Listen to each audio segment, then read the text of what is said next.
Well, hello there, chat. How are you doing today? You having a good time? Are you having a fun time? Are you perhaps having a good, fun time? Critter's having a good, fun time. He gets to sit back here, he gets to watch every stream, prime view.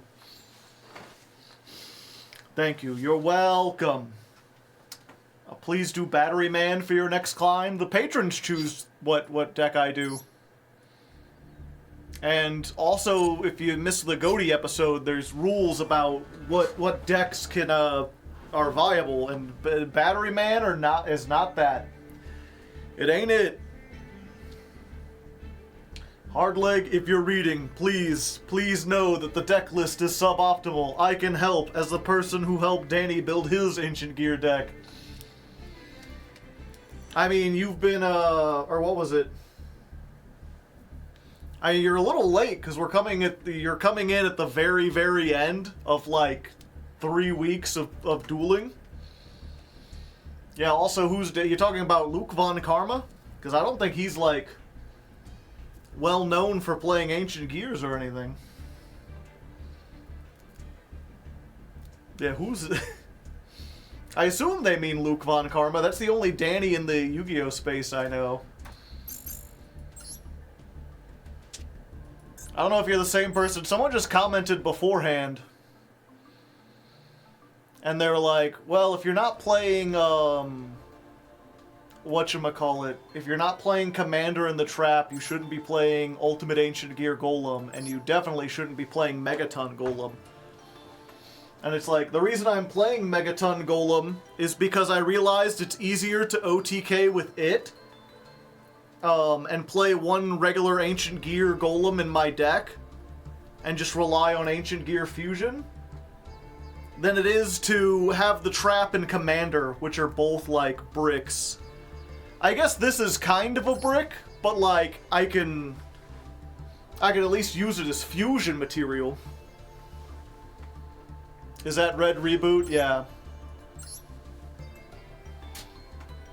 Or like, they're like, you don't need Howitzer. I'm like, there's been a lot of times when I've gotten really close to OTKing and then they hit me with something unexpected. They did something and like, oh, I just barely missed it by like 1,000, and then I can make Howitzer.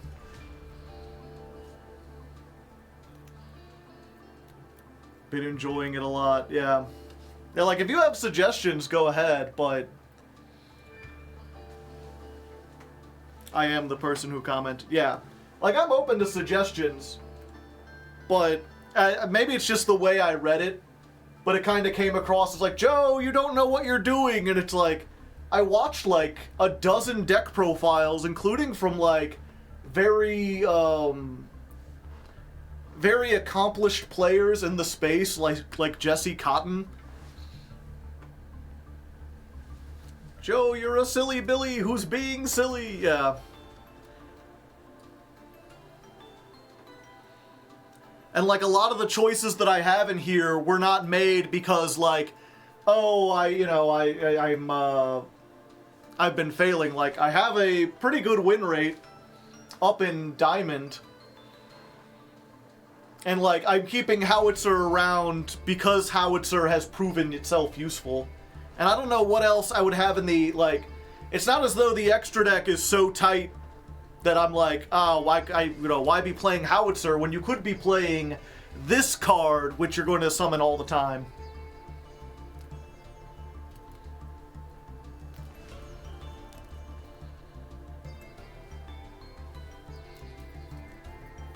One copy of Commander, one copy of Duel. Yeah, I mean, that's what I did for the first 2 weeks. But, it just felt like Duel was a dead card like 90% of the time. The only time you want to use the Commander into Duel line is if they leave you with 1 or 2 monsters on the field. Like, if they don't have enough where you're not going to be able to OTK with, Chaos Giant, and also they have, like, enough disruption to get you down so you can't put, like, Chaos Giant plus Tanker plus another copy of Golem on the field, then you use duel in order to make this and be able to attack 3 times. But in that case, as I found it was better to just play another copy of Ancient Gear Fusion because you've got so many cards that search it, and you don't need to rely on another card in the graveyard to activate it from your hand.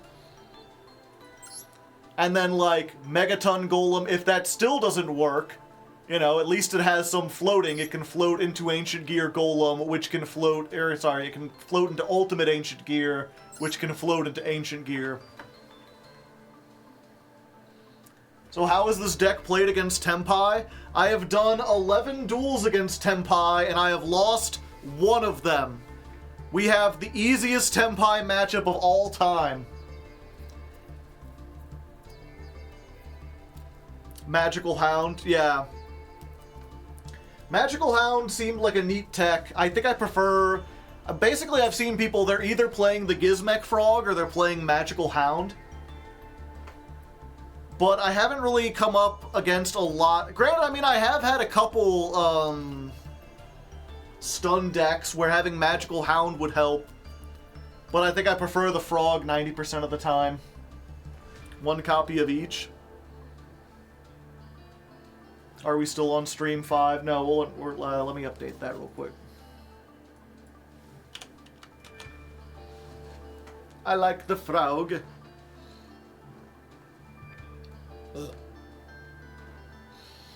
Also playing 1 Bullet Train and Pep. That is funny. Yeah, the 1 Tenpai loss was our misplay too. We could have done better.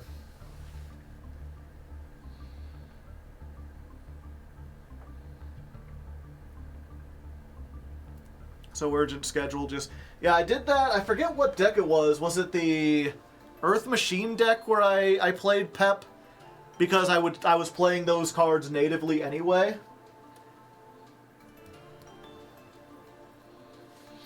The thing is, as an OTK deck,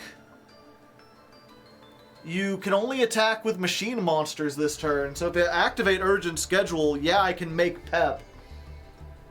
But especially going, like, you can only activate Urgent Schedule when you go second. Yeah, I can make Pep, but I can't use it to OTK this turn. And, you know, it's not likely that my life points are going to be lower than my opponent, so that Pep will be affected by stuff. So if I'm up against something like Tenpai or whatever, I love you, well, thank you. I don't know who you are. We have a very parasocial relationship already. I appreciate the enthusiasm.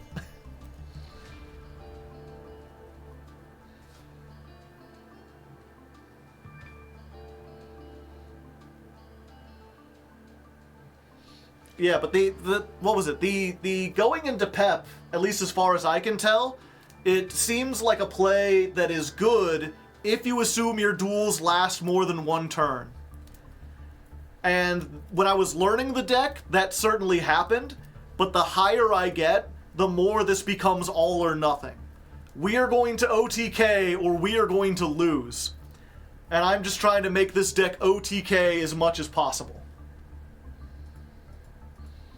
Which is why at this point we're on... So I guess that I should explain. What was it? I played quite a few duels. I think like 10 duels yesterday.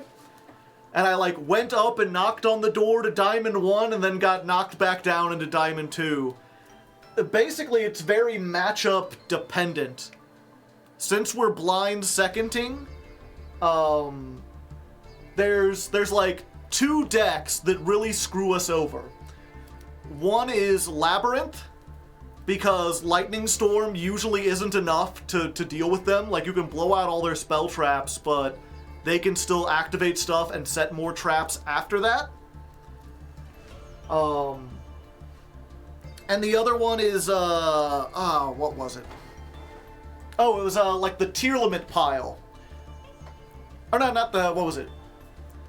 I guess it's 3. It's the tier limit. The tier limit pile we can beat if we get Forbidden Droplet, but they're usually going to have enough interaction and enough variety of interaction that, like, unless we get a card they can't respond to, we're just done.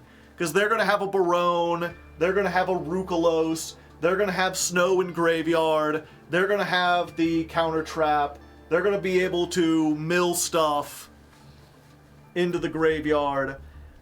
You have to be able to specifically, like, shut down their entire field and then OTK them. Like, you basically need, Lightning Storm plus Forbidden Droplet, hopefully Urgent Schedule as well. If you get, like, those three, you just win.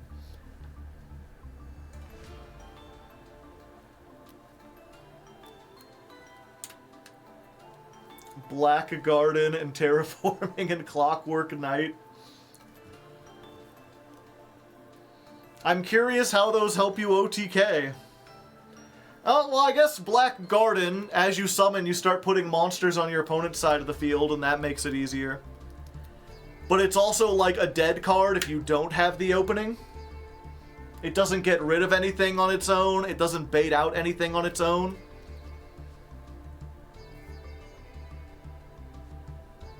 It can also help turn 1. But yeah, so, like, here's the thing I'm dealing with. It's either, you know, again, these tier piles that are going to end on, like, 5 disruptions. It's Labyrinth, where they're going to be able to play out of the hand and summon a bunch of stuff before I really go. And, they have, what was it? Something like Daruma Karma Cannon cooks us alive, because even though we're unaffected by spell traps, that just means that Daruma gets to send it to the graveyard. And then the third one is actually Cyber's Pile. I've been having a lot of trouble with Cyber's, the sort of like Mathmech Terahertz stuff, because they have a spell trap negate in the graveyard, and that deals with a lot of the stuff we try to activate. And then they have a spell trap negate in the graveyard, they have a counter trap, and then they have, of course, the Mathmech thing, which is non-targeting, going to get rid of a card on the field, get rid of a card in the hand, and then put an Omni negate on the field. So that's why what I've done is I've taken out Max C, because I found that almost all those decks are playing, like, a lot of ways to out-Maxi. Every time I've activated Ash, or every time I've activated Maxi against a Cyber's player, they've negated it. Because they're playing 3 Ash, 2 called by the, what's it called? Cross-out Designator, and sometimes Gamma as well. And just been like, fuck it, we don't need any hand traps, we're just gonna go in hard on Super Poly. They can't negate this. And we've just got targets for, like, if they're on Labyrinth and they've got 2 dark monsters, if they're on Cyberse and they've got a Cyberse and a Link, and then just more generic stuff.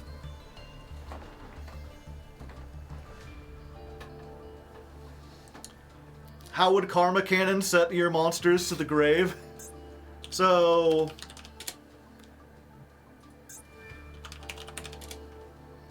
Daruma Karma Cannon says, change as many monsters on the field face down, then if either player controls a monster, they must send all face-up monsters they control to the graveyard. The way this is worded, the trap doesn't send them to the graveyard. The trap forces me to send my cards to the graveyard.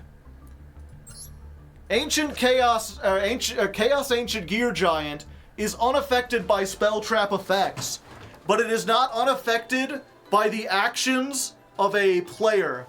I can still tribute this, I can still use it as link material, and I can still send it to the graveyard if a card makes me do that.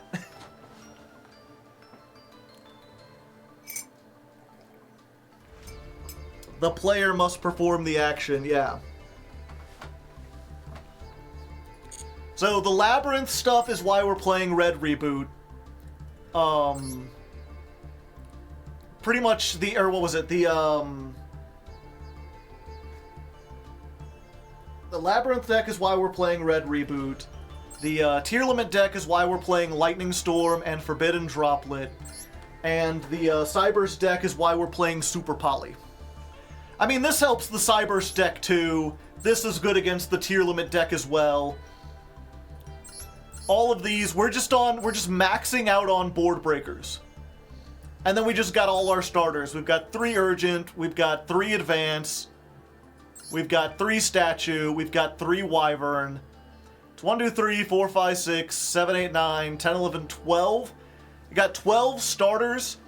And if we open with, like, Tanker and Dark Golem, that's also a starter. I think this is also a starter.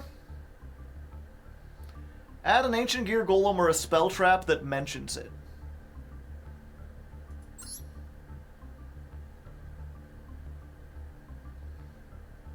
Yeah, Ancient Gear Advance mentions Ancient Gear Golem.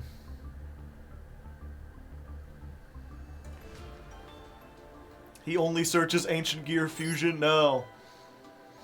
A spell trap that mentions Ancient Gear Golem. So he searches Advance now. And again, Advance is like, you know, we normal summon this, we discard a card, we get Advance. Advance gets us, Catapult. Then we use the Advance to send this off. And then we use Catapult on Advance to get Ancient Gear Dark Golem.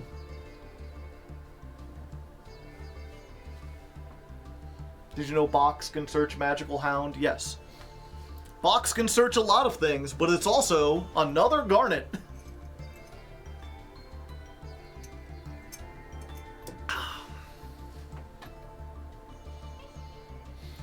But yeah, so this is basically just another starter. We got 1, 2, 3, 4, 5, 6, 7, 8, 9, 10, 11, 12, 13.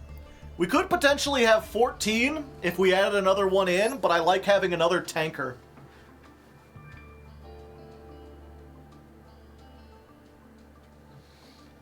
I win more with the pure hand traps version? Huh.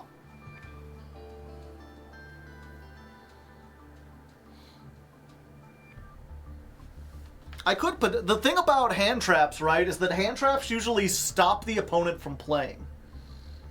Is the problem.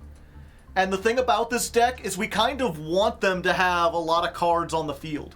We want them to summon a bunch of monsters and then, like, Forbidden Droplet. Can I put the Loving Defender? I could. I don't think it's necessary. Because most likely we're going to be able to make one of these 3 anyway. Hand traps you have to think while your opponent has combo. A certain field spell, yeah. But that's the thing I'm trying to get across to you is that, like, okay, we want our opponent to make stuff, but even if they only have 1 or 2 monsters, then we just go into the Megaton Golem line. Or we don't even need that. The thing that I've been kind of figuring out is that even though much of this deck is Fusion Turbo, we had a duel last stream, where we got hit by Dimensional Barrier. Like, basically, we went second, our opponent set 1 trap, and then as soon as we normal summoned an Ancient Gear monster, they said, Dimensional Barrier, call Fusion. And we just figured out, like, oh, okay, well, if we do things right, we can get, like, a tanker with 2 Dark Golems, and then use this effect on something and get to, like, 8,000 attack, or 8,000 damage anyway.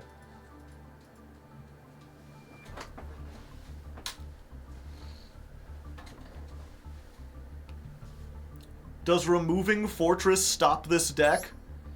What do you mean? Like, are you asking, like, if you're playing against Ancient Gears, what do you do to stop it? The thing about Fortress is, like, because Fortress isn't an extender in any way, removing it doesn't stop them from doing their plays, but you also have to remove it, because if you don't, then all of your removal is going to be useless.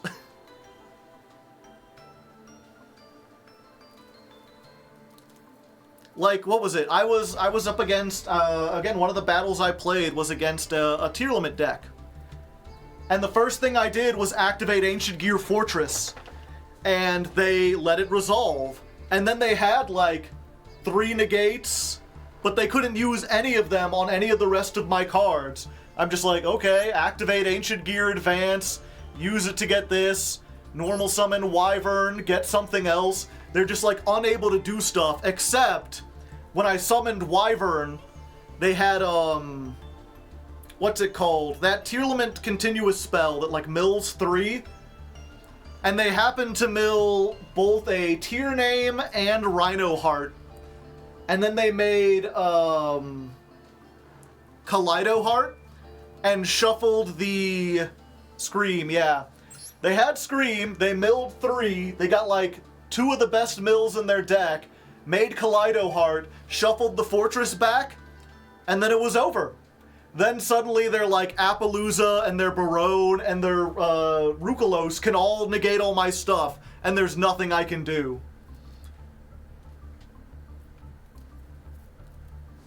So, like, yes, if you can get rid of the Fortress, you should. But getting rid of the Fortress alone is not enough. It just makes it so that you can negate with other stuff.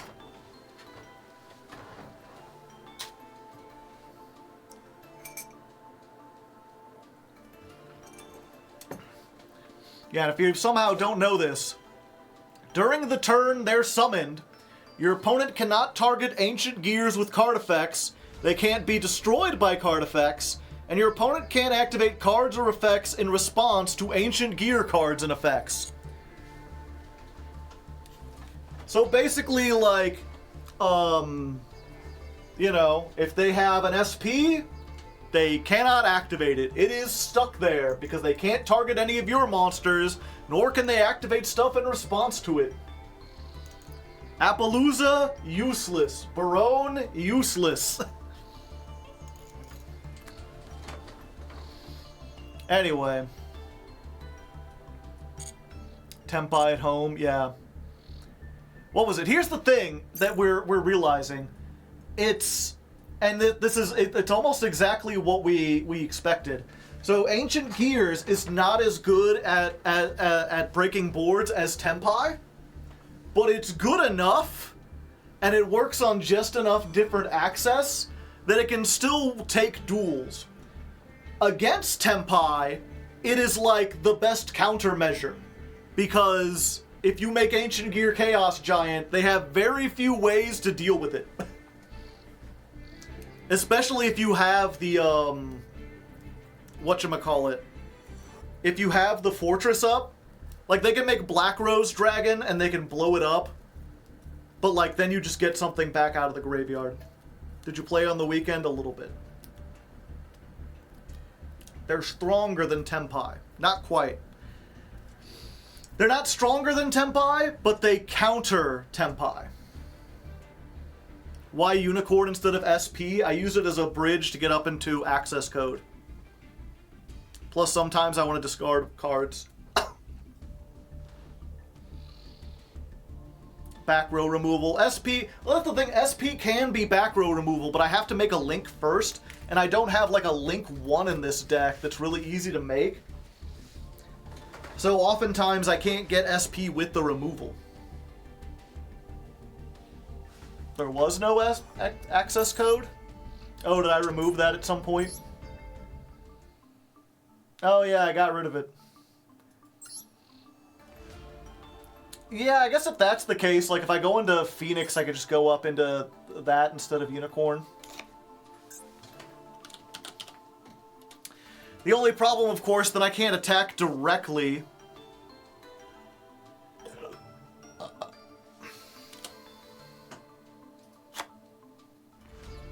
I recommend playing 2 Ballista. Ballista's a hard once per turn.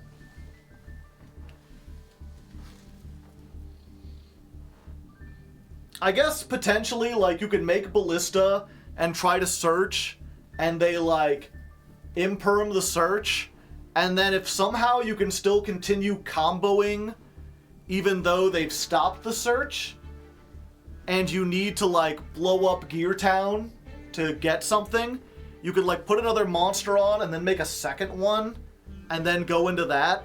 But that's, like, very unlikely. I don't think I've found myself in that situation yet.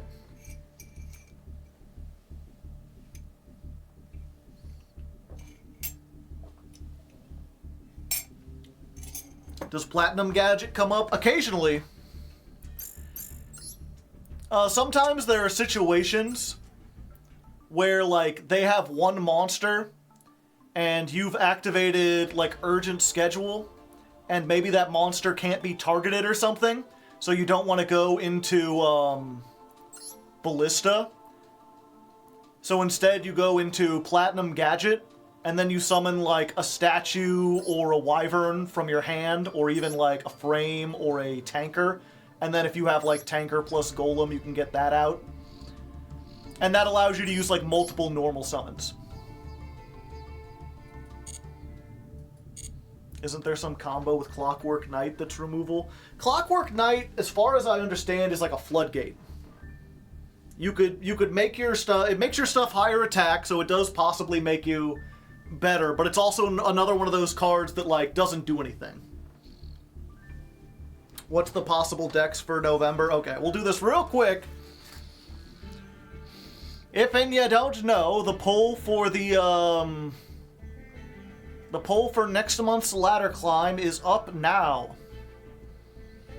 The $10 patrons, $10 and higher, get to vote. They get to suggest decks and vote. The decks for this month. Oh, I don't even need to list all of them. You know what? Because people have already started voting. I'll just tell you that at the last count, first place is a tie between Infernoid and Ritual Beast. Second place, by one vote, behind them is Rika. Behind that is Vanquish Soul, and then Gate Guardian and Light Sworn still have, like, a decent amount. There's a bunch of other decks, but everything else is much lower. And yeah, looking now, there's been a couple votes since I started streaming. And it looks like 2 people voted for Infernoid. So right now, it's looking like Infernoid is probably going to be it.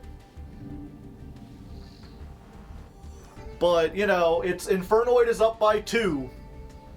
All we need is, like, 3 people to pick Ritual Beast, and it goes back over.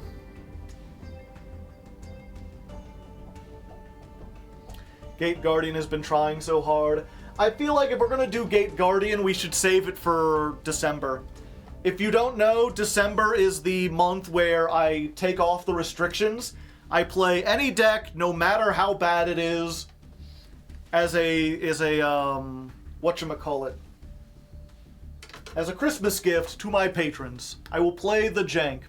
And also this month, unless something really, really good gets picked somehow, unless they decide, like, as a Christmas gift to me, I'll get to play Fiendsmith or whatever, I'm probably going to be starting a new account and beginning that climb from bronze. Because I think that'll be potentially more interesting than, like, starting in diamond and just, like, stagnating the whole month. The Gate Guardian pieces look like ornaments, too. Gate Guardian ain't that bad. I think it is. If you play Rika, you'll play different variants every week. Yeah.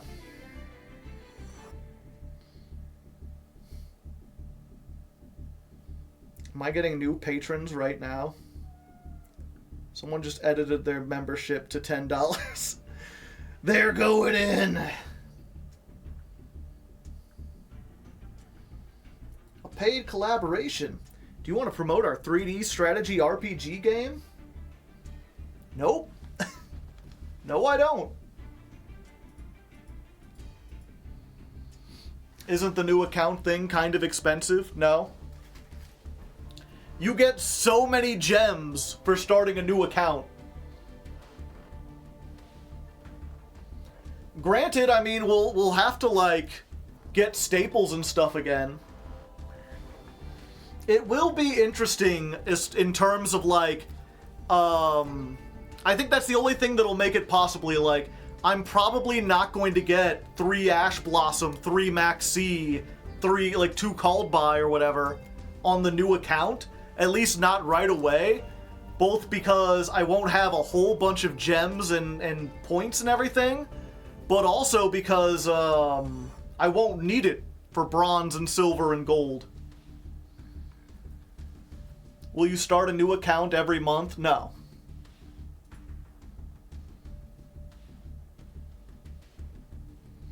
Oh yeah, we got a new squid if there's any moderators around. But no, the plan is, I talked about this before. We're gonna experiment with starting a new account this December for the Jankmas. Maybe that's what I should call it. So December will be a new account. We'll be trying with that. And then depending on how that goes, like if it goes well, if that episode is well received, if we don't end up just like blasting through the first 4 ranks in like the first stream and only getting bot duels, then what we'll do is we'll keep that around, and every 6 months I'll basically have we'll basically add another Jankmas. We'll have like Jankmas in July. Because that'll give time for, if you don't know, your ranking deteriorates every month. So if you get to Master, next month you start in Diamond. If you make it to Diamond, next month you start in Platinum, and so on and so forth. So if I make an account in December and I get it up, even if I get it all the way up to Master, let's say, then January I'll be in Diamond. February I'll be in Platinum. March, April, May. By June, I'll be back down to Rookie. So we can do Jankmas in July and be like, okay, we're taking it off again. I've played competitive decks all through the spring. Let's go ahead and do something absolutely jank and we'll start over again. And we can just use the jank account for that. And then again, after Jankmas in July, we just let it reset, play more competitive decks for most of the year, and by the time December rolls back around again, we'll be back down in bronze. And I think that's a good mix, because there were a lot of people who, when I floated this idea before, they were like, I could see how that might be fun, but I wouldn't want to do it every month. They're like, I like seeing the competitive decks, I like seeing the high tier stuff, I like seeing the strategy. The idea of smurfing through the lower tiers just feels like you're going to be like bullying kids or whatever. It's only worth it if you're going to be playing completely bad decks. And I wouldn't want to see you playing bad decks most of the time. Like Snake Eyes. Yeah, I did play Snake Eyes. So this feels like a good compromise. It's a little treat. It's something that happens every once in a while, but is not the main focus of the channel. Don't bully young Timothy, yeah. I think that's a good way to explain my channel, right? It's like 80%, it's 80% competitive, but we have some fun here. We could be a little goofy goober. Went from bronze to plat 3 and Goaty, yeah. Well, I mean, that's the thing. I've been playing Masochist every other week, which, if you don't know, is like a challenge mode where you basically get 10 random master packs, build a deck with that, and every time you win on the ladder, you get 1 more pack. And my deck on that is like just a random hodgepodge of like flip monsters and normal monsters and like kind of decent spell traps I happen to get. And that can make it into gold. That's the thing people tell me. They're like, yeah, I'm pretty sure any deck can make it into gold if you know what you're doing. A fucking Masochist deck can make it into gold. Which, I mean, to be fair, nothing against any of you out there who are like struggling in gold or trying to get... I have like 15 years of experience in this game. And a lot of this game is not just knowing your deck, but knowing your opponent's deck. Want to hear something neat? Yes, but then we gotta get started. Someone's Masochist account made it into Diamond. Yeah, I mean, eventually your Masochist account will get really good, but I'm just saying, like, the best deck I have, or the best card I have, is like Mimicking Maneater Bug, and that has been enough. Like that and the Sinful Spoils Subversion, just being able to move a card in the back row, has been enough to beat a lot of the Blue Eyes Dark Magician shenanigans I run into. Yeah, I wish got into Diamond after, like, playing 1,000 duels. I'm still under 200.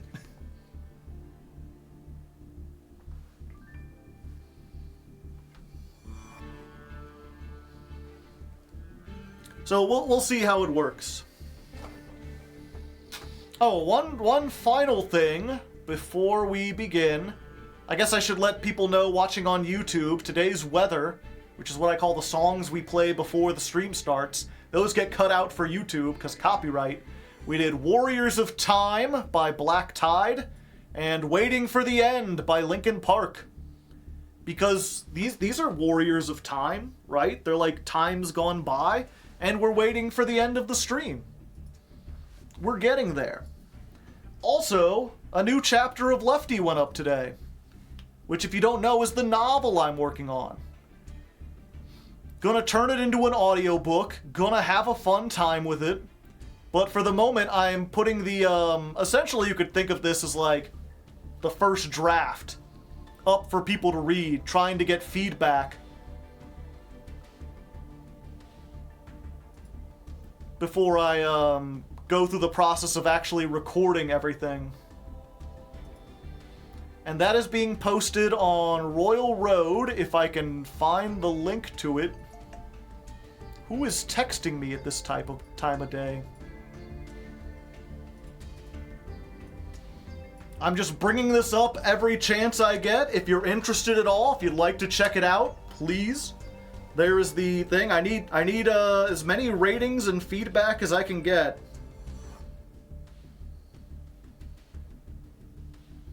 Oh, it's just a political thing. Right now, only one person has left a rating. They gave it 2.5 stars out of 5. Doesn't give me the most confidence. Perhaps I'm wasting my time with this, or perhaps the people who like it just haven't bothered to, like, put a star rating. But, you know, bookmark the link, check it out. And, otherwise, let's get into Ancient Gears. It would help if I opened my drink. All right.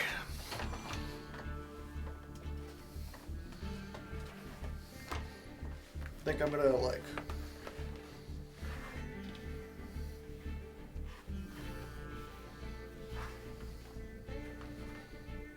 not tall enough.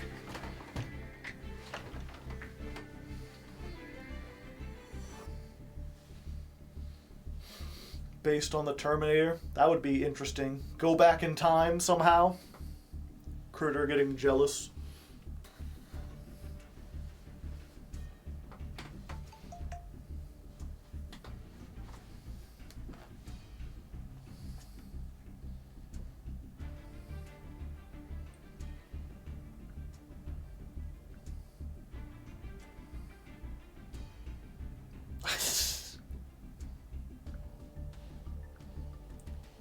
My mom's just like, can you believe your niece is 7? I'm like, I'm working. I mean, yeah, I remember 7 years ago. Okay. Alright, my gears and gadgets, this is it! The last stream. Our last chance to make it up into Master. We're still in Diamond 2. I did try to play some duels in between. Not a whole bunch, but I think we did like 7 or 8. And unfortunately, it's like we went on a win streak, got all the way up to where we were almost going into Diamond 1, and then just got knocked back down again. Unfortunately, this deck is just really matchup dependent. Some decks it just cooks alive, and other ones it has trouble with. There's 3 specifically that I've been having problems with. The Cybers Mathmech deck, the Tearlament pile, and Labyrinth specifically. So I've gone ahead and made one more little mix-up of the deck, changing things out, and trying to plan for those accordingly. Probably the most notable thing about this is we just gone ahead and removed Max C. Because even though that can be game-winning on its own, the problem is every really solid deck that I mentioned is that we removed Max C. Because even though that card can win on its own, the problem with it is that of the 3 I've mentioned, 2 of them can play around it, and the other one plays like so many ways to counter Max C that I've never actually been able to resolve it against them. So I figured, fuck it, let's just take hand traps out of the equation entirely. Why even think at all during my opponent's turn? I'll just like lift weights or something. And instead we've combined a lot of our previous things. We're still on the Lightning Storm, we're still on the Forbidden Droplet, but I've added back the super polymerizations in addition to the red reboot. And the idea is hopefully if we can get some combination of like Lightning Storm and Forbidden or this, and then just like 1 or 2 starters, right? Like Urgent Schedule is a starter on its own, Ancient Gear Wyvern is a starter, Statue is a starter, Frame is a starter. It's not as good as Wyvern, but it's essentially just Wyvern, but you have to discard. Advance is a starter, and Tanker plus Golem is a starter, which is why I'm playing both of those at 2. So if we can open with any one of those, and any 2 combinations of like any of these, or maybe even just one of them and like Fortress, if we can get a Fortress to resolve, we're golden. So that's what we're going to try to do, and obviously we've swapped out some of the extra deck stuff to make room for targets. Mostly just the generic stuff. This is especially good against Bell because their deck's entirely dark, and the Adignister is specifically for the Cyberse Mathmech pile. I think this should be good. Hopefully it works out. If not, there's still a whole bunch of tech cards we haven't explored. We're probably going to be going late today, but I'm confident we can make it into Master. We just gotta keep grinding our gears, baby. So let's jump into it and see what we can do.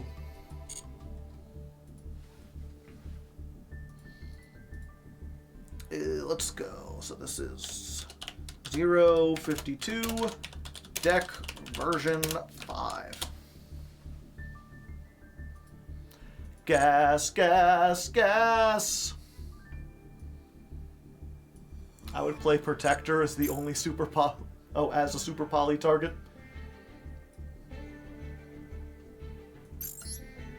We'll see.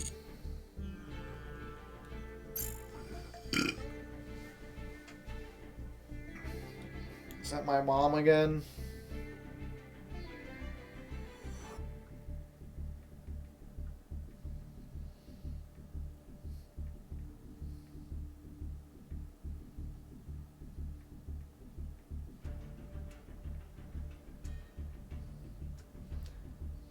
That's very cute, Mom, but I'm working at the moment. Can't talk now.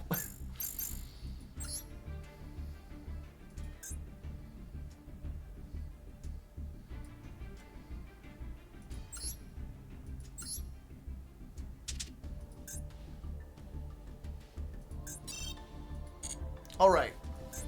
Let's see what we do.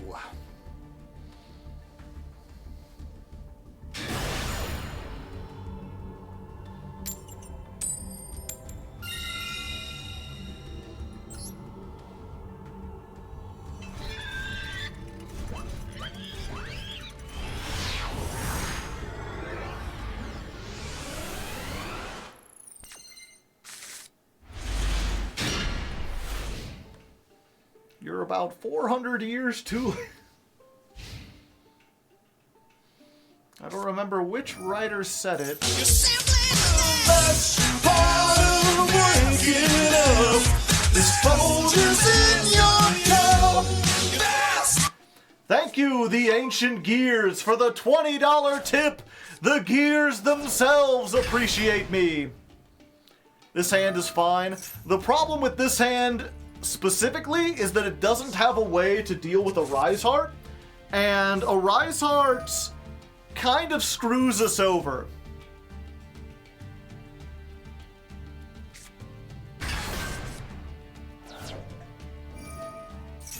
I mean, I think we could still OTK through it.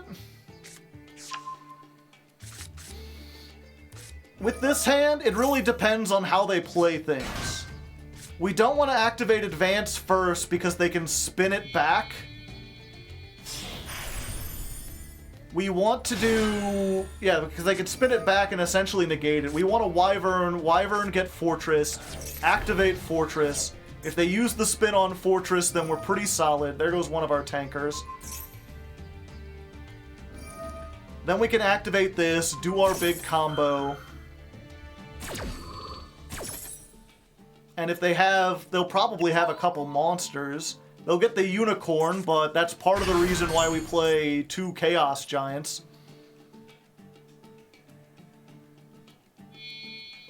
Yeah, we have the red reboot if they happen to have anything.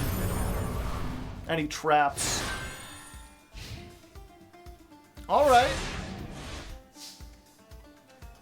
Might be able to do this. That helps.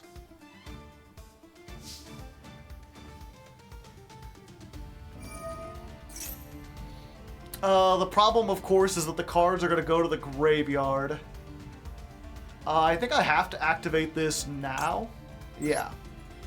Maybe this will bait out an Ash if they have it.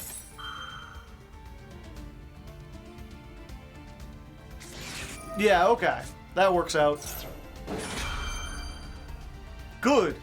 Most good indeed.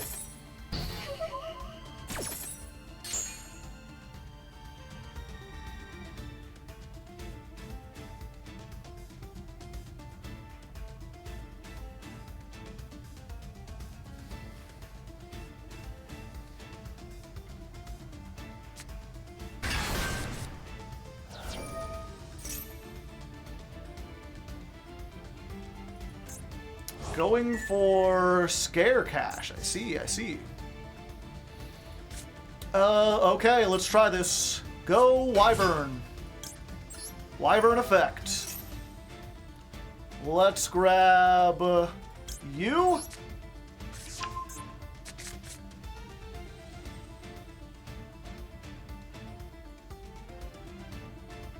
Do they know that monster's effects are negated? Huh.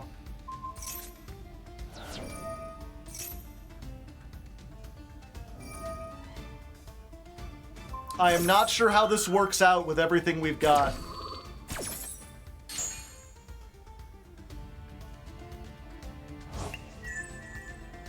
Scare Cash. So... I have to basically destroy this with something else.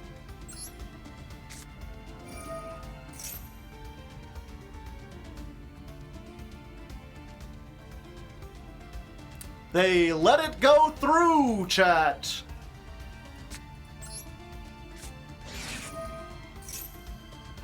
Let's grab this.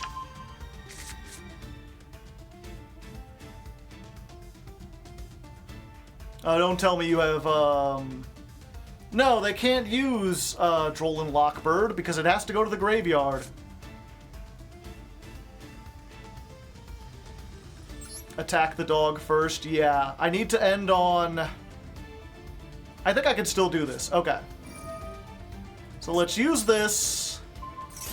Go here. Let's grab the Dark Golem.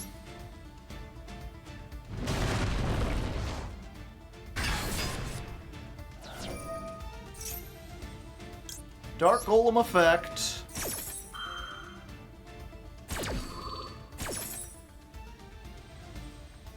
Let's grab... What do I even want to grab? I'm just dead if this doesn't work. Just go these two. Maybe I shouldn't have done that.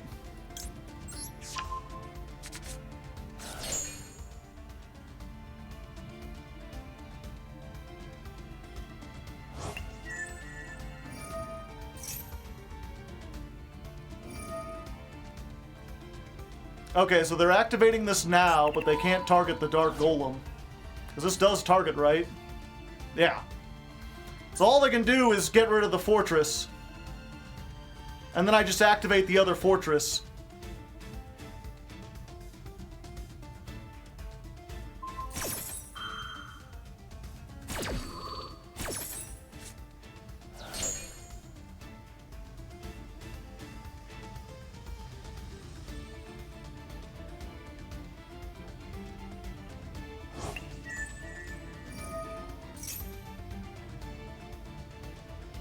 Yeah, I'm gonna run out of zones.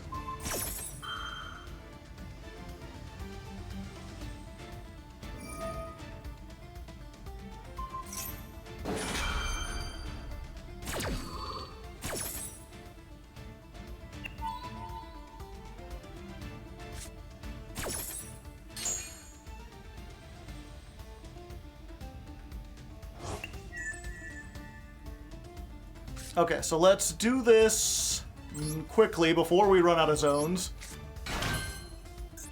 We want to use the statue and just get another Dark Golem. Or I guess we could get Ancient Gear Golem.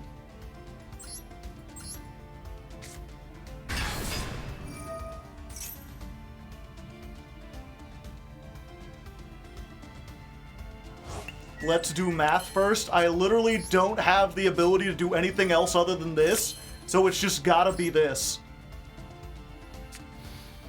So we use the Ancient Gear Fusion, we make Chaos Giant, using this and a bunch of stuff from our deck that we're not gonna get back.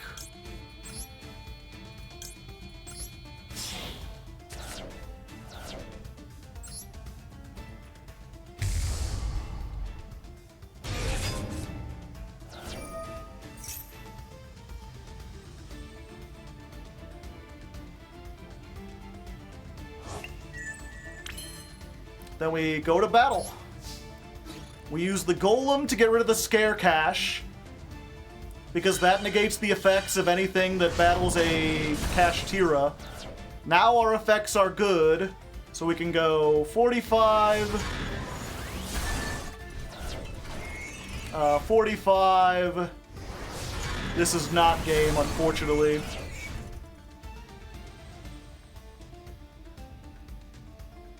It did a lot, but it's not enough.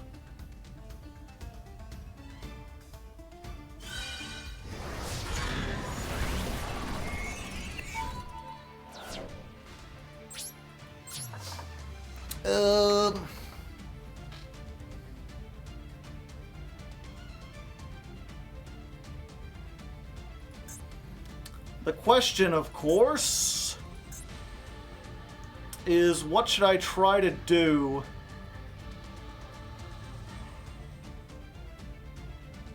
Howitzer? I mean, I could Howitzer, but that doesn't deal damage. Oh no, you're Howitzer for what I thought you said Ballista. Make Verte. What does Verte do? Howitzer. Oh wait, but... Okay, one second. I can Ancient Gear Fusion, because I have the Ancient Gear Golem.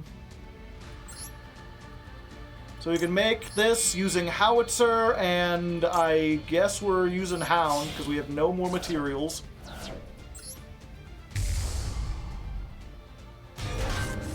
Yeah, so we can have both.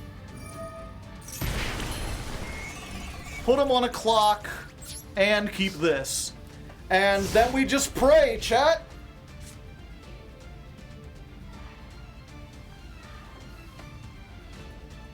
Both our monsters are immune to spells. This one's immune to traps, too.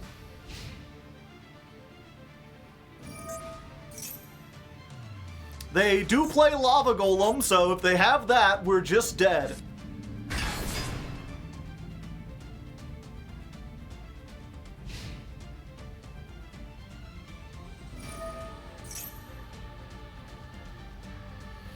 Immune to Fenrir? No, but they only have... Oh, there they go. They just get it back.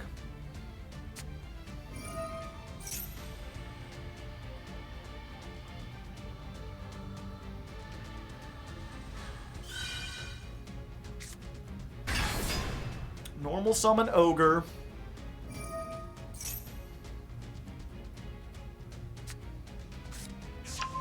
Oh yeah, I forgot. They can't activate monster effects in the battle phase. Floodgates. So if they think they can go into Fenrir and attack into this, it won't do anything. Of course, they can just make a Rise Heart.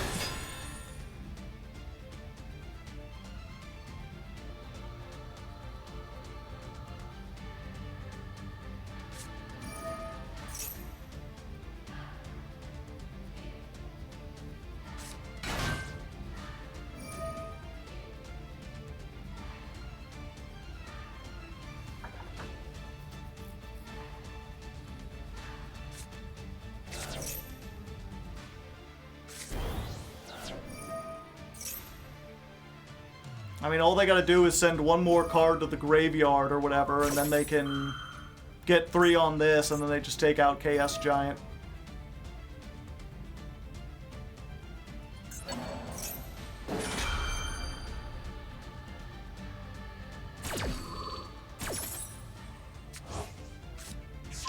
Fuck.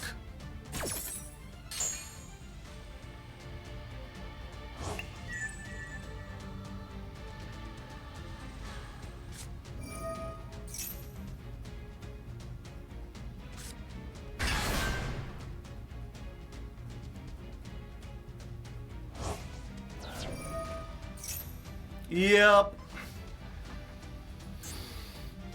Unfortunate.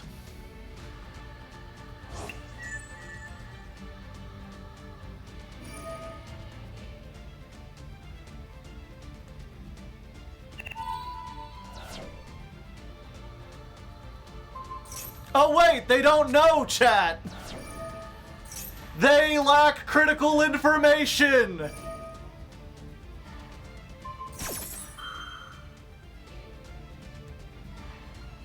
Yeah, this only protects them during the turn they're summoned. I think they assumed they still couldn't do anything to this. They might still have an out to everything.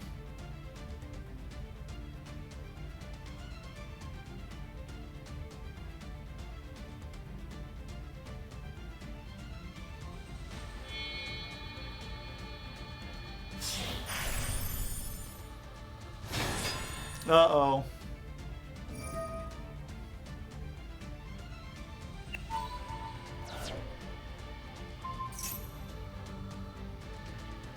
Yep, that's it.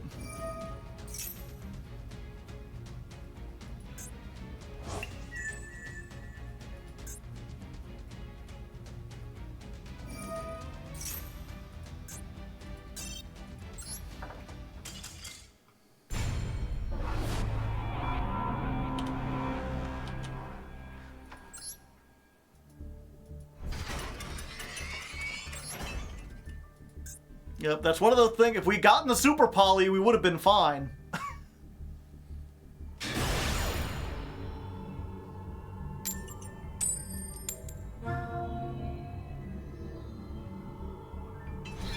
Oh, they're making us go first.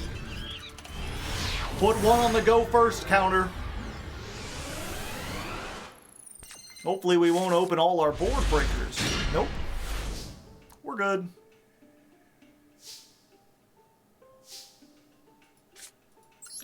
Fortress. Howdy, howdy. Summon. Activate.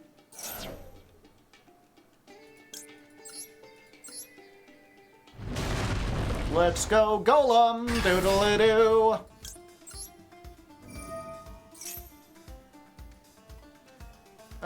You and...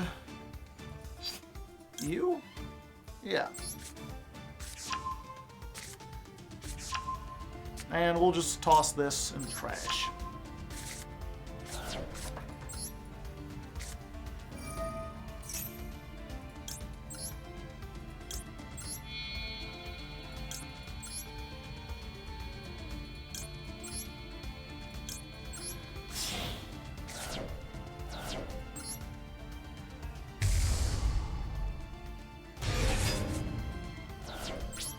Alright, your move. If you're playing Tenpai, I think they may be doomed, but then again, we've been saying this the whole time. If they know the right line, they might be able to stop this. It's just a matter of, do they know the right line? Feather Duster. Okay, they're getting rid of that.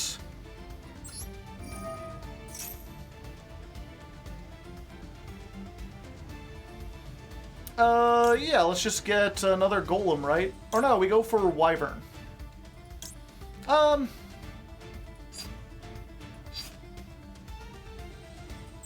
Just go for Golem.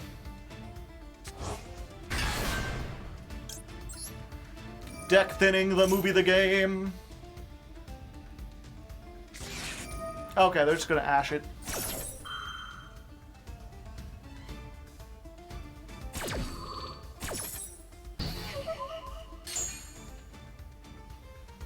And now what? You got a lava golem in there? Maybe a kaiju?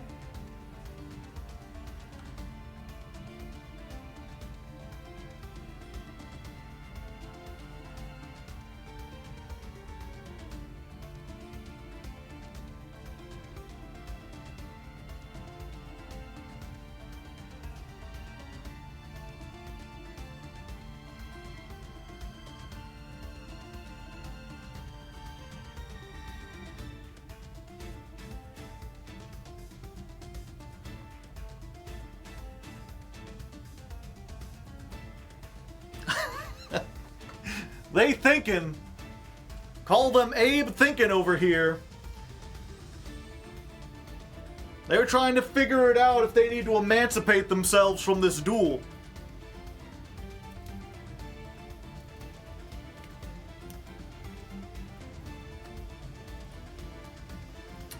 So, chat, while we're waiting here, there was a post someone said earlier talking about my novel, and I'll never excuse a chance to talk about that.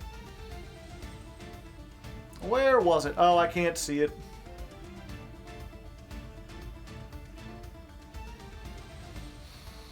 But yeah, they were basically saying something along the lines of, you know, literary history has been going on for so long. Oh, it is Tenpai. Using it now. So yeah, they're like, literary history has been going on for so long. There's really no point in writing a novel unless you're going to talk about something new, something niche, you know. There's a million billion novels about love. There's a million billion novels about, like, you know, the power of friendship. If you want to succeed in this day and age, you gotta do something a little bit niche. And he's like, and if your story is just like a fantasy story, I think you're about 400 years too late. Nobody has read all books. Yeah. But it's also worth noting that The Legend of Lefty is not just a typical fantasy story.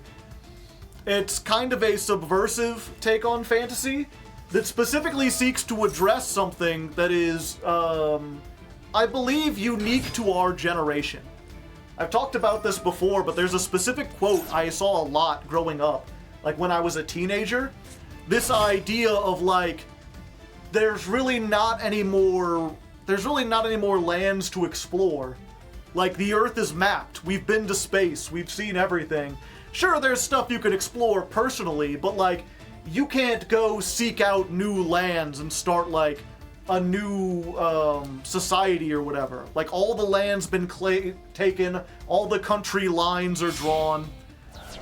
The quote is basically like, born too late to explore the world, born too early to explore the universe. Fuck. Well, I think I may be dead, chat.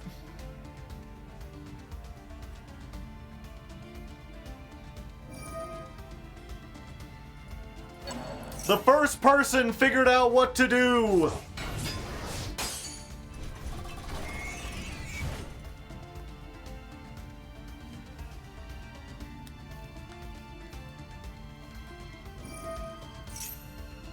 Wild. Yeah.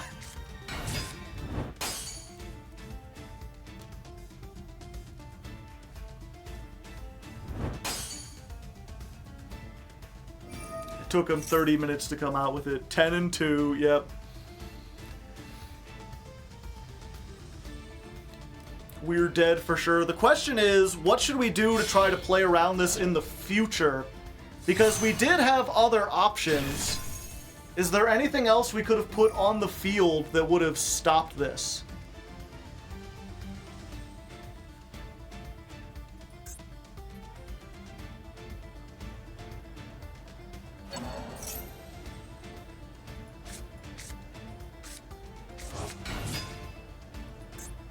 I'm not sure. Maybe Ancient Gear Duel? Yeah, well, no, the thing is, we can't use it. I guess we could have grabbed it, and then we'd be unaffected by monster effects.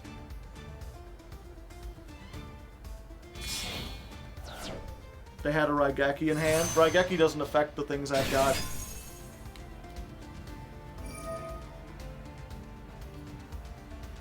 Well, plus, even if we had Ancient Gear Duel, they had the Harpy's Feather Duster.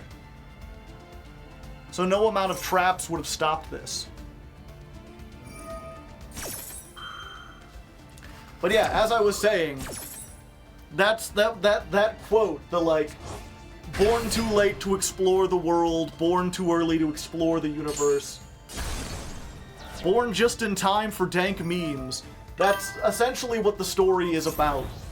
It specifically starts with, like, you know, long ago, an ancient evil threatened the world, and it was prophesied that a great hero would rise up and save it. And then they did. That was a long time ago. The world's been saved. All the countries in the world have been united under a single government. Things are peaceful. All the monsters have been killed. And that's the world that Lefty has been born into. It's a fantasy story about what happens after the day is saved. An anonymous gifter gifting 1 gifted sub. And if you didn't get one, you gotta type evaded in the chat.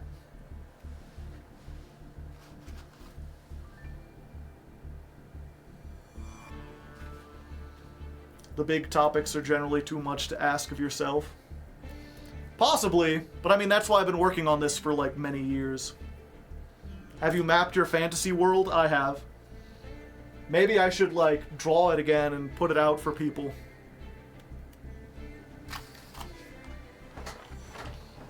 It's a neat idea.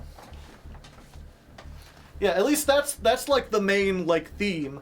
Obviously, if you're just there for action and adventure, there's a lot of unique like action scenes, a lot of unique characters. The magic system is unique. There's some cool stuff there for you, even if you're not like, I'm not into this like ennui. If you just want to see a goofy guy like using food magic to defeat a giant chicken, well, you got it, buddy.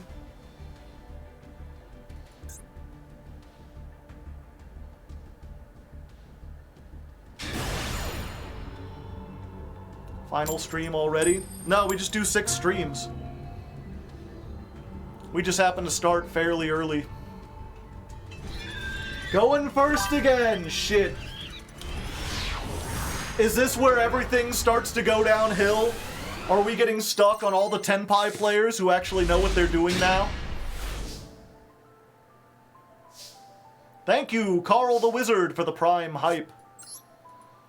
Let's go Fortress. Also, gold. Every time we put a 1-of in this deck, it doesn't matter what it is, it feels like we open it like 90% of the time.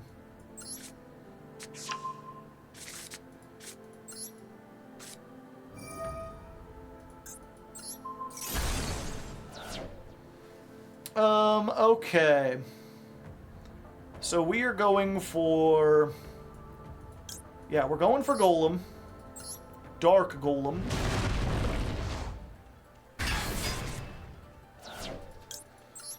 Let's use this. Let's get, we already have, or we need Ancient Gear Fusion. We've already got Tanker. Could we just get Gear Town, so if they destroy our stuff, we get the Gear Town too? Just double up on, like, getting a bunch of stuff? The only other option is we could go into the extra deck and make nothing, because we've got Super Poly stuff. I mean, I guess we could make SP, but I don't see how that saves us in this situation. Well, maybe it will. You know what, let's get... Oh no, it's fine. We could still get, we could do both. So we can get both of these. We can discard the Lightning Bolt. Let's go ahead and Ancient Gear Fusion. Let's make ourselves a Chaos Giant.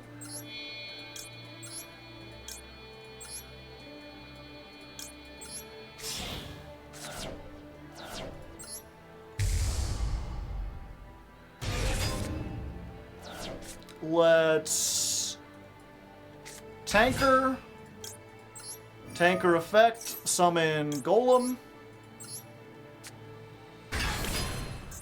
Let's use these two to make Spa.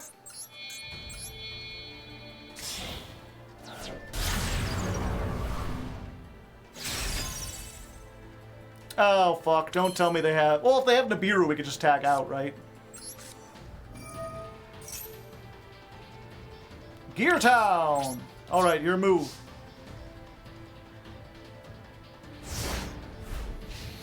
Alright, let's see if this saves us.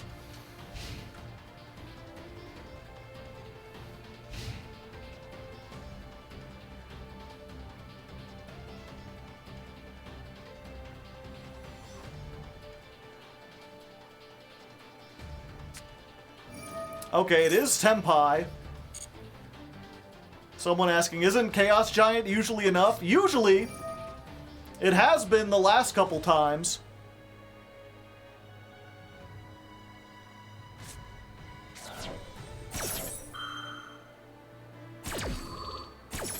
But we're starting to run into Tenpai players who know what they're doing. They tried to negate Chaos Giant. It didn't work very well for them.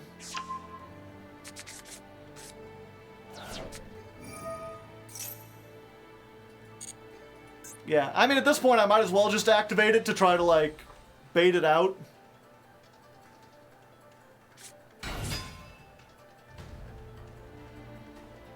Or not bait it out, but...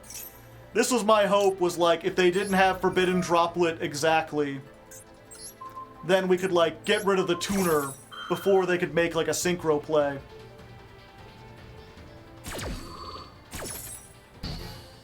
Yeah, we'll just use it now so it stops asking. What if they have triple? What, are they gonna get, another spell? I'm unaffected by spells.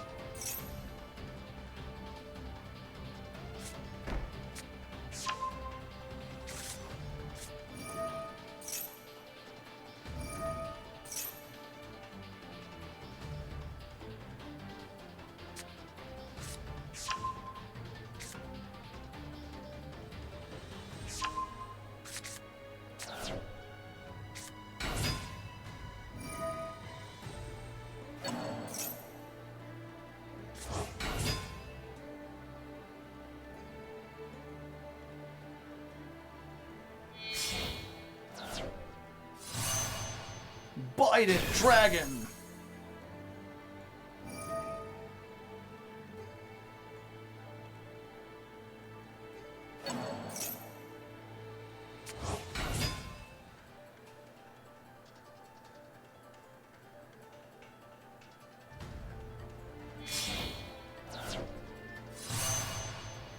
Alright, they're going into Trident Dragion now, chat.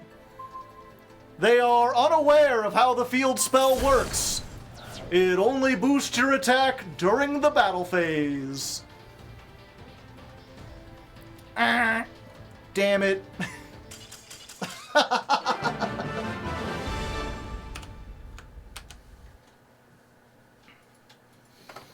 Yeah, so again, it feels like the only thing that saves us from Tenpai is that people don't know how to play Tenpai.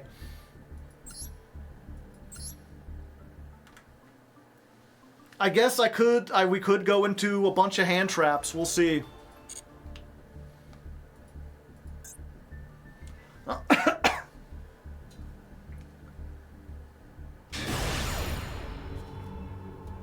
Would Dogwood help survive? I don't think so.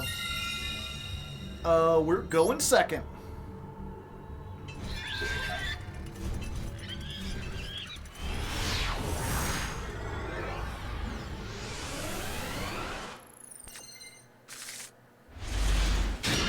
Alright, we finally got our Super Poly.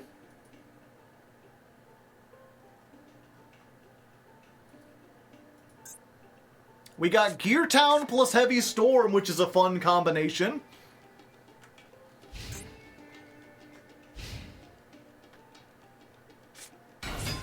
And we're up against Tenpai. I mean, if Tenpai is so great, where's 11 Pi? Answer that, atheists.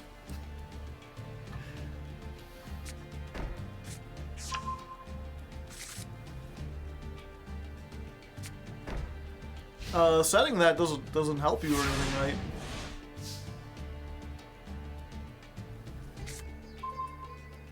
Okay, this actually works really well, chat. Sure.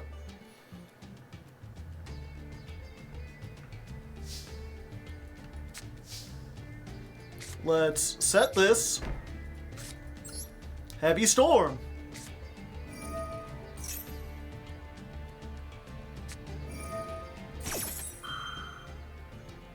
You gonna special summon something from your hand? Give me a nice juicy super poly target? No, they're just searching.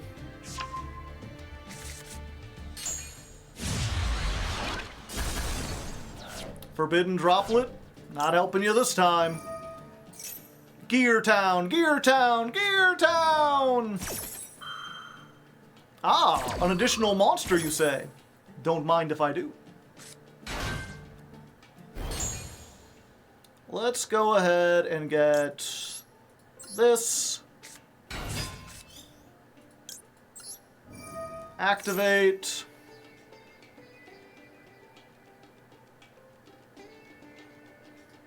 Oh, why, thank you. Let's grab... Ooh. I'm trying to think. There's a chance they have Droll. Droll could shut us down.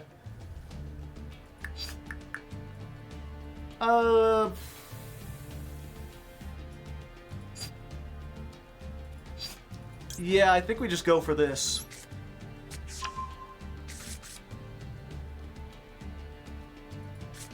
Okay, they did not Droll.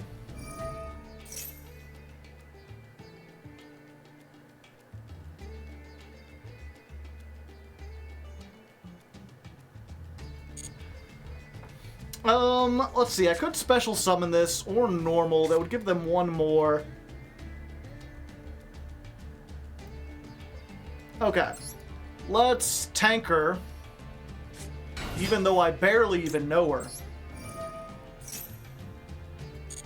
Tanker summon statue.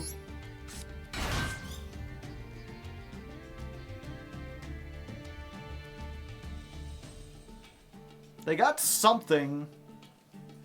What could it be? Ah, I see. Just summoning another Tenpai out.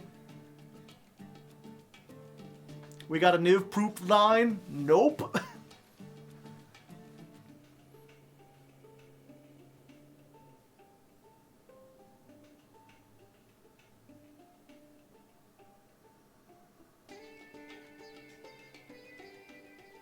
Can they Black Rose in our battle phase? They can try.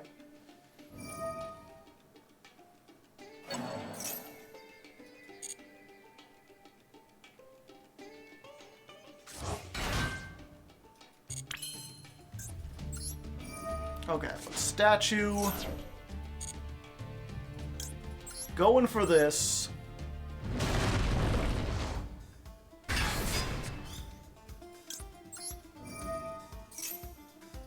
Let's get Ancient Gear Fusion, and it doesn't matter because we're just going to discard it. I guess we just discard another copy of this. We don't need two, most likely.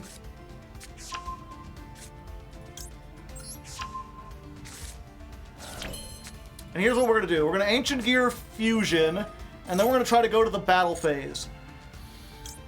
If they have Nibiru, they have to use it before the battle phase.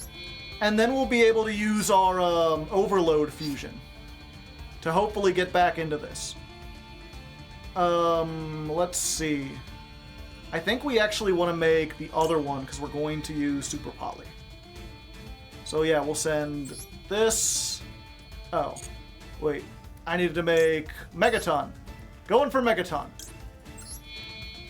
Using this and another Golem and one of these. Because the chances that you get to use that after the first turn are very low. Battle phase? Alright. Let's see.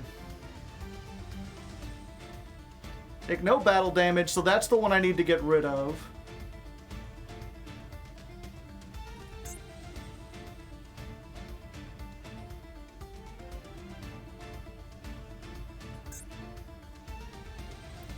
And I need to get rid of that one. So we keep this. Okay. Super Poly.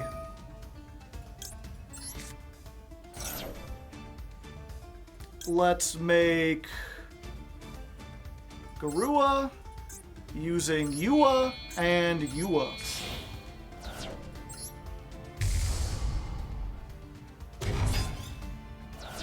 And then from there, it's just a hop, skip, and a jump to lethal. We'll just go over this.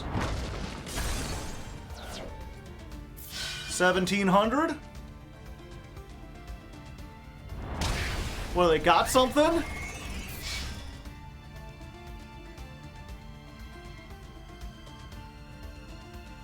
Fuck, man. What? Imperm? You chose poorly. 15. 33. Oh, I can attack more than once, baby! Megaton for gay! Get out of here, Tenpai! Ooh! We got, yep, I think they used Imperm on the wrong thing. Well, I think it wouldn't have mattered either way. They would have taken 3,000 and another 3 either ways, but the point is we get it. Even through an Imperm and a Max C, maybe that's not like the best thing, especially against fucking Tenpai. But we did it, and we got the Super Poly too. Yay us. Also, hello peeps and everyone who's raided along with you. Give me 1 second. I'll do the little introduction that streamers do. I gotta write down some notes for my editor real quick. This was duel number 103 versus Tenpai. A good use of Super Poly. Starts. Oh, I guess we need to show some of the intro. Okay. But yes, welcome everyone. I'm Hardleg Joe, if you didn't know. Joined as always by my companion Critter. He's a nice little ox. He sits back here. You can get some Critter emotes if you subscribe or whatever, although you're new, so you probably wouldn't want to do that. And every month, I climb the Master Duel ladder with a different deck as chosen by my patrons. This month, we're doing Ancient Gears. Last month, it was Goaty. Before that, it was Odd Eyes. I've done everything from, like, Tearlament in its prime to Ojamas. We run the gambit, baby. And this month, obviously, like I said, Ancient Gears. And this is actually the last day. After this, we're going to compile all the stream footage that we've got so far, edit it up, turn it into a video up on my YouTube. That's probably where I'm more well-known than streaming, the youtube.com/hardleggaming. But if you want to see all the best moments from all those previous climbs combined into, like, a 3-hour movie, I've got, like, 24 episodes of that shit. You can go watch it on YouTube whenever you want. I made an Earth Machine episode. Peeps helped out with that one a little bit. I appreciate it. It's actually the most popular ladder climb on my entire channel. And the 3rd most popular video I've ever made. And it's still going. I had no idea Earth Machine was that popular, but I guess so. It must have a huge fan base. Either that or people just liked that I was wearing like a construction helmet in the thumbnail. I don't know. I usually get a prop for every episode. This time I got the Ancient Gear like Centurion helmet. Which I was originally just like, you know, forget the top hat. I was just going to go in like this. The problem, of course, is that my glasses won't fit underneath it. Like, I can wear it, but I can't see shit. And I can't get these to, like, fit inside. It don't work. Unfortunate for this. And everyone was like, get a Crowler cosplay. And I was like, where? Where can I just buy, like, a cosplay of an obscure character from a TV show that hasn't aired for, like, 20 years? I don't know why people think, like, oh, yeah, if you just type Crowler cosplay into Amazon or Etsy, you'll find a bunch of people selling that shit. No, this was as close as it was either this, I almost bought, like, an actual metal helmet. It was, like, $100, and I'm glad I didn't. Because I feel like that would have suffered from the same problems. Except it would have been way too heavy to sit on top of my hat. So we wear that during rank ups. Who's Crowler? He's the guy who played Ancient Gears in the anime. Should have got a keytar and pretended like it was a dual disc. I think that those are like an actual instrument would be like $600 or something.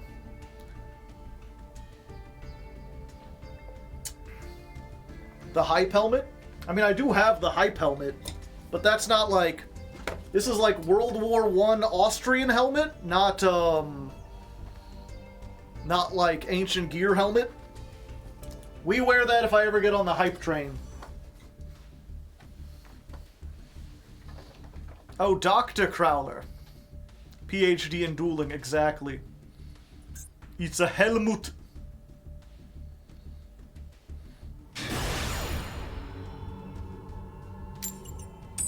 Prussian helmet. Oh yeah, I forget. Prussia's one of those countries that just, like, doesn't exist anymore. Like, do you mean Poland or do you mean Russia? Yes.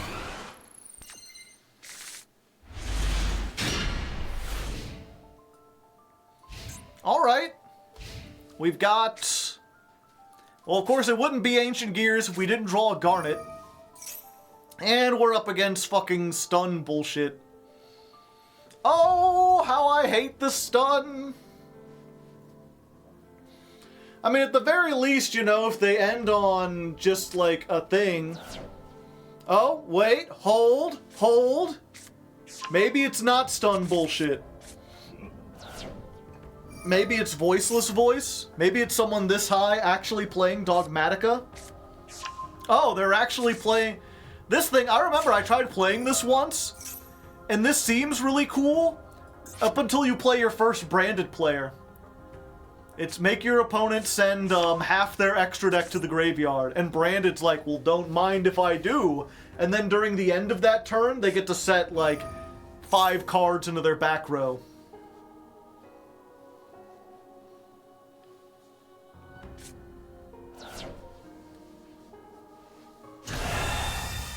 Albazoa! He's big, he's ugly, he's killing half your extra deck. He looks like one of the angels from Evangelion. He's got like a big thing through his heart and like giant yaoi hands with like stigmata in them and everything.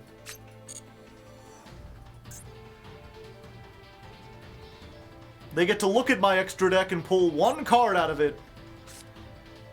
SP? Makes sense.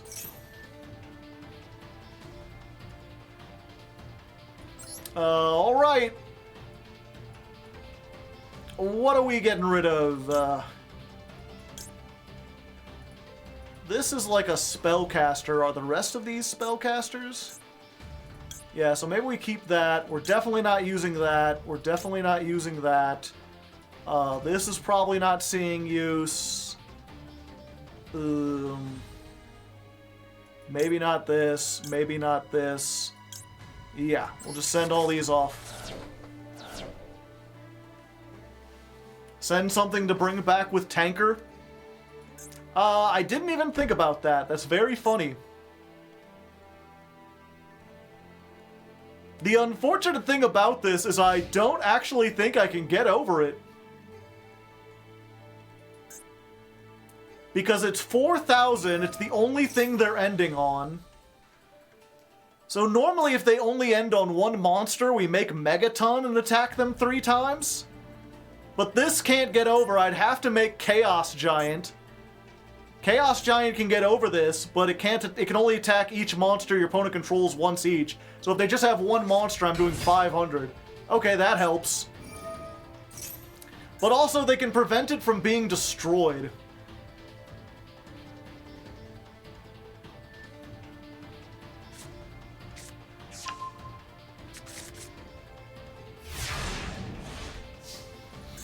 At least I think that's what this is, right?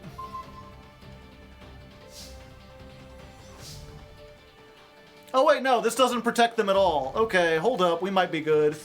Let's start with Ancient Gear Fortress because it's very funny.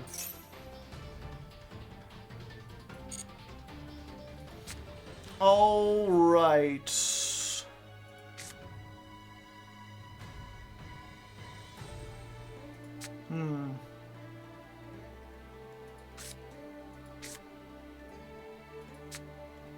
Yeah, I think we go for this. I think we can make both, actually, now that I think about it. Hold up. Okay, so we're going to use this. We're going to get...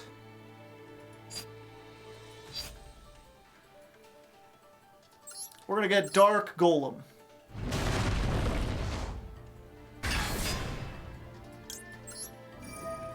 Activate Dark Golem. Let's get you and you. Do I want to get... I could get Tanker. Yeah, actually, let's get Tanker, because I might need the extra damage.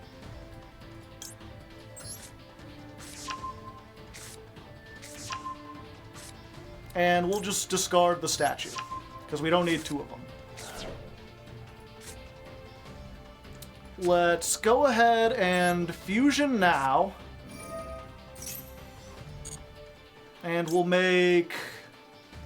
Yeah. Wait, I think I got... Yeah, I got this. For some reason, I was like, how are we going to do this? And then I remembered. But just in case, we'll send this. We'll send this. And we'll send one of these.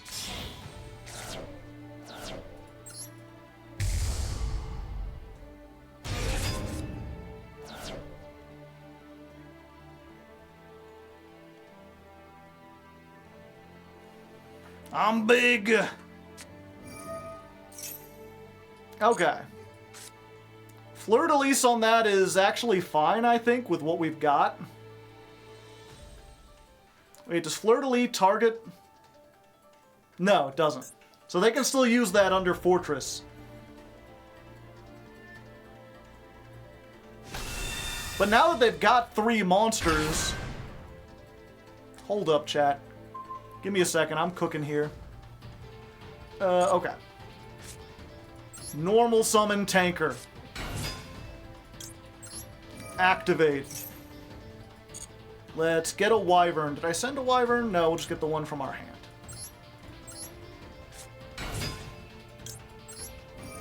Wyvern effect.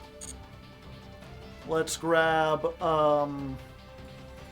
this. Let me read this again.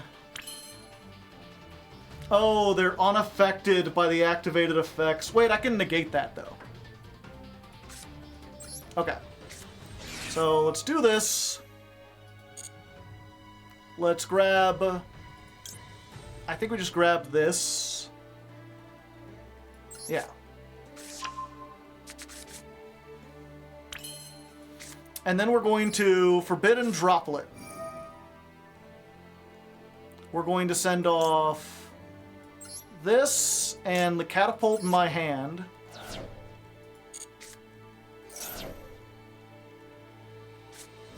Nibiru. Fuck. Well, I mean, I guess that gets rid of everything for us.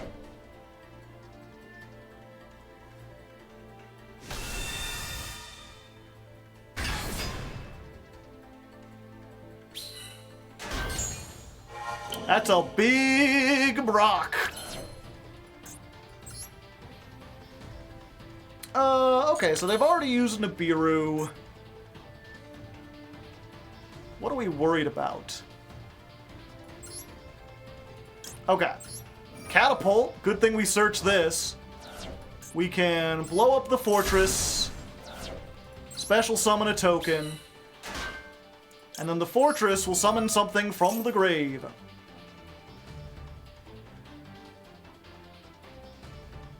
You got a called by as well?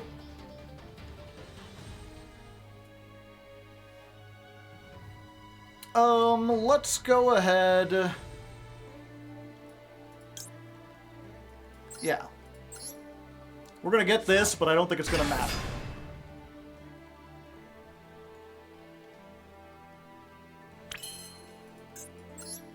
Let's go for Ballista.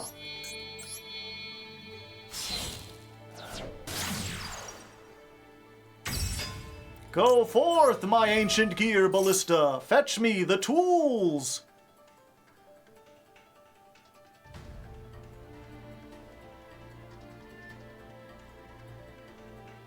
They've still got one more thing is the problem. I know I can make Golem and attack 3 times, but I want to try to bait out whatever this is. So we can use Ballista, destroy the Gear Town, turn use 0.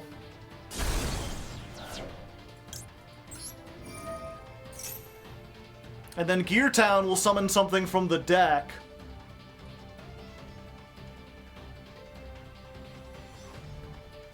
So we can get... Yeah, I guess we just go for the 3rd Golem. Oh wait, no, we go for Hunting Hound.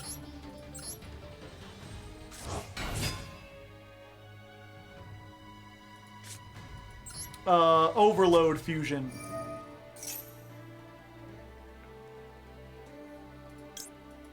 Make another one. Oh, I can't. I forgot I can't make Megaton. Fuck. Fuck, shit, fuck. How can I use this? How did this get in the graveyard? I don't remember that. Well, either way. 1, 2, 3, 4. The Ritual Monster. Gotcha. I've got 7,000 on board, chat. Battle phase.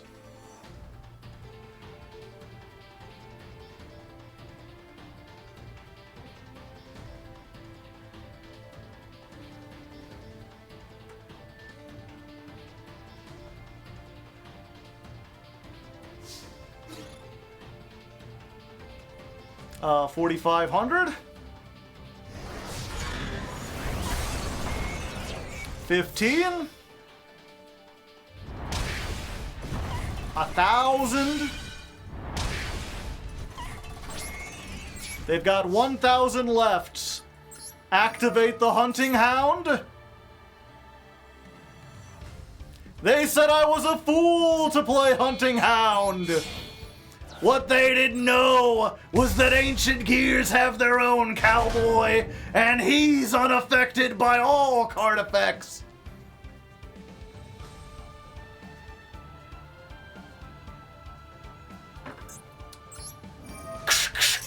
Fire the howitzer! Bang! Even through Nibiru! Yeehaw!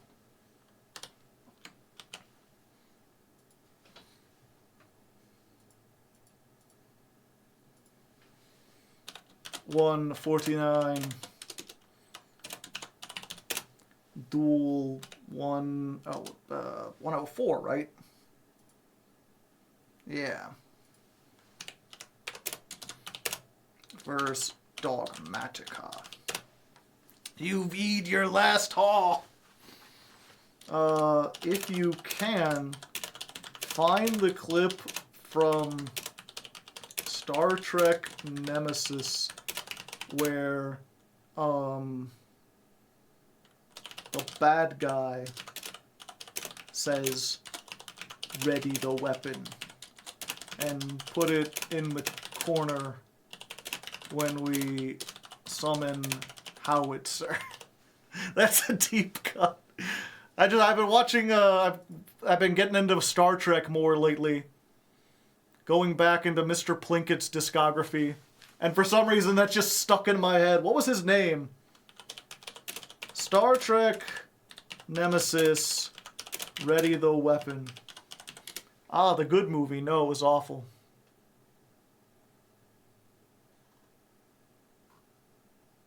Shinzon. Wonder if I can just Shinzon. It's called a cascading biogenic pulse. The unique properties of Thalaron radiation allow the energy beam to expand almost without limit. Depending on its radiant intensity, it could encompass a ship or a planet. He would only have built so.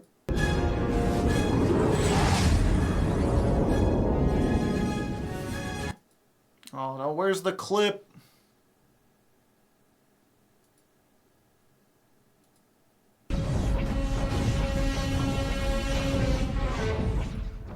Target weapon systems and shields. I don't want the Enterprise destroyed.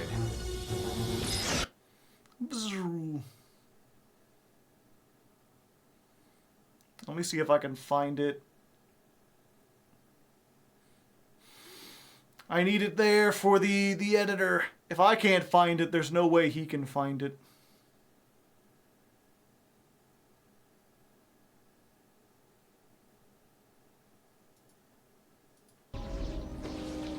Not yet.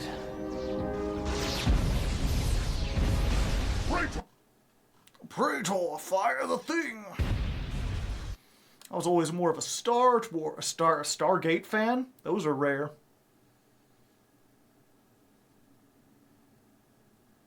Don't see those very often. I too love Star Wars.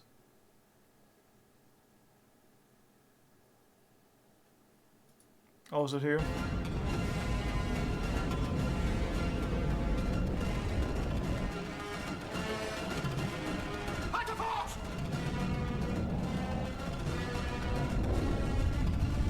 Ram the ships.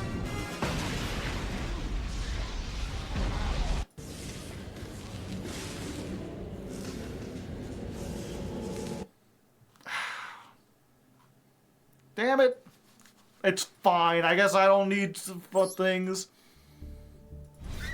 If you can't find it, that's fine. I couldn't.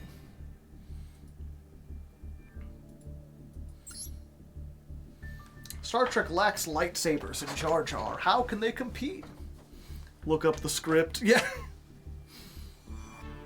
It's like one clip. If you don't know, it's just this, it's like the main bad guy of the movie, and he's like dying from this like degenerate illness. So he's like all pale and covered with like black veins. And they have this big super weapon they're trying to get to Earth, and at the end he can't get, they cripple his ship so he can't get it to Earth, but he's just gonna fire it on their ship. Because they crippled his ship by crashing them together, so they're both just kind of stuck. And there's just like this edgy clip of him staring at the camera like, ready the weapon. He says it in this very like dark tone. And it gets made fun of a lot because like generally not really what Star Trek is about. He was the clone of Picard, yeah.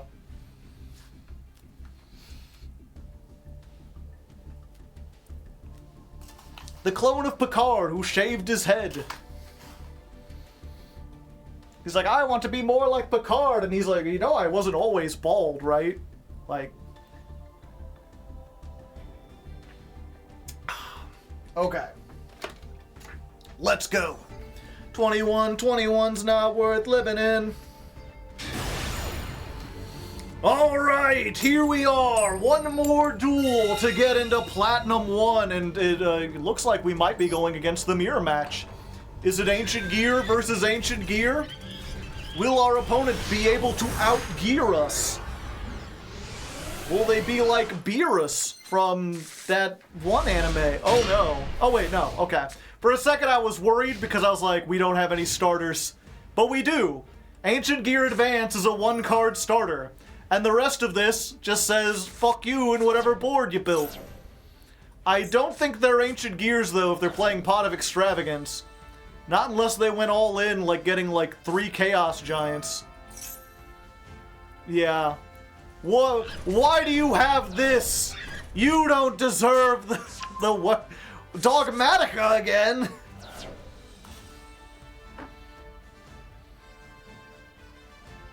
Yeah, I didn't think this deck was this popular. What are all these doing up here?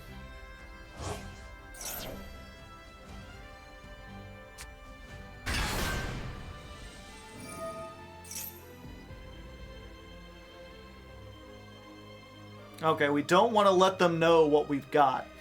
So we gotta send some generic stuff. Why would you send Entis now? Let's see. No, we don't want to let them know we're on Super Poly either. Damn, we don't really have generic stuff. Oh wait, if we send this, we get to draw a card. Yeah, let's just send these two. I like a free draw. We'll both get one. Thank you. Oh, it's just a frog. What are you doing here? Oh, it's voiceless voice. Okay. They're just playing some other stuff. I can beat the fuck out of voiceless voice. They won't know what hit them. Voiceless Dogmatica.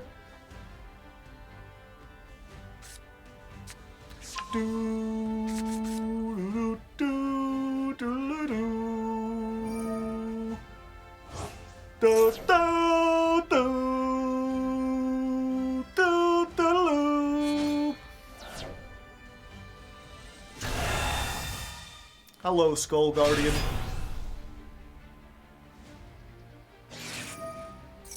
Hello, Lo. Hello, Lo.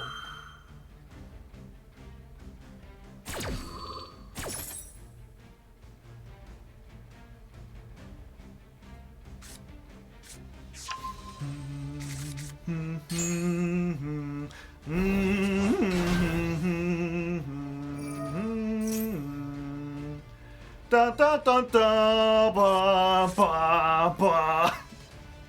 I just like to imagine like my opponent sitting there, calculations running through their head, like I have to build a board to deal with every probability. My opponent's over there probably already thinking about how they're going to break through my plays with a complex thing of moves. And I'm just sitting here with like Super Poly, Forbidden Droplet, and Lightning Storm, like da da da da da da da da. Bodot virondo vidos aviatoros siro dido. Okay, that's it. Sweet. All right. Oh, now we can definitely do it. Okay, so let's go ahead, get rid of all that back row, because I don't want to deal with that. Get out of here.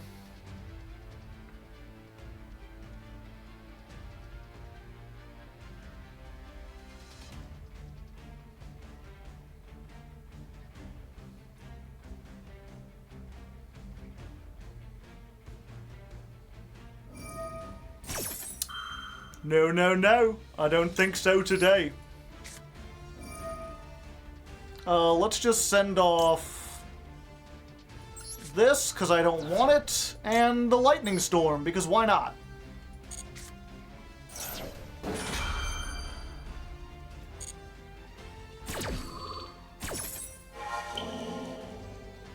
So, you're negated, and you're negated.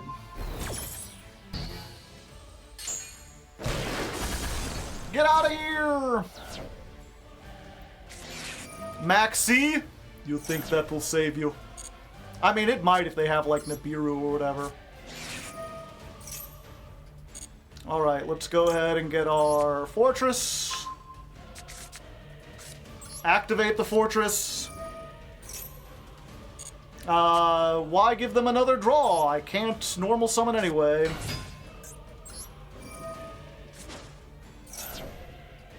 Let's just do this. Let's get Dark Golem.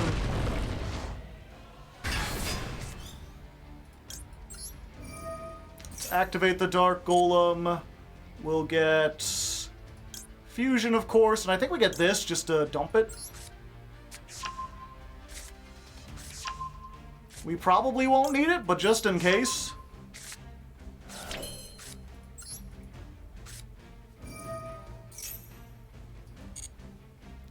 Let's see. Oh, the question is, will this be game, now that I think about it? I might not have enough.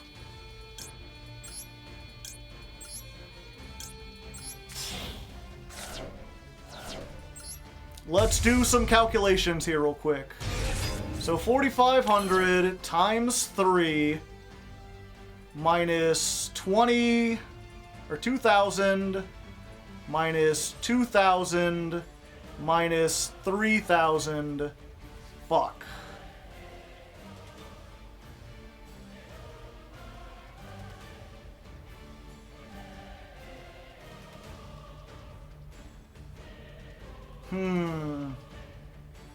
Oh, the frog.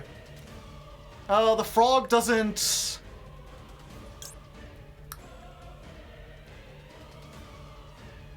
Yeah, if I super poly, I'll have less cards on the field. What would that be? These are both light warriors, light spellcasters. I already sent off the one thing. I could make Mud Dragon by using, like, these two, but that would be even less damage.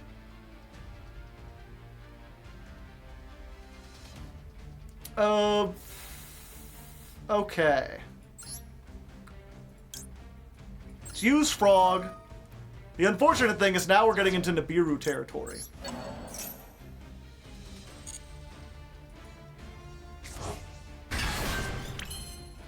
We'll use the Frog, and we'll use the Catapult. We'll destroy this to make a token.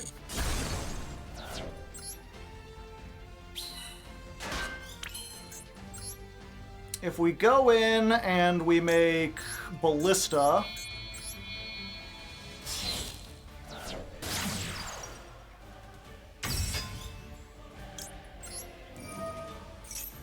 Ballista effect, let's go ahead and grab...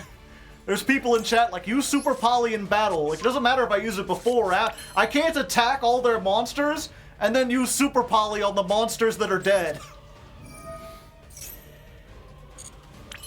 It's fine. We'll use this.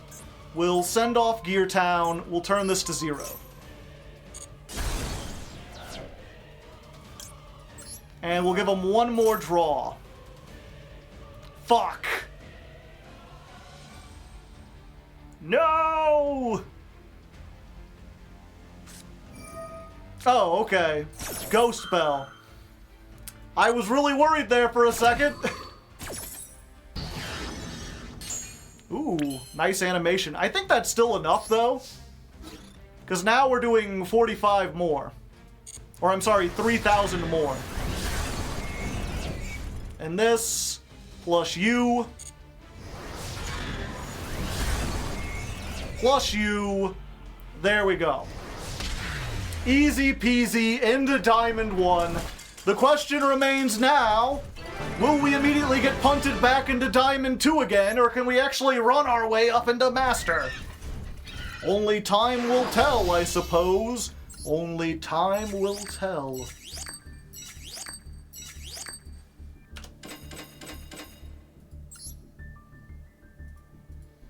Yeah, I wonder if they did have Nibiru.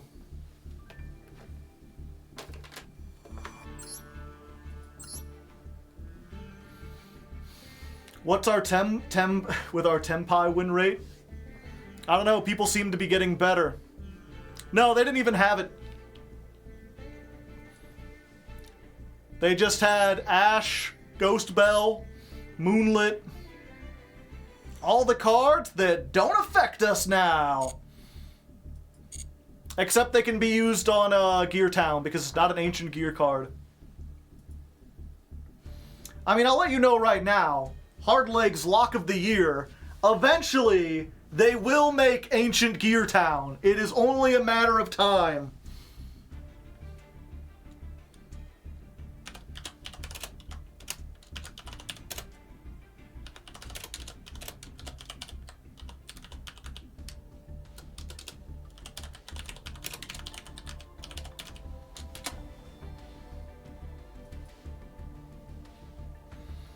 Oh, I'm sure. Okay, give me a second, chat. I'm getting a little hungry. Now that we've gotten up a rank, I'm going to microwave some pizza real quick. You enjoy that, chat? You have fun? He's a wonderful dancer. I try my best. No formal training. Can you believe that? Does your monitor have a speaker? No. They're like, yeah, I can believe that. I can believe that all day. You're telling me you're just making shit up? I never would have believed. What a banger. Yeah, if you're curious, it's an old 90s song called Bitches by a band called Mindless Self-Indulgence, which I mostly know because I used to be in the AMV scene when I was an edgy teenager. And there was like 3 or 4 just really, really good music, like AMVs made to that song specifically. And I'm curious, chat, for those of you who just heard that song, it's like 2000s new metal. Yeah, I think it's around that time. What anime do you think would fit that kind of song? What manner of song or what manner of show was paired up with bitches love me because they know that I can rock?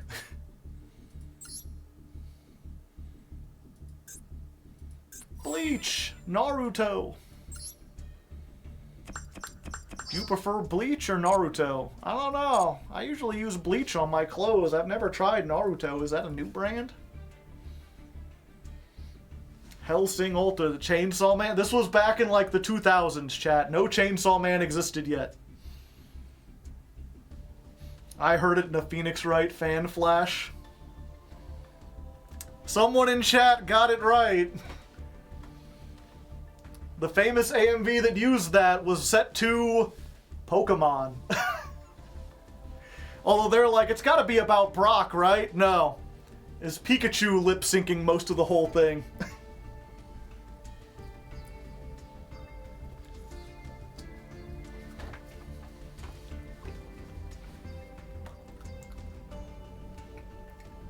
Ooh, that's really hot.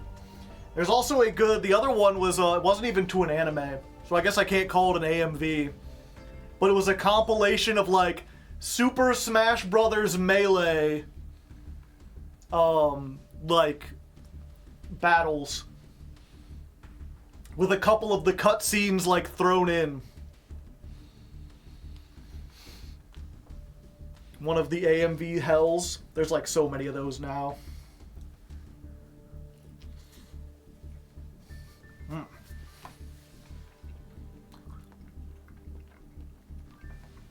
One of these days, chat, we'll have to sit down on stream and watch AMV Hell 3 for all my young audience members who weren't around to see that. I feel like it's just obscure enough that, like, if you're not exactly like a 35-year-old old Taku who was like into like Naruto when it was new, you would not know AMV Hell. Or we could sit down, we could do it. Do they still make? I think they've given up the project, but they still make one like every 5 years or something. And then we'd have to sit there, it hasn't aged the best. Oh yeah. We'd have to sit there with like a button like it was the late 90s. It was acceptable in the 80s. Bow, bow. It was acceptable at the time.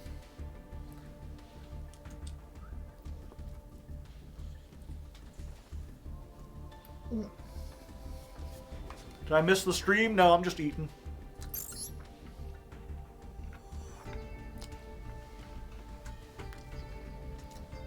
Yeah, we'll have to, I'm not sure what should we call. I know there's like a phrase for that. That, like, you know, it was the style at the time.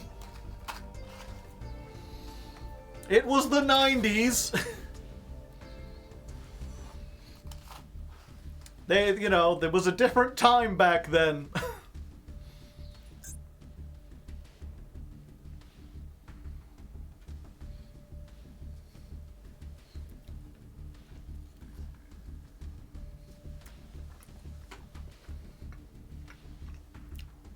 Can't make AMV Hells anymore because of woke. What's funny is that, like, a lot of the stuff that I assume would be, like, at the time was, like, edgy, probably would fly, and it's mostly, like, kind of unassuming stuff that nowadays it'd be like, ugh. I used to be with it, and then it changed. And now what's it is strange and weird to me. It'll happen to you too. Okay. Can we not immediately lose 3 duels and get bonked down into Diamond 2?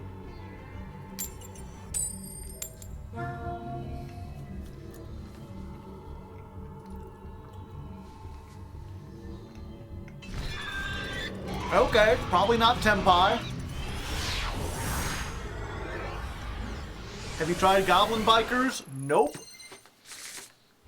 And thus I have no thoughts on it. I have no thoughts and I must scream.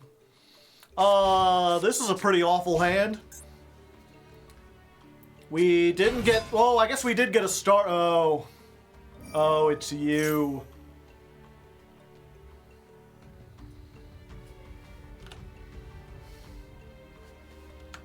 Rank isn't right, yeah.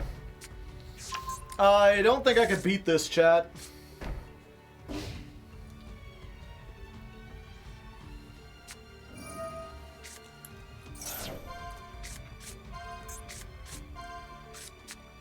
Wanna be.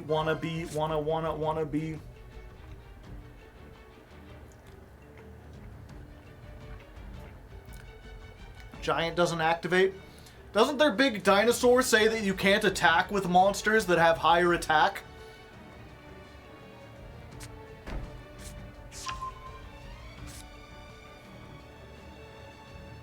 Did they whiff? No, they got their fusion. No, only activate? Okay, we might be able to do this. And there we go! Suddenly everything's back online, chat! Never mind! Well, unless they, ash this. If they ash this, then we're screwed.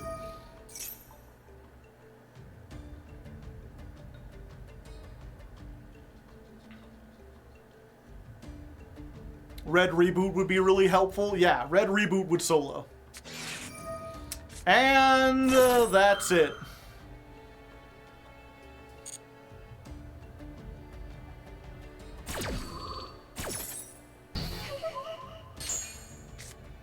That's all she wrote, chat. Fortunately, this hand we only opened with one of our starter.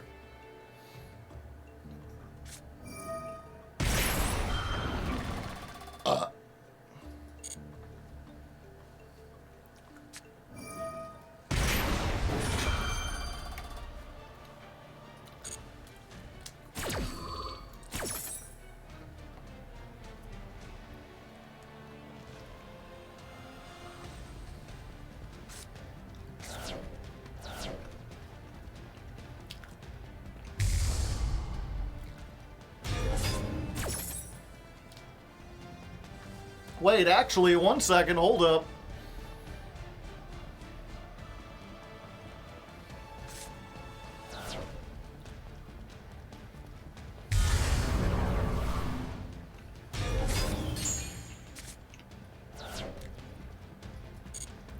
They might get themselves into howitzer range.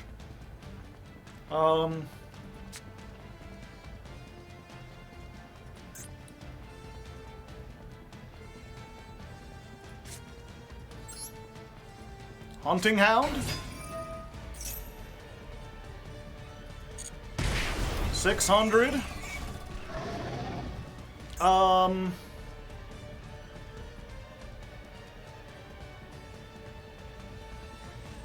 Yep, let's try to activate the effect.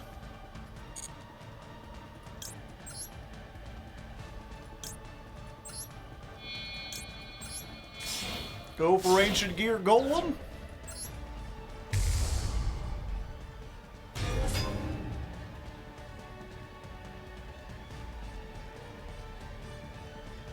Or not Golem, but Howitzer.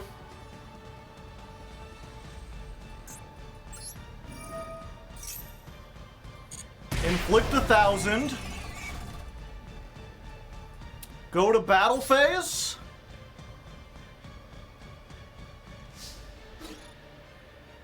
Attack.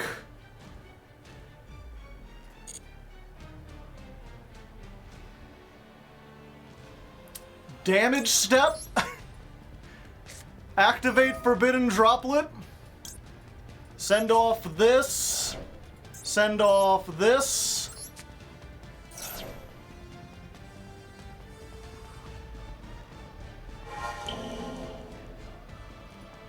Let's have that. If only I could have it twice.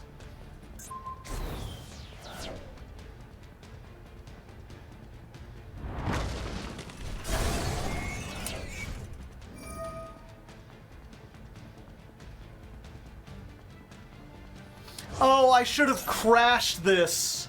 Wait, no, I wouldn't be able to activate. Damn, we were so close! Oh, I should have... Wait, no, she has 4,000, right? Yeah. I forgot, she has 4,000 and then loses. Yep, we almost had it.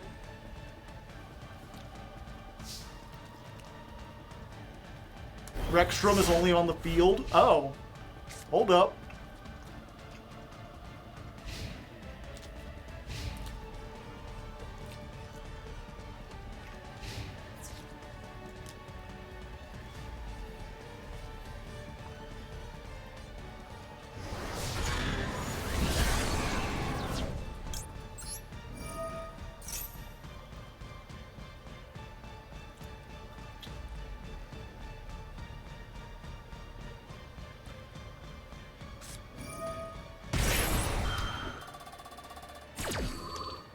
Damn.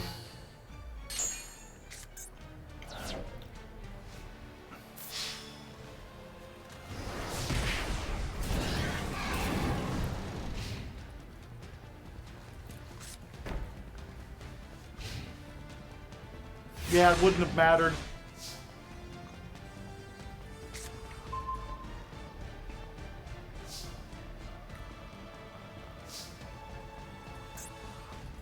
Ah, fuck it.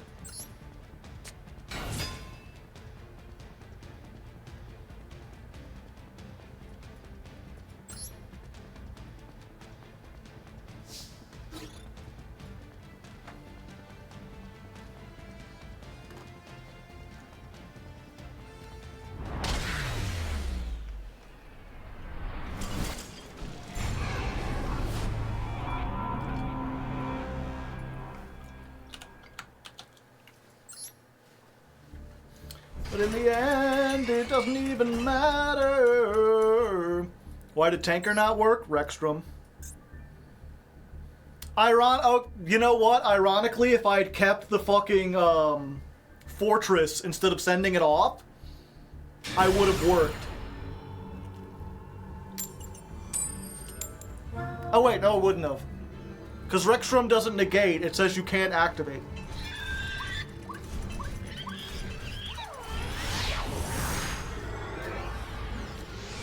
Wouldn't she have dropped to 0? No. She would have went to 2,000. Alright, now we've got a bunch of starters. And we're up against Ubel. Damn it! This is like the one match where we really need like Lightning Storm or Heavy, or Light, what was it? We need, yeah, Lightning Storm or Heavy Storm.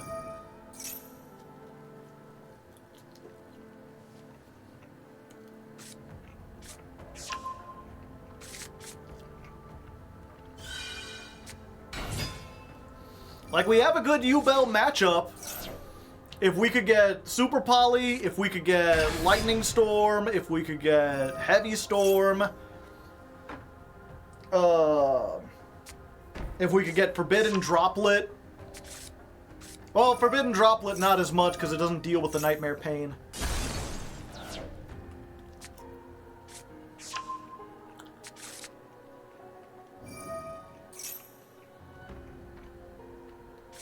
The 6 card has to go hard.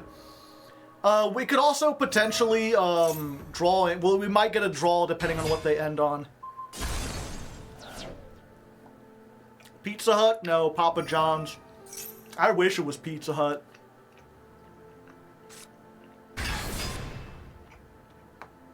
This Shack pizza was very disappointing.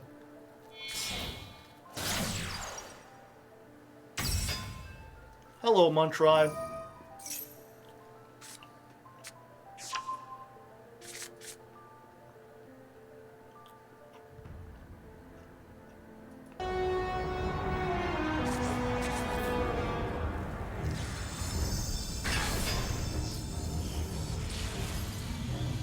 Disruptors are not functional, sir. Deploy the weapon. Yes! Thank you, Vexelis! I will put that in my notes for the editor.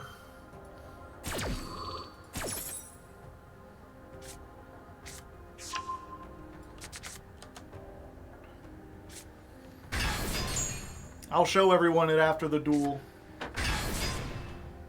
I appreciate it. If someone wants to gift a sub to Vexelis there, they certainly appreciate. You know, they just made the video like 1% better. Unless that ends up getting copyright claimed, then I'm screwed.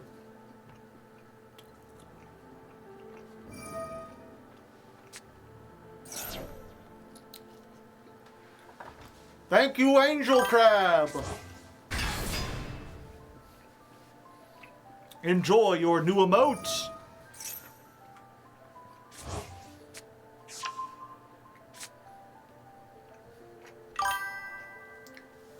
Oh, and Freddy said go! Thank you for the gifted sub as well.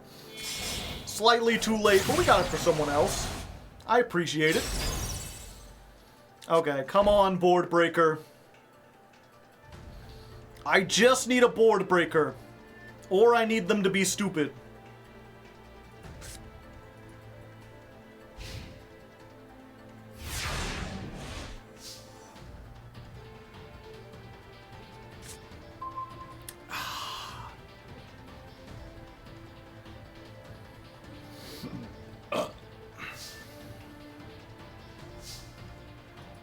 Yeah, I think they got this, unfortunately. Can we make 8 howitzers with this hand? If we played them, probably.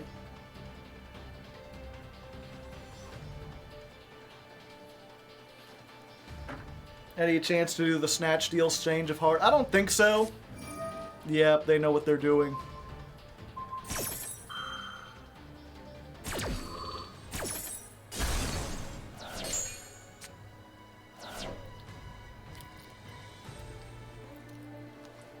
The problem is, if we had opened any of our tech cards, we would be golden, Pony Boy. Like, this wasn't an instance of like, oh, we got Lightning Storm, but Lightning Storm doesn't win in this case. Oh, we got Super Poly, but Super Poly doesn't help us. If we got any of those, we'd probably win this.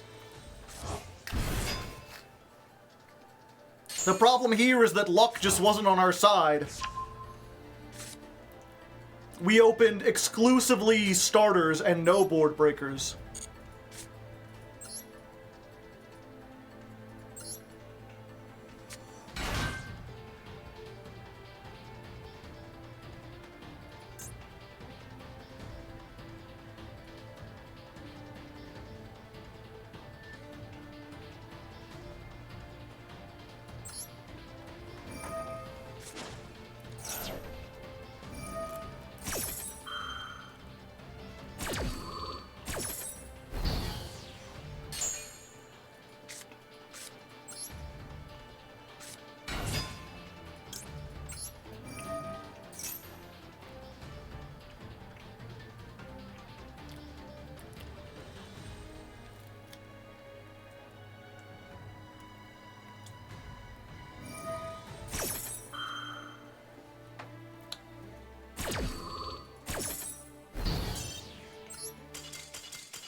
Lose and we lose a rank. The prophecy has been foretold.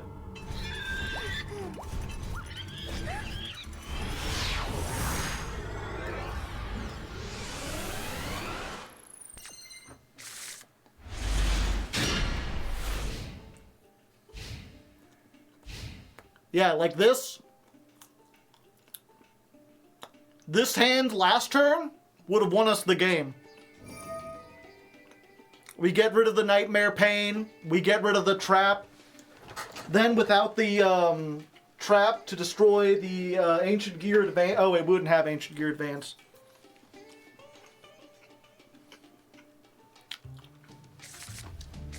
Actually, never mind. This hand doesn't win us the game. It certainly helps. Hold up.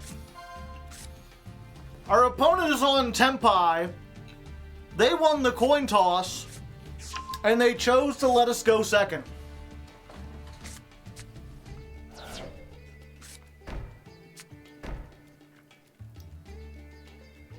They're just adding Gamma, and they're like, go ahead. I mean, to be fair, if we don't get advance...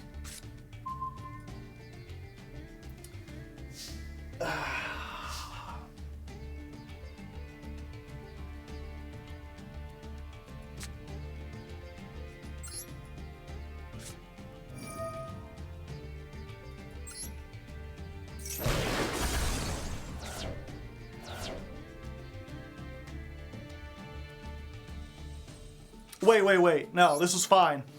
Ancient Gear Wyvern. Use the effect, and they Gamma.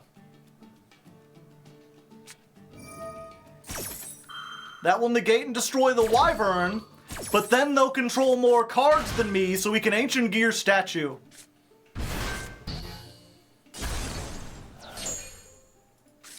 So now we can special summon this. Activate it, and they surrender. Alright, it worked out. It worked out better than we expected. Oh, 2-0 defense to pierce into? My favorite. Okay, we don't rank down, thankfully. Jeez and crackers. I'm starting to feel bad, though. At first, the first couple times we beat Tenpai, I was like, oh, we got to include those. Who knows how often that'll happen. And now I'm looking back at my list of duels, and there's like more Tenpai than anything.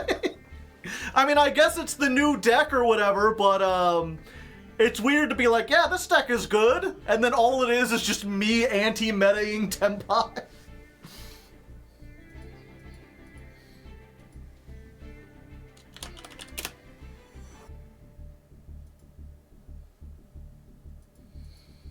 Duel 108 first. Go first Tenpai. Again. And we got to include that one because it's like, you know,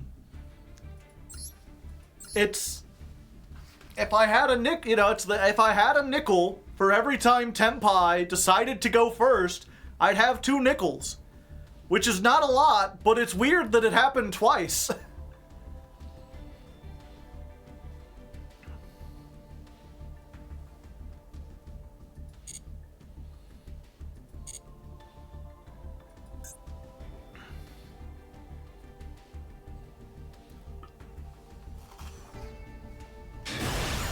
Santa Claus. It's like a kaiju, just with fundamental differences.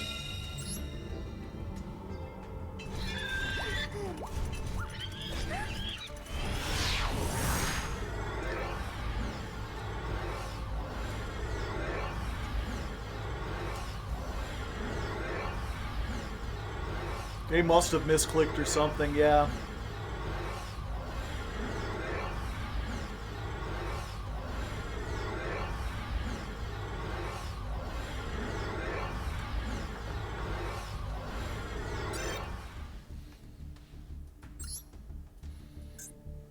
What?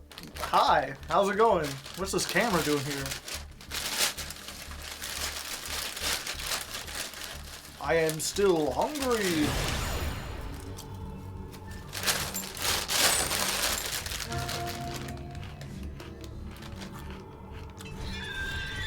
I am going first.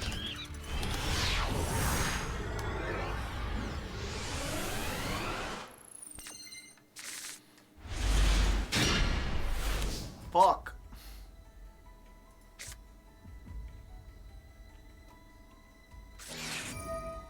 Max C, I see.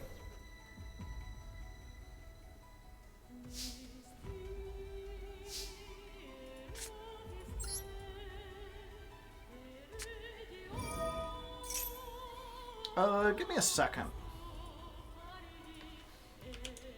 Ancient Gear, Dark Golem. Let me read this exactly.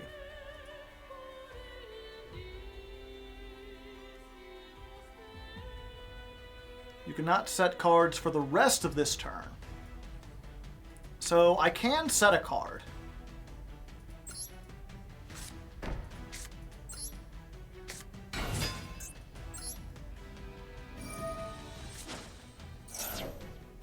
You don't read from the related cards? Oh, I don't know how to find that.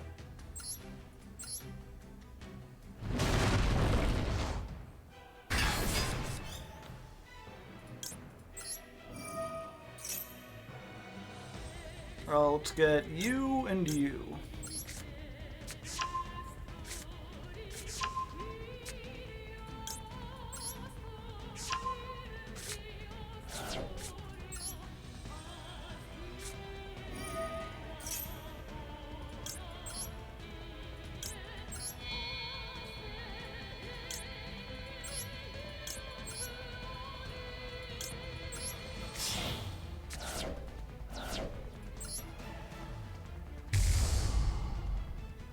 Alright, so they get one draw off of the Maxi, essentially.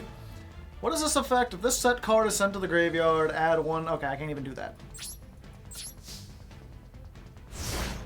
I'm just hoping, basically, if they don't have exactly Lightning Storm or Harpies, or if they some reason wait to use it, then I can activate this and get 2 more blockers for all the, you know, use it'll do against Tenpai.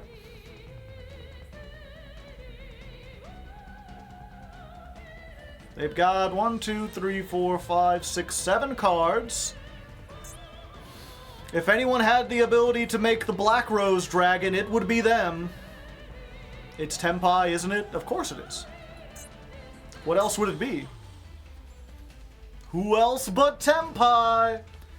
It's Tenpai, Tenpai. Blind in second, attacking shit. It's Tenpai, Tenpai. Scoodly doodly, battle phase. Scoodly doodly, end of main.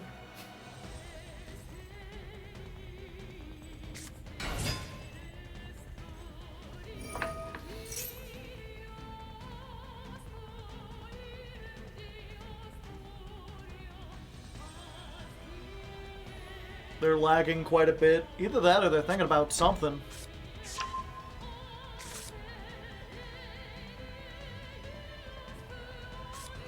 Weird that they went for that first.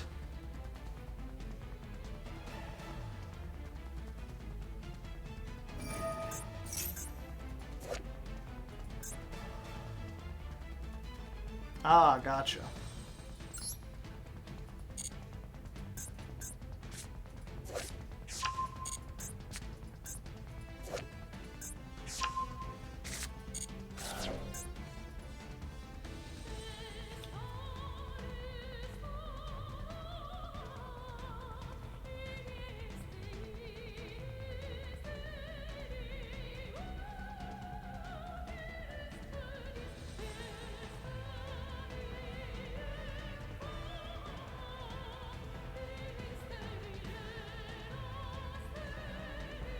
Does anyone remember what's our Tenpai record now? I haven't been keeping track today. Setting a card. Interesting. Setting 2 cards. Are they gonna pass?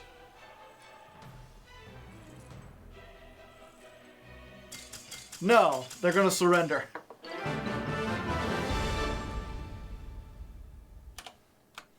We take those. Yeah, we've lost twice to them. And I think that was the 13th duel.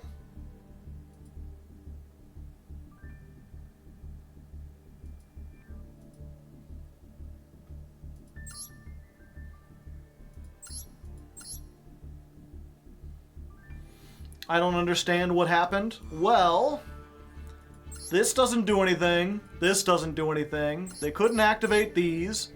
Okay, so let's just go. Useless. Useless. Useless, useless, useless, useless. They are not playing the level 7 that pops a card, and they're not playing Black Rose Dragon.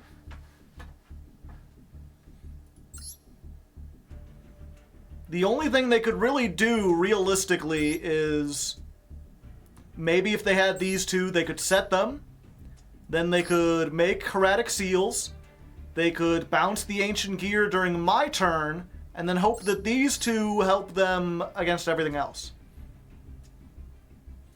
Lina? I don't know how they're even making Lina. They don't... I guess they're just assuming they're going to steal a light monster. Light, fire, and dark. I mean, they can't. They do have one card that steals.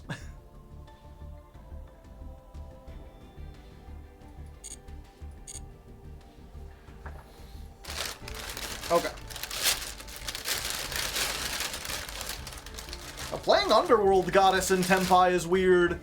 How you gonna get that many monsters on the field?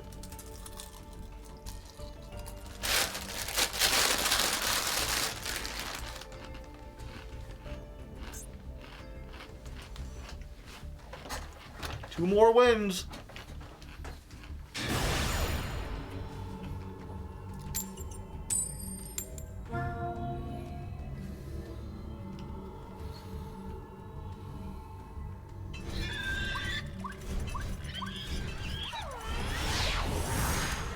Going second makes me feel alive. I go second, my opponent dies.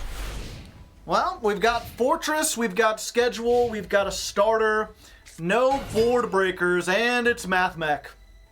It's the MathMech Cybers deck that I was worried about, chat. We really need like a Super Poly to deal with this. Super Poly or Red Reboot exactly.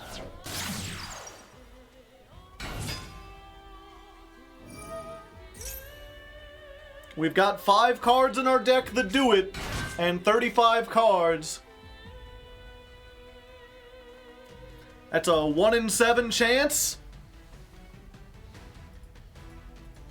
I like those odds, baby.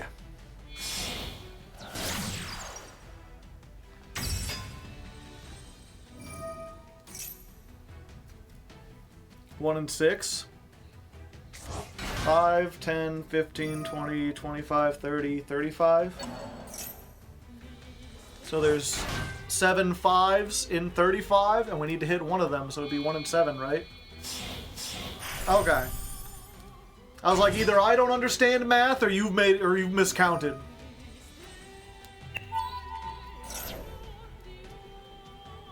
Lingaribo doesn't matter for Red Reboot because it's a counter trap. Yeah, and also they're not going to end on it.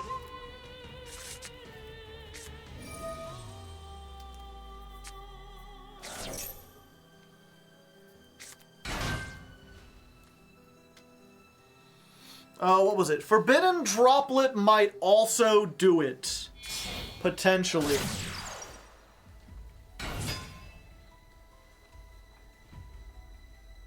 It depends on what they end on.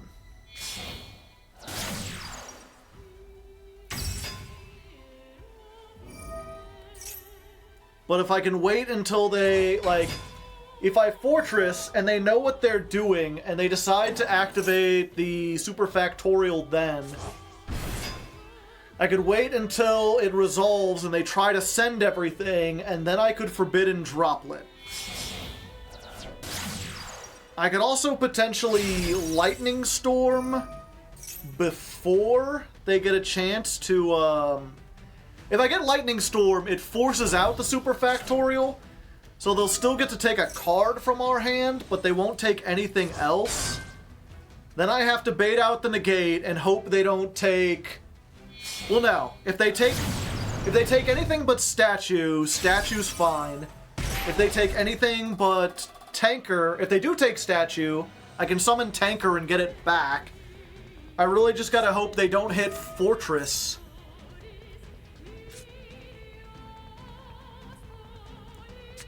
So all I gotta do is open like one board breaker. Any of my board breakers would immensely help. Just don't give me like an ancient gear golem, please. Another frame, a wyvern. I don't need it.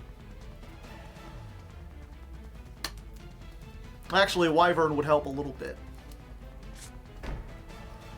Okay. Wait, they didn't send the thing that negates spells. I didn't want you, wyvern! Okay, they're gonna do that.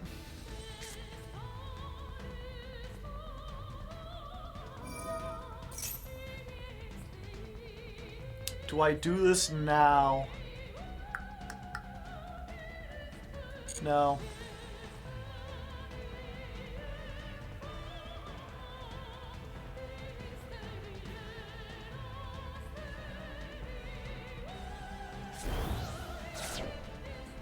Huh? Maxi, that's fine.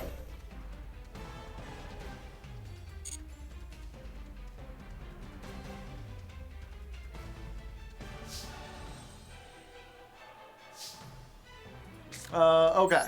Factorial. Or not factorial, but fortress. Do you have the factorial? Oh, they're letting it go.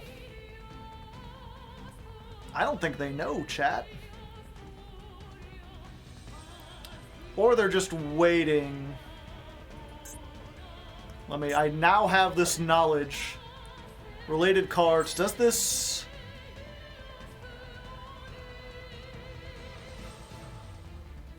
No, it doesn't target, so they can just do that anyway. So what I need to do is... activate this. Thank you, Stay Bop, for the tier 1 sub. And we're just going to get... another fortress. I could get this and get to fortress. No. We're just getting another one of these.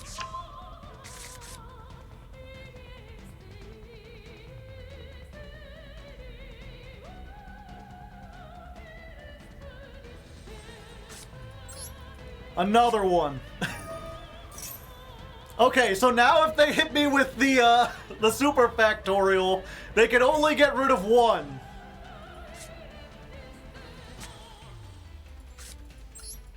Let's try this. Let's go the frog and the golem.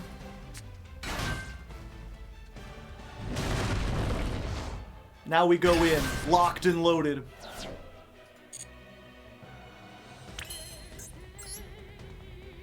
We need to get that down.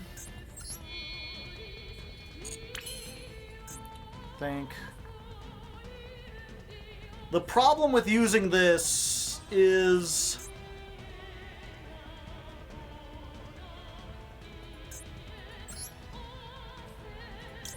yeah, if they factorial this, I have no other way to get this down to 0.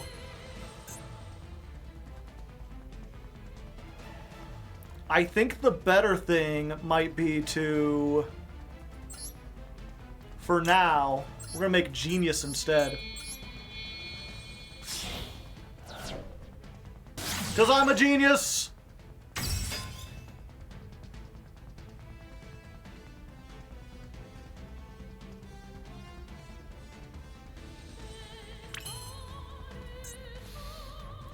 Target one face-up card on each field. Okay, so we're going to do this. I'm going to target my wyvern and you. Does that lower the attack? Yes. Okay, good.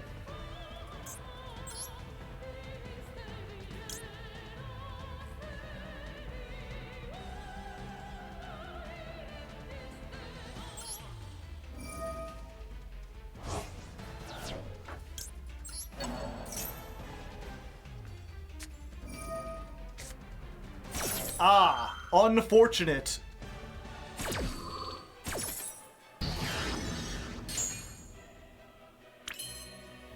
Okay.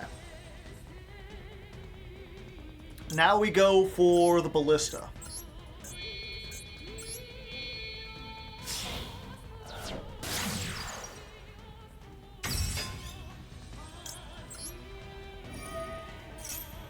Ballista effect, let's get Gear Town.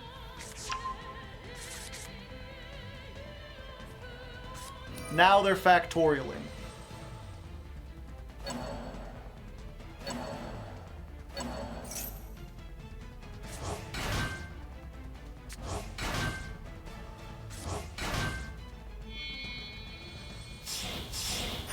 I think I'm good as long as they don't hit exactly statue out of my hand.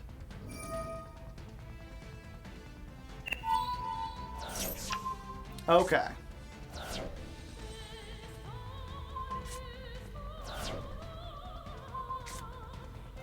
And with that, shield should be down. Special summon statue. Unless they have Nibiru, I think I'm safe. Dark Golem.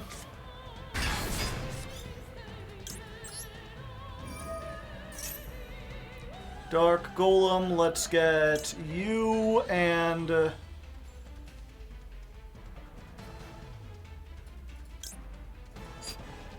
you? Yeah. Oh, wait, no, I should have gotten... Okay. I need to remember that for... Well, we're still good. I can do this.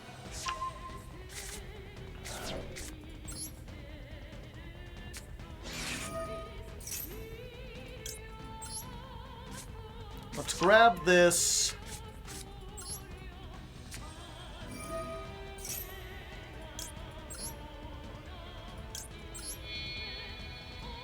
This with you, and you, and you.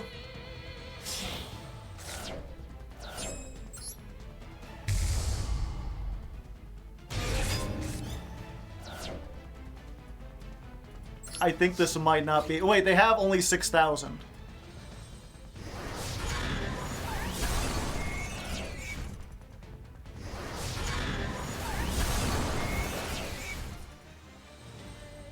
Yeah, there we go, baby! These games are really intense when I don't try to do the math to figure out if I have game. I'm sitting there like, I hope number is bigger than the other number, otherwise I'm screwed. But we did it. We beat them after a very tense match, and now we're just one duel away. Now we got them. Potentially.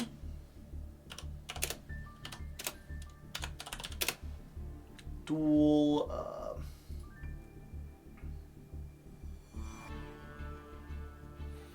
let me look for a second. This was that. That was the Go First Tenpai, right? Yeah, so this is Duel 109. 109 versus Cyburst / Mathmech.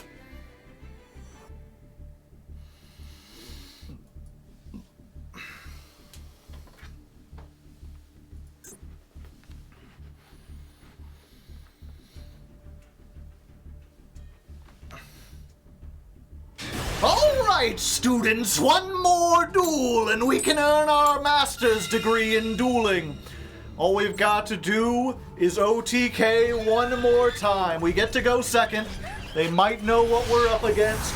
It might be a difficult battle. Or it might just be the fifth, like, Tenpai duel in a row. We got Super Poly. We've got a starter. We've got protection. We might just have what it takes to be a rock and roll band. They're starting off with Pot of Desires. Drawing an extra card.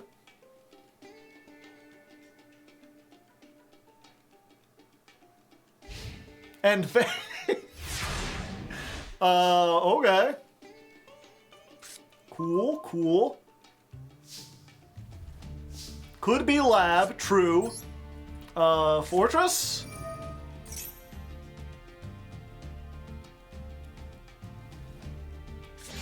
Max C. Okay, they ain't giving up so easily.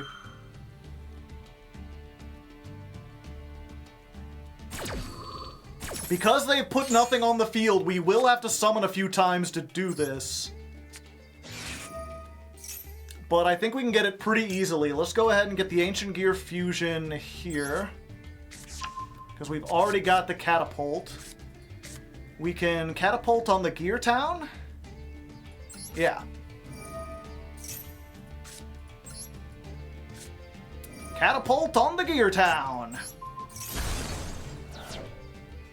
Let's go ahead and go for Tanker. Let's chain block this. They could Ash the Gear Town, but they can't Ash this. And since this is the last thing in the chain, they can't do anything.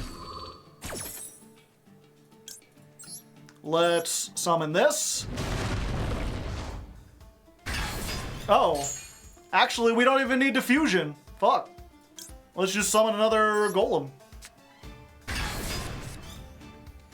We'll use one of these effects. Just in case. We'll get some follow-up. I don't know, one of these and a tanker. We don't need the super poly at this moment. That's just like 3 summons, right? We got 73. Activate tanker. Pop the advance. Everyone goes up. 9100 damage. Who even needs Nibiru? Easiest match of our career. And with that, you slimer slackers, we get a master's in dueling. Our PhD has been earned. I may not have the purple lipstick, but that's fine. Now, of course, we still got some time left. We still got an hour or two. We're gonna see if we can get a little bit higher into Master. You know, I think this is one of those ones where if we had started in Diamond, I might be able to make it a little bit higher. Obviously, it's because we started in Platinum, it was a little slower, but we'll see what we can do. We'll see how far we can get. Well done, Dr. Hardleg. Yes. Call me Dr. Hardleg from now on.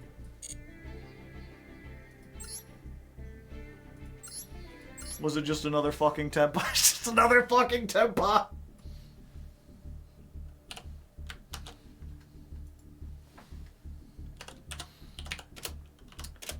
That's duel 110 versus... Go ahead. Guess. Guess which one it is. What do you think it's gonna be? At least this one had Black Rose, yeah. The Tenpai yearn for the mines. Such few streams aren't enough for Master 1. I mean, it was for, well, to be fair, with Paleozoic, I played off times too. But those duels were also really long.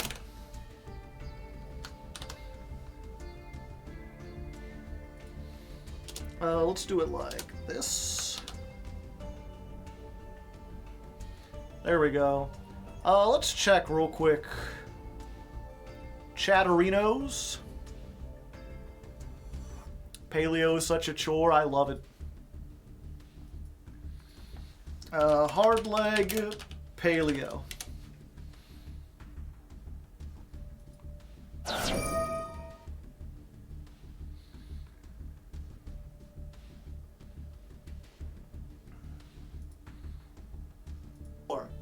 I ended up playing 165 duels with Paleo. So Paleo made it from Platinum 5 to Master 1, and we ended up playing 165 duels. We're currently on, what did I just write down, 110 duels? So the question is, if we played 50 more duels, 55 more duels, could we make it to Master? Probably. To be fair, now that I was like, those Paleo duels, those take like a long time. But so do the Ancient Gear duels, because even though the turns, even though the deck itself usually wins in one turn, I do have to sit through my opponent's turn first.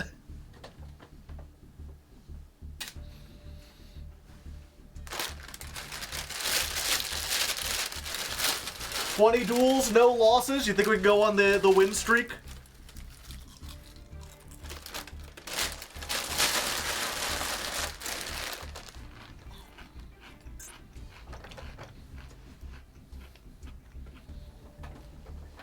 $25 straight wins. Let's go gambling, here we come. La la la la la.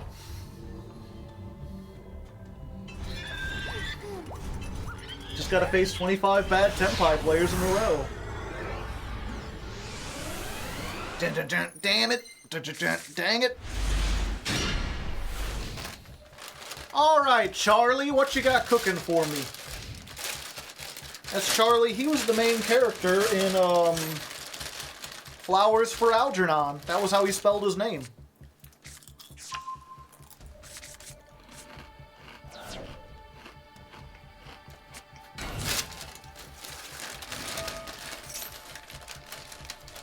Snake Eyes.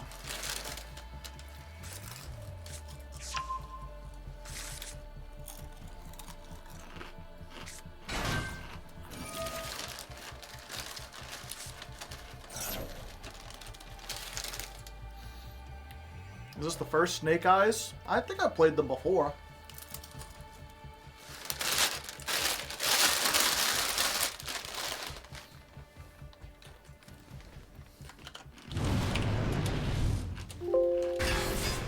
Nope. Not on this episode.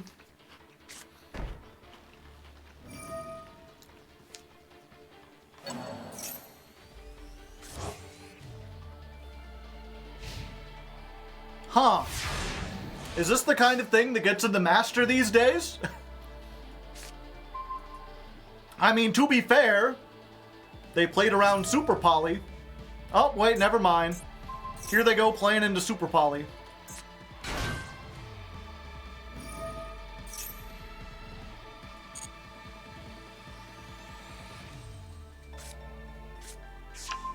TV Carnate.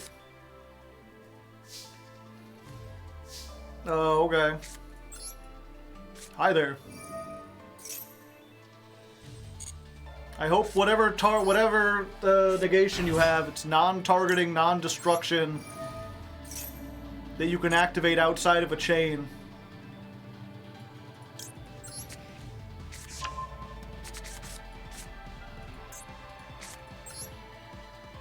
To be fair, Drollin Lockbird cooks us alive.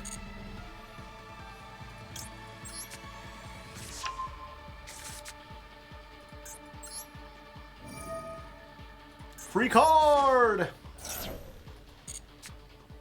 Another one? I mean, don't mind if I do.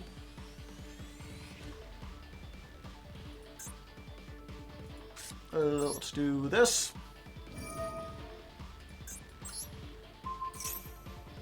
Do we want to play around Nibiru? Yeah, I think we might as well.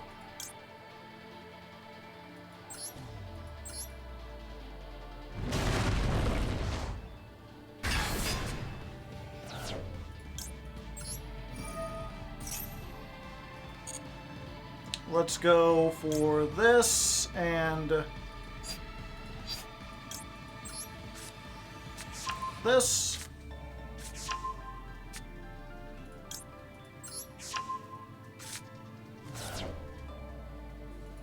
I think with what we have...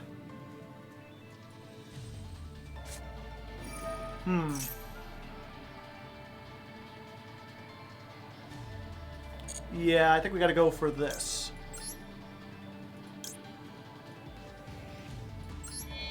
Really, it's one of those things where... if they happen to know how to play around this... They cannot activate... Oh, wait. If they do it now... Yeah, they can't activate in the battle phase. Yeah, I messed that up. I should have made the Megaton, gone into battle phase, activated... Oh wait, then they'd be able to use it. Tricky. Yeah, because I need them to summon more. Okay, let's do this.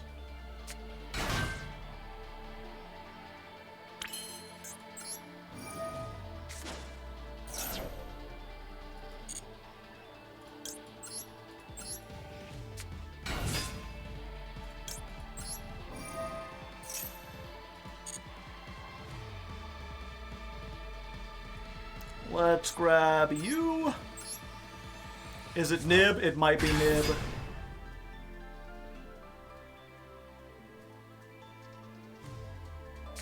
Yep, I should have played around Nibiru.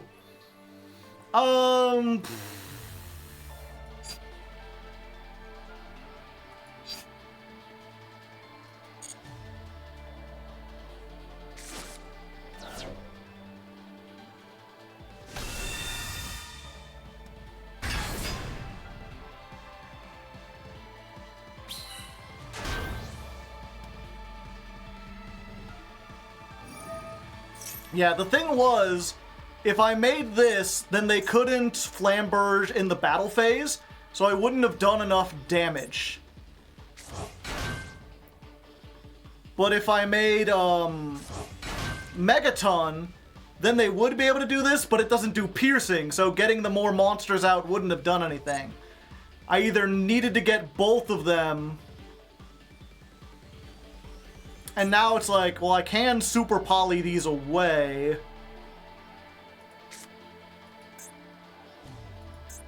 But to what end? Oh, what? Okay, actually, let's go ahead. I'll discard my other fortress.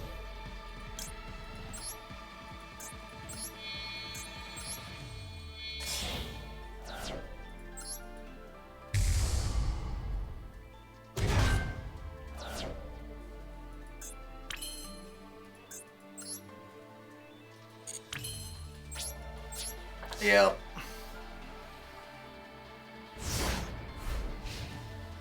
Ripperoni.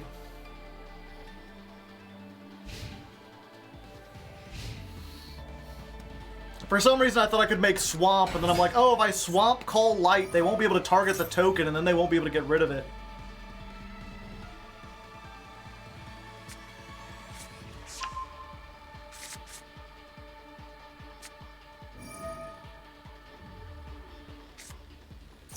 I also could have changed Super Poly in response to the Nibiru and maybe made Howitzer and tried to come back from there.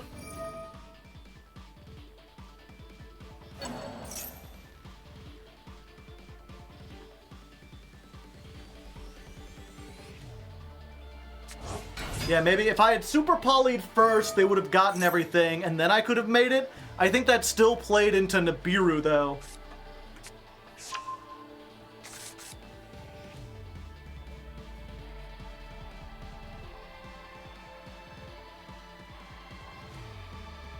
Zealantis deals with the token. Ah, good point.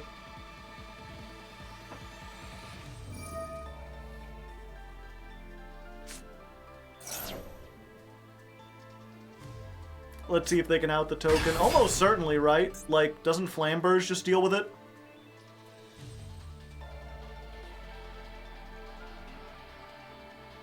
Flamberge can just poke it and be like, you.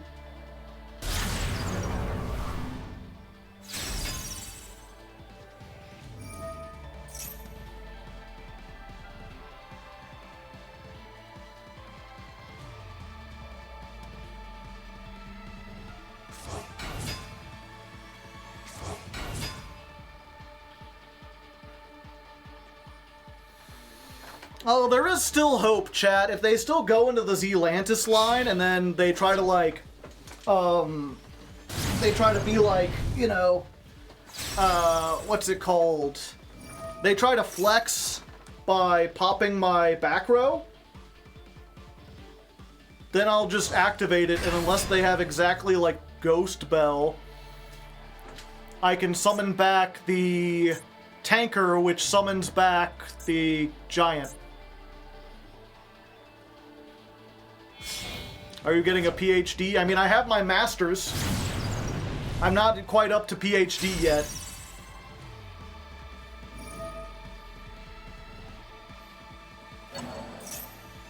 Oh, they can't put tokens into the back rooms? I didn't know that.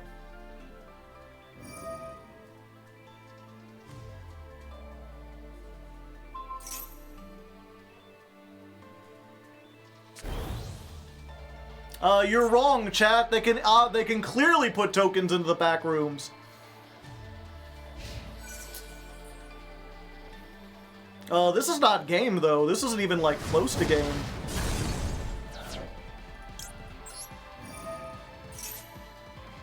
What the heck? The problem is I don't think I can use this because both of my giant golems are in the grave.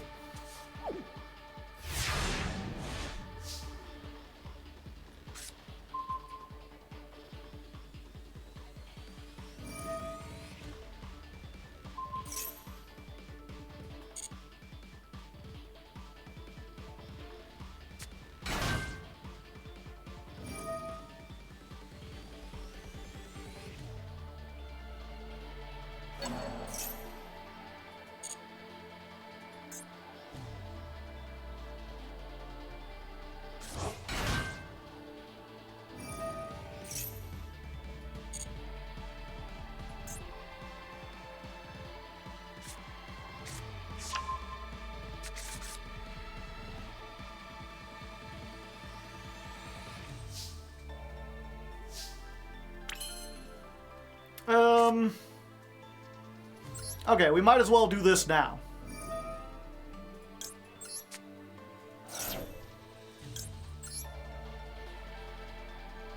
Let's send you and you.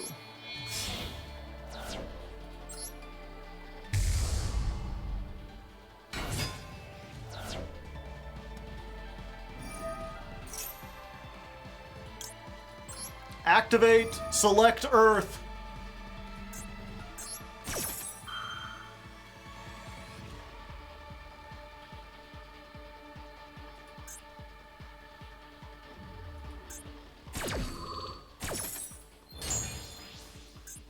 Yeah, if you don't know,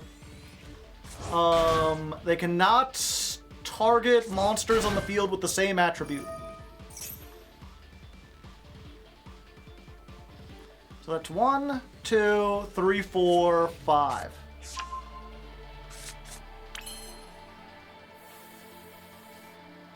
I think I have to do it this way. I have to risk it. Okay. Go for Wyvern. Wyvern effect. Get this.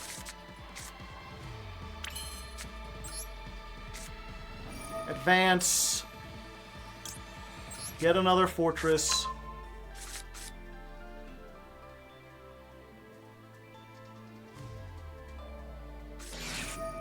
Called by. Fuck. Shit. Son of a bitch! They saw what I was cooking and they didn't want any of that.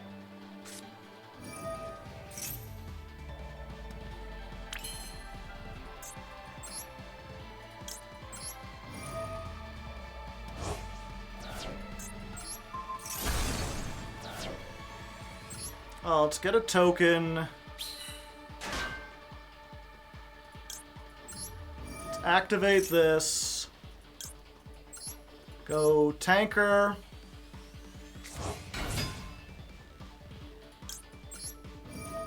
Tanker effect. Get the golem.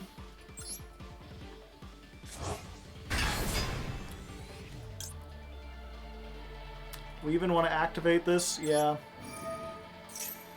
To deck thin.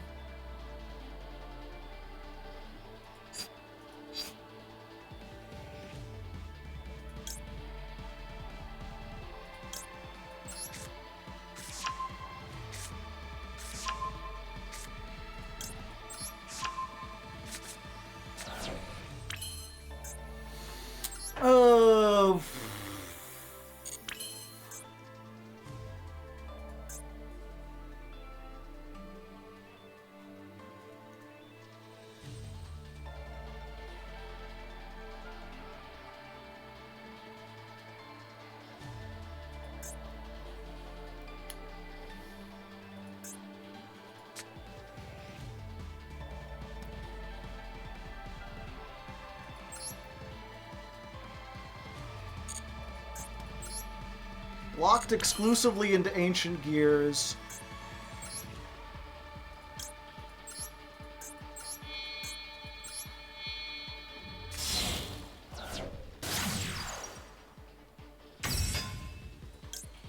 Ballista effect, get Gear Town.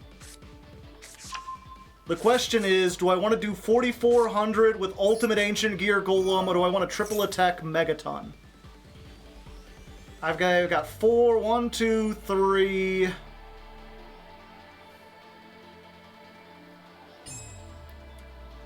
The problem is I won't be able to kill, I don't think, no matter what I do. Wait. I might be able to do it. Gear Town. Make you 0.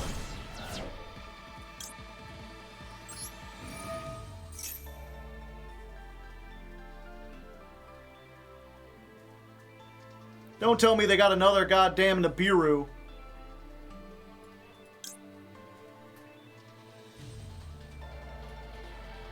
I want a little dog in me. Get that dog.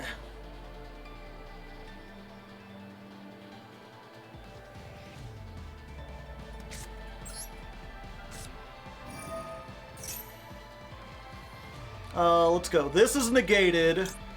I can do 44. Oh, no, Megaton.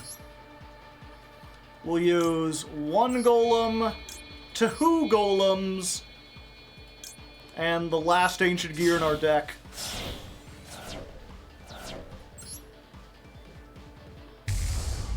Megaton.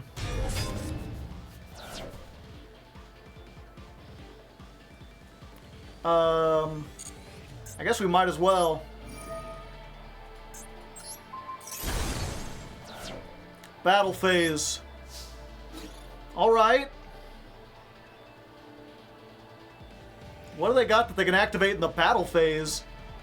Okay, so we clear this out.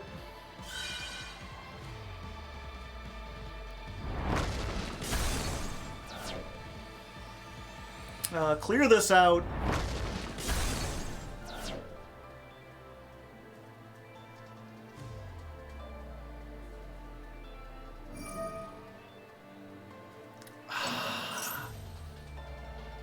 I forgot they could do that.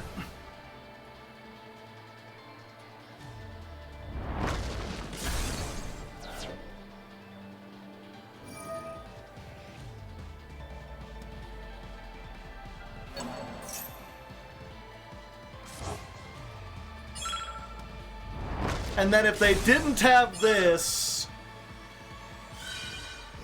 39 plus 39.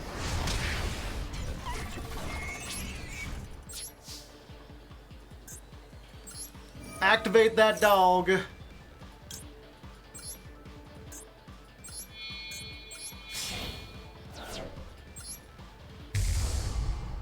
Make howitzer. Yeah, we need 3 golems for 3 attacks. We're close! So very, very close! But no cigar!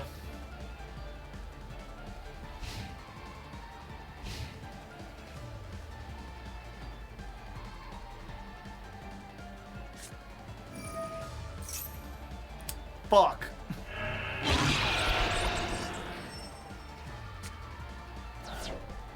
Megaton doesn't do piercing, no.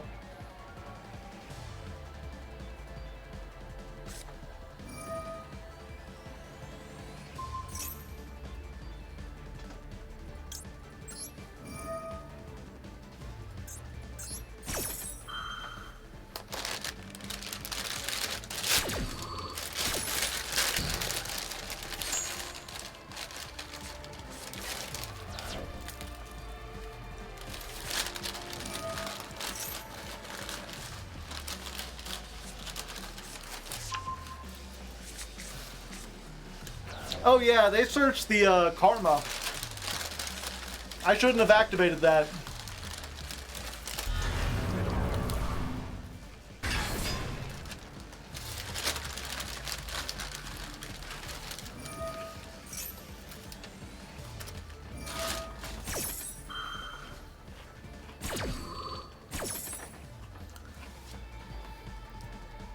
How much is in their extra deck? Most of it, actually.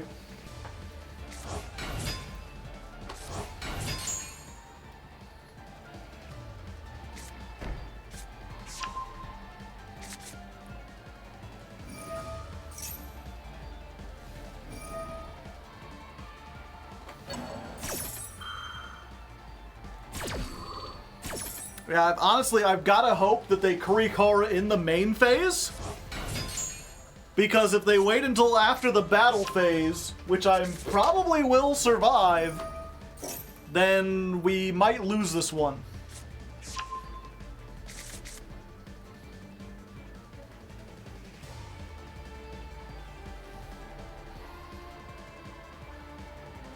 Well, yeah, we don't die because of Dark Ruler. Good point. I forgot about that.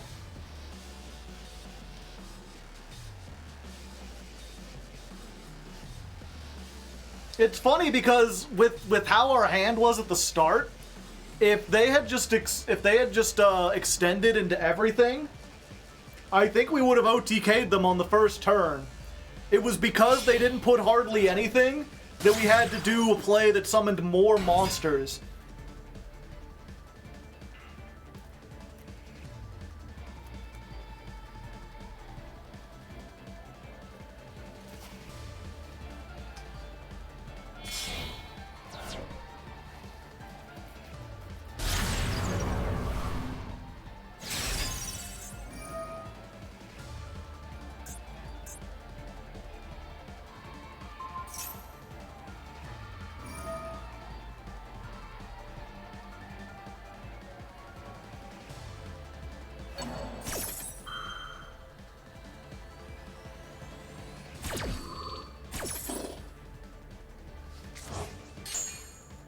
Have I used both of my Ancient Gear fusions? I have.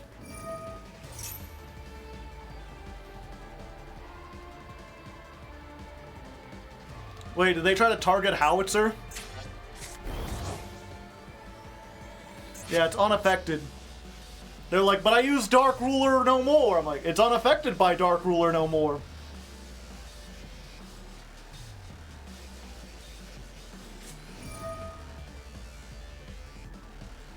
I think you would need to top deck Overload Fusion.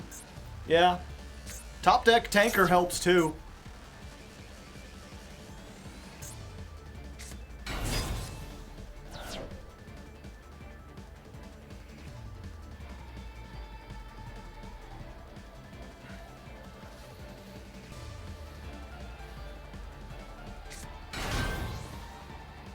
Unfortunately, a lot of my deck at this point is like Forbidden Droplet, Lightning Storm, Heavy Storm. Cards that don't help me in this particular instance, Batman.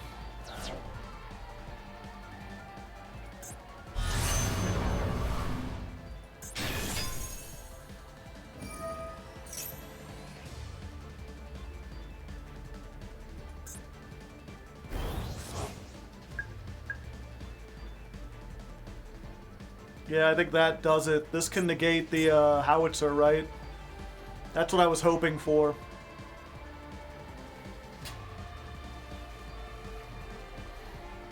Or it can negate Overload.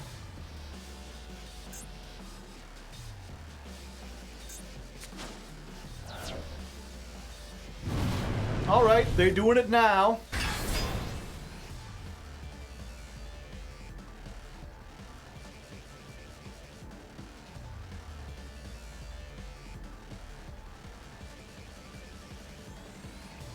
Just a matter of if this can negate in the battle phase.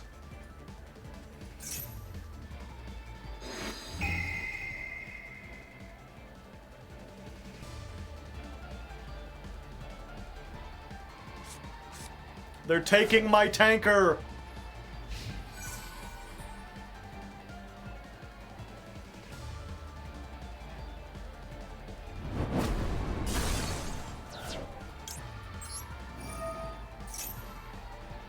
Oh! Hi there! How's it going?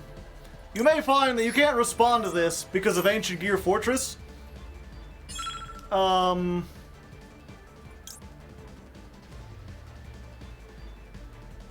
What do we summon? They can still beat over everything. And this only summons from the deck. I don't have any cards in the deck. Yeah, I think unfortunately I'm just doomed.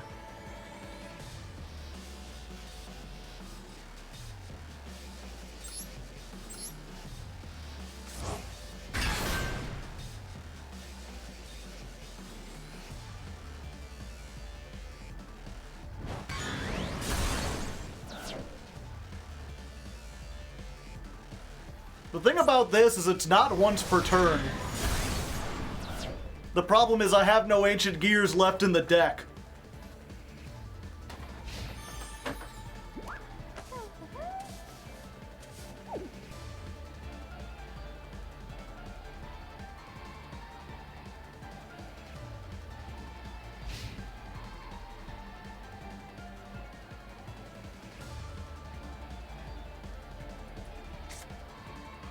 Oh, I got Tanker back.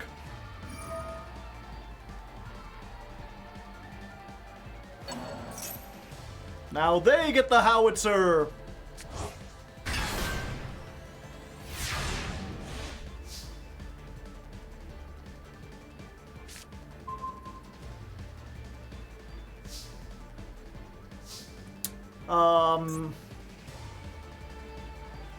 Tanker, pop this.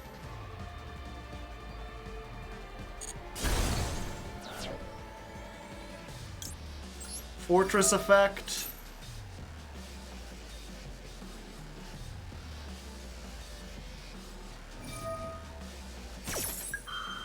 Savage Dragon. Activate Forbidden Droplet. Send this. And because it's a monster, they can't activate SP in response to it.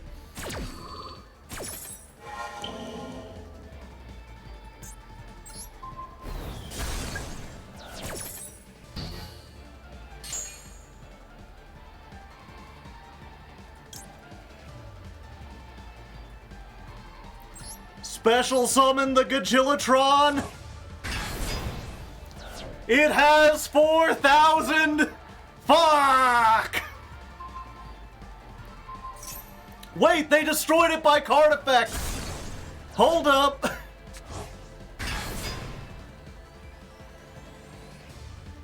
Oh, it wasn't fusion summoned. Damn it.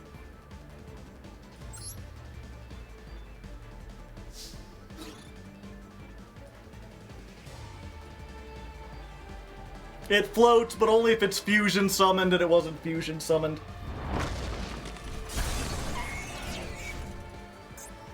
Yep, we were so close to greatness.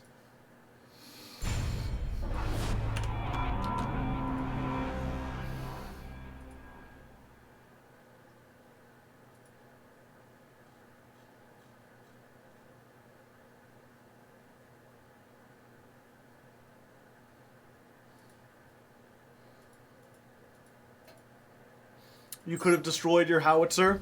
I could have, but as we saw last time, I didn't have any Ancient Gears in the deck to summon off of it.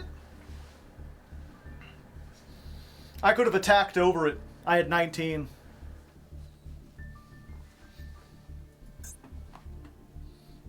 Yeah, it looks like our dreams of 20 quick duels to just run into Master 1 didn't quite work. They were such a bozo, yeah.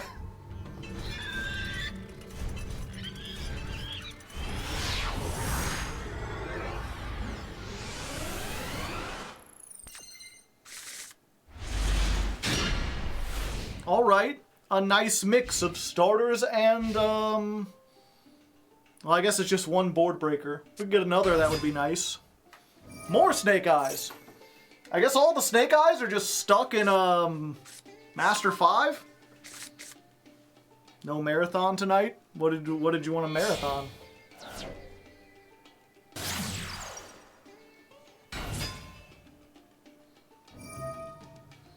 I'm surprised all were... It was like a 4-turn duel.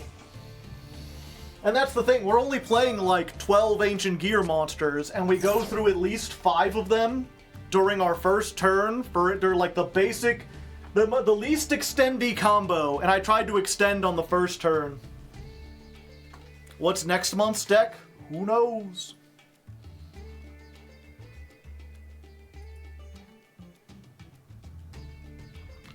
It's looking like either Ritual Beast or Infernoid. One of those two.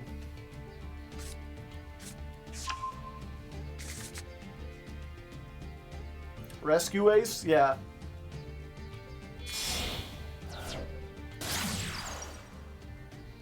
Remember when someone said Snake Eyes were unplayable? No. I don't remember anyone ever saying that.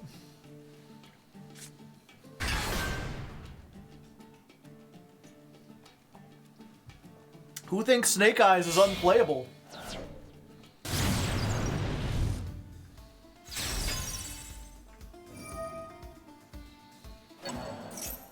Is tomorrow a Masochist stream? No, the Masochists are every other week.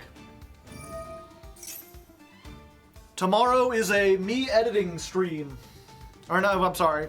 Tomorrow is me editing time. I will not be streaming it.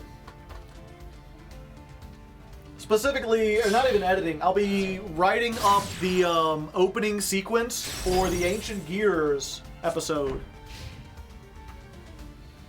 Because if you don't know, I write all that after I'm done doing everything. Alright. Do we know what they said? This feels awful. Let's get urgent. Woo woo!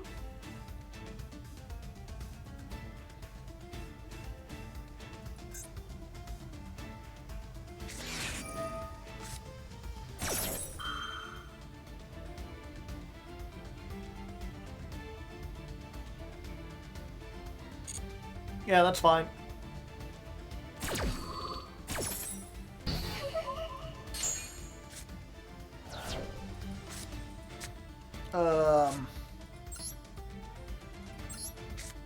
This may not be fine.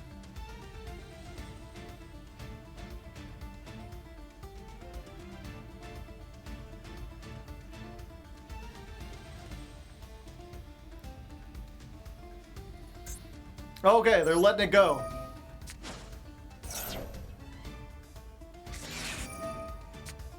Max C! Alright.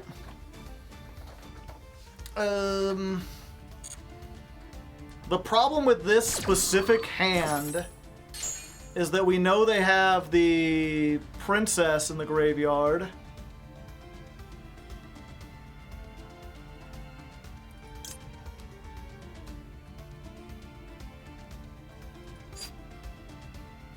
So I think we need to go, yeah, we need to go tanker.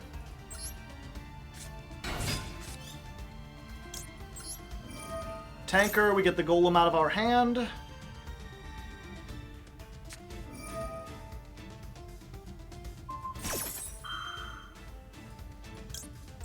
We can dodge out.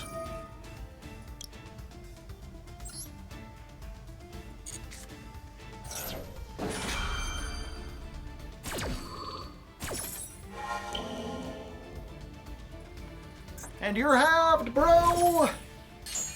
You can't contain me!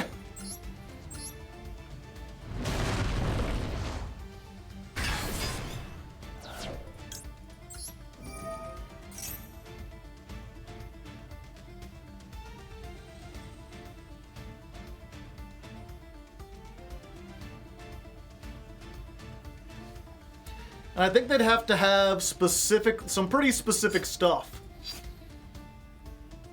Okay, let's go you and you. And we can send our schedule urgently to the graveyard. Let's activate this.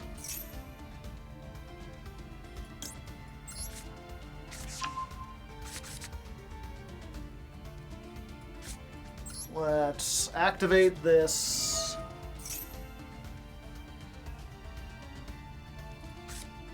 That's normal summon Wyvern. Wyvern effect.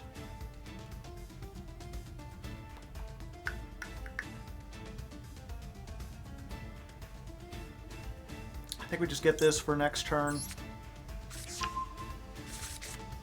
And then Golem wins us here, right? Or Megaton, I should say. Oh wait, 45 times... Yeah, wait, this still wins, because they've got so little attack. I was like, do we have to go to Megaton? I don't know if that's going to be pretty close. It would have been if they didn't have 0-16. And I was like, oh no, but it's, you know, they'll get the thing out, but they can't activate her because they can't target any of my shit. Battle phase.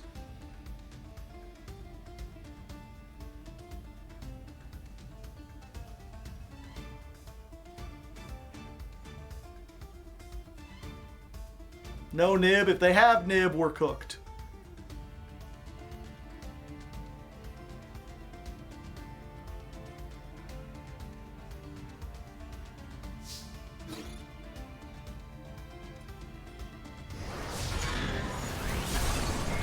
$45. $29. Goodbye.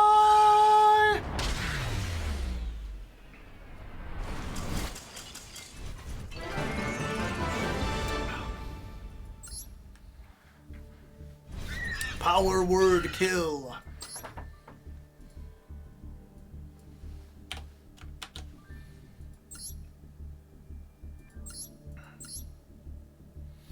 Yeah, so it was probably one of these rescue aces they could activate from their hand.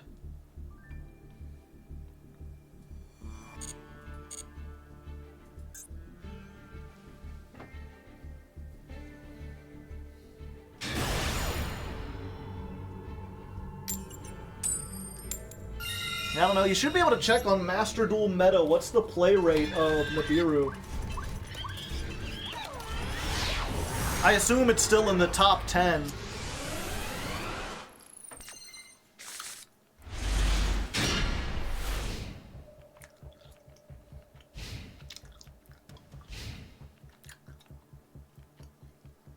Oh, wow. Oh, hello.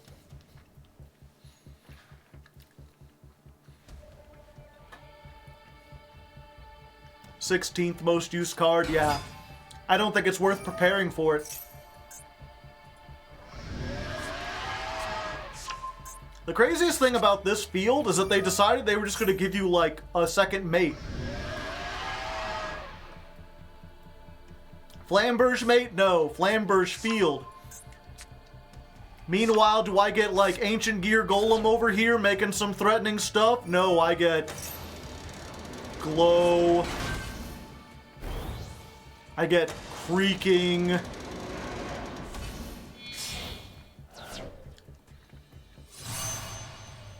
Bident Dragon?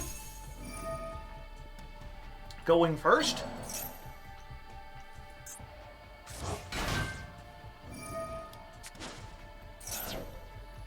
You get the Ancient Gear. That is not the Ancient Gear. Ancient Gear is a card and it doesn't look like that.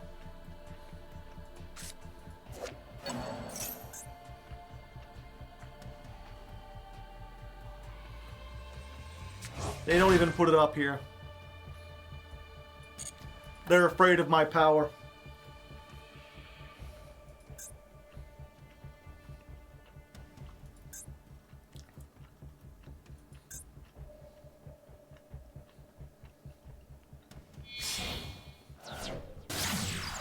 Spears! So I forget, if I Forbidden Droplet this, they can still tribute it and they get that effect, right?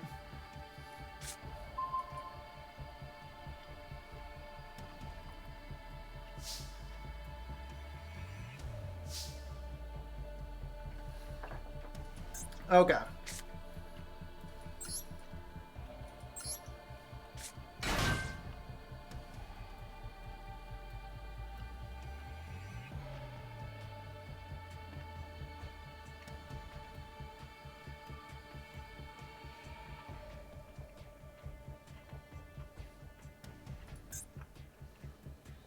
They're reading.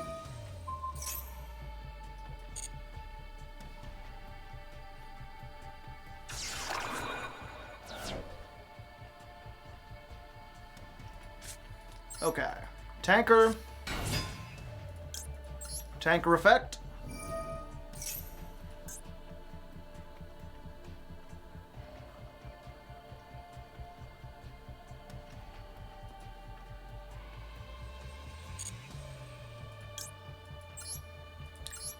Dark Golem.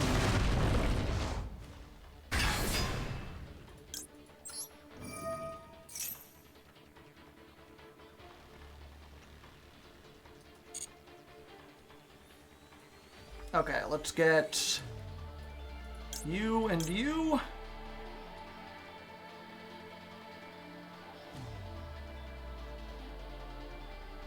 Yeah.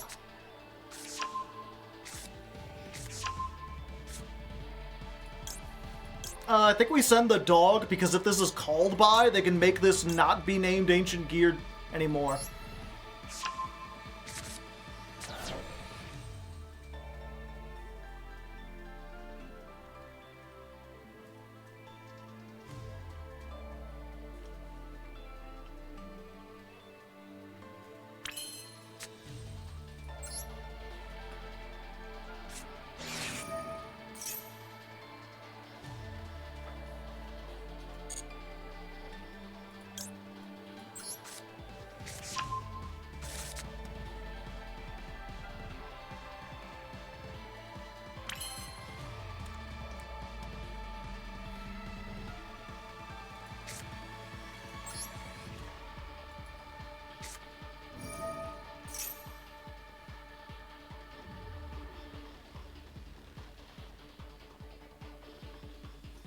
Oh, okay.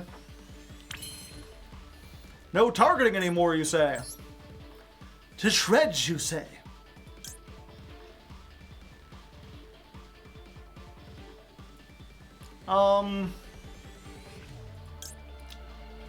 We just Phoenix.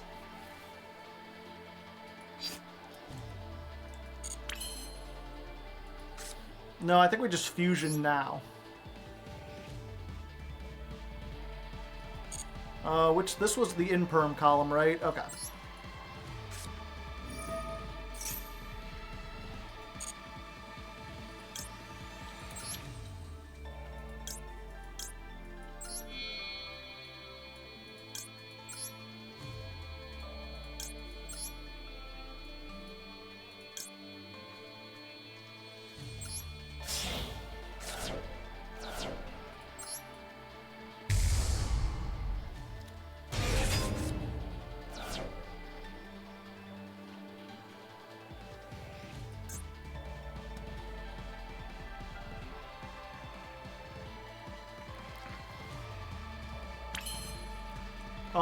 Battle phase?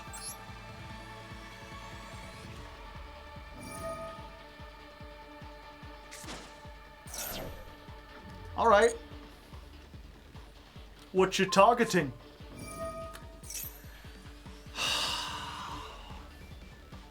Heretic Seals doesn't target.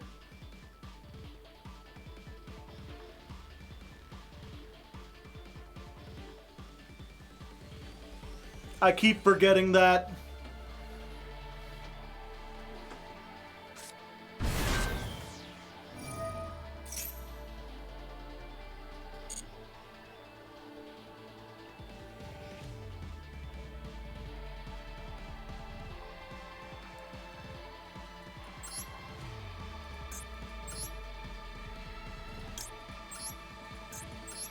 Oh wait,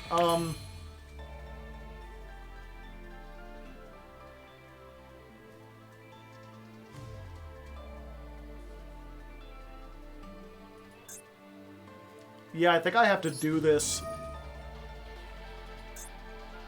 Oh wait, oh, yeah, we already did it.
I've already used this effect.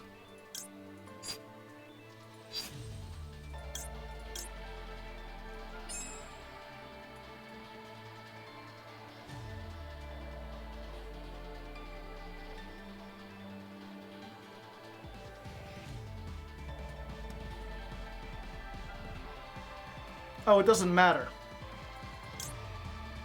I haven't used this yet.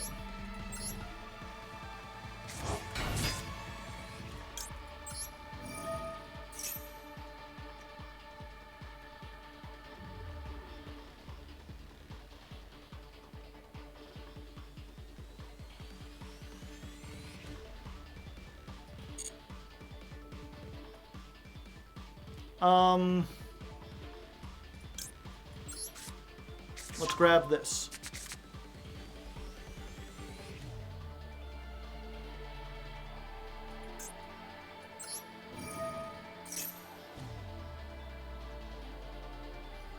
Activate the doggo.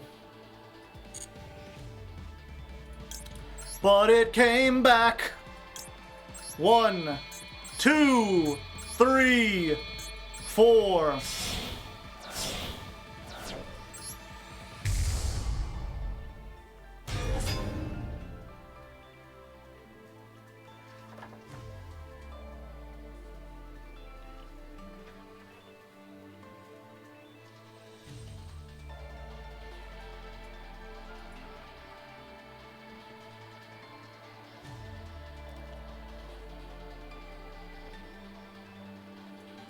Battle phase?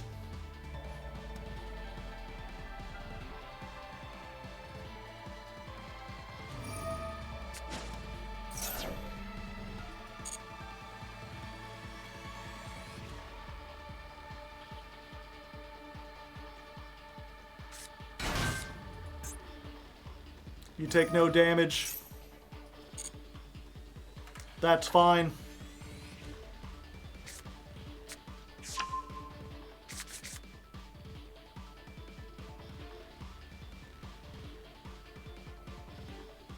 No, go to the battle phase.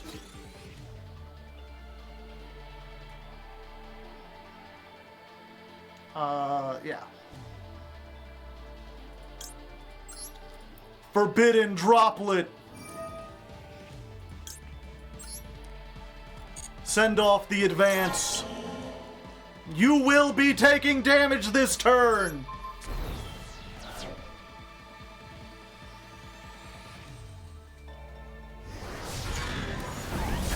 $35, $45.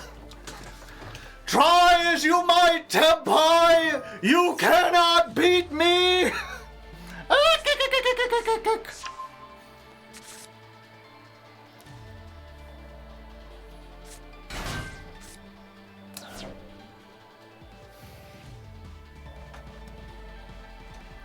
Wait, they're still...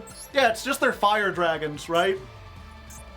You take no battle damage. Yeah, but this isn't a fire dragon. This is a dark dragon. Yeah, get out of here. For a second, I was... this duel was a roller coaster of emotions. I kept being like... So this is what a master Tenpai player looks like. Holy fuck. They can actually do some things.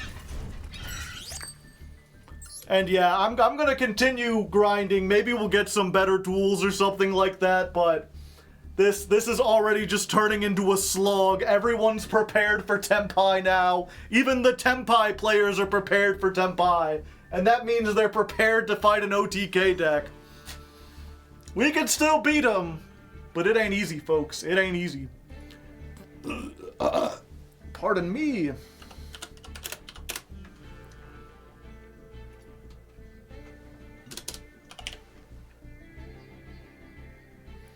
That was duel 113 versus a master Tenpai player.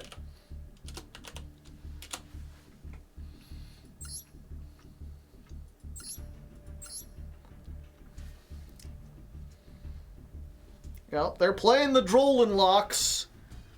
They're playing the Gammas and 1 Delta to negate spell traps.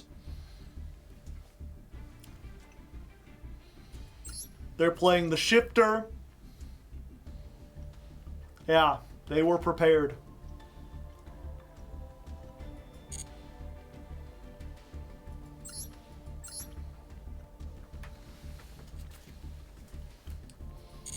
Oh, what was it? We're gonna look at... Was it Charlie? The Snake Eye duel. Yep. 43 cards. 1 Nibiru. Damn it! Playing Assembled and Zeus.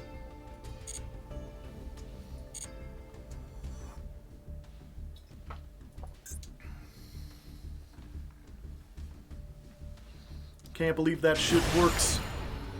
I think I mentioned it during the Snake Eye build. Snake Eye's, you know, it's not as brain dead as a lot of people make it out to be. But it's pretty straight. Like, you can get carried pretty hard with just playing Snake Eye.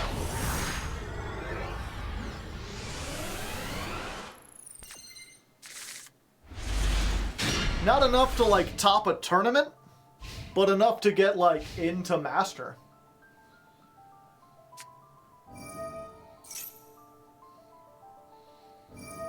Can we have a counter post-edit for the amount of Tenpai?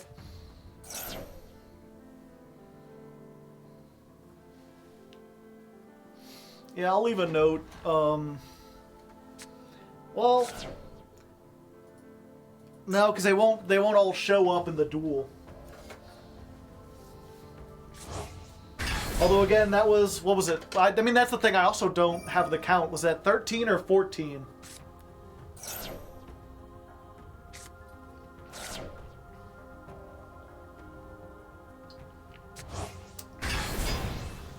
Or was it 15? I forget exactly how many Tenpais we faced. I'm pretty sure we still only lost twice to them. Oh, well this isn't... This ain't shit. We got like a Max C or something. Easy game, not hard. Lightning Storm. Unless that's First of the Dragons, get out of here.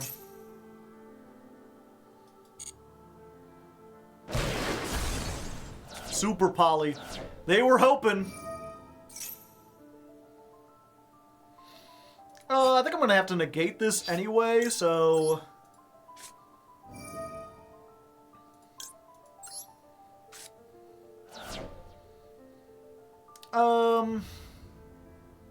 Yeah, we'll just do it with one. I don't think it matters.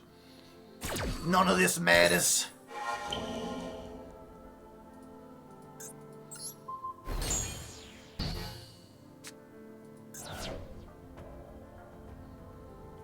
Another card you control leaves the field by an opponent's card while this is in the monster zone. Okay. It is non-targeting, but I just have to attack that first.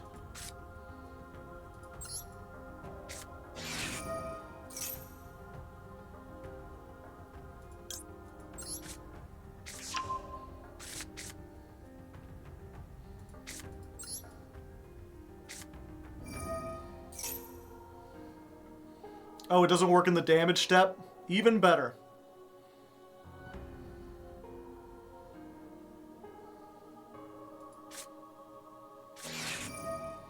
Maximum C.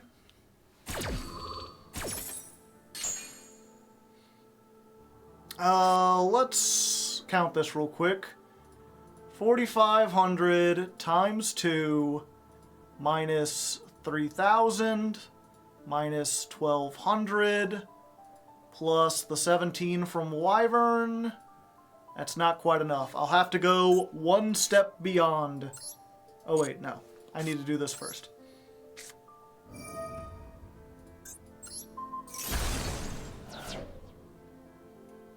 Let's see. Yeah, we just go for Dark Golem here.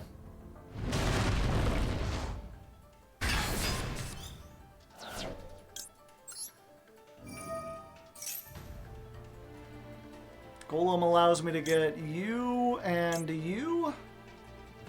Yeah.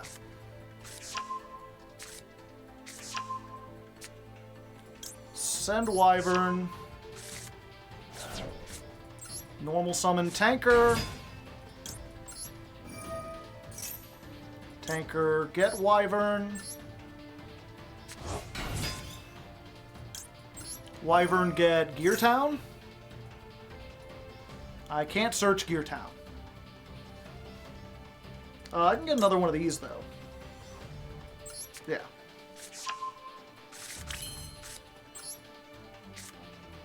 Ancient Gear Fusion.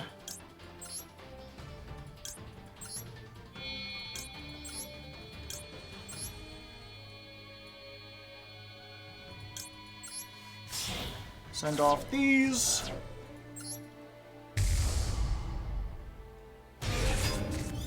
So that's 9,000, 10, 11. Not quite, but if we activate this... Oh, wait, even better. This will be less summons.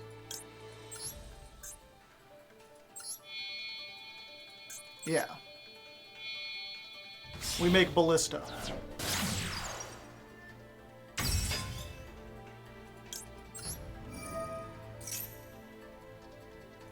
Now we get Gear Town. I don't think we actually want to activate the Gear Town, though. How many summons are we on?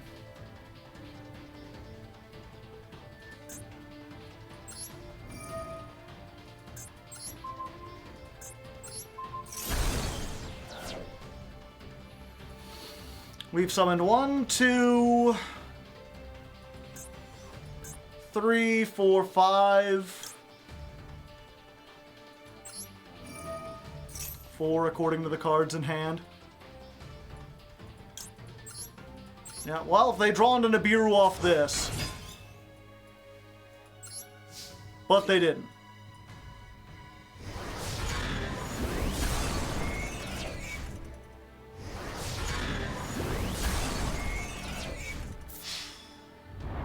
Okay.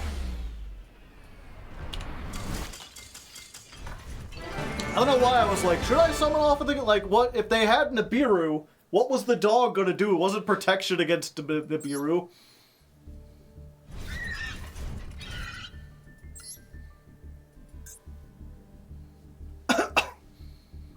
Centurion is the deck I run. So I can't go wrong with the Centurion.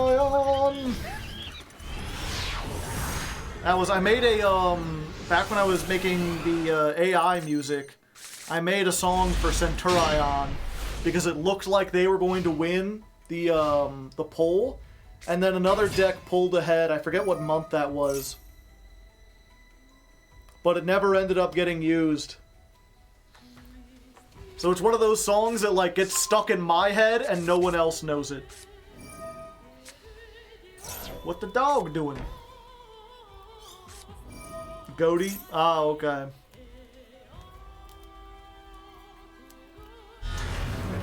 I think it was the Odd Eyes one, because I ended up writing the Odd Eyes song.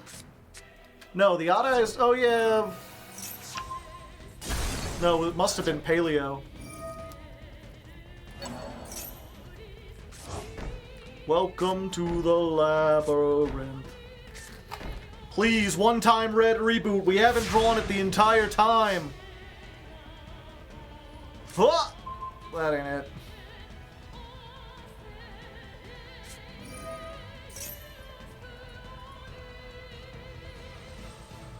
Yeah, I mean, we're probably gonna lose anyway. I'll wait till after this duel.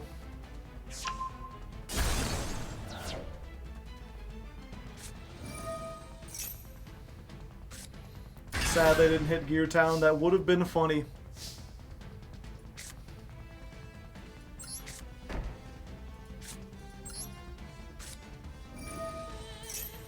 Heavy storm! Uh-oh.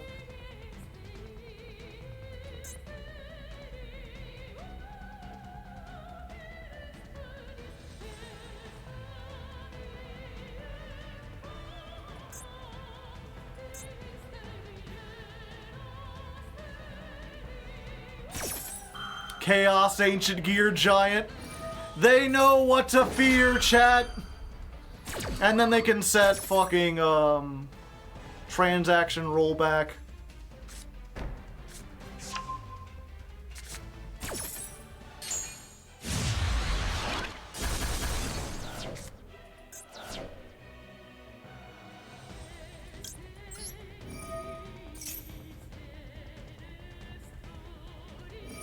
Stream Snipe, they saw the 2 Ancient Gear cards that came out.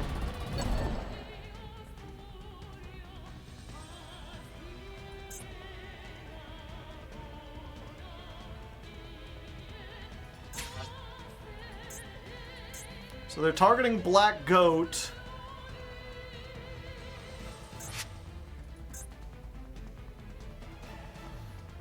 What are they calling now?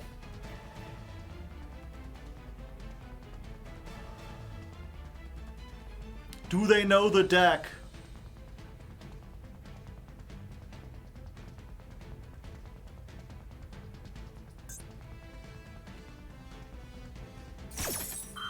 Dark Golem. Son of a bitch.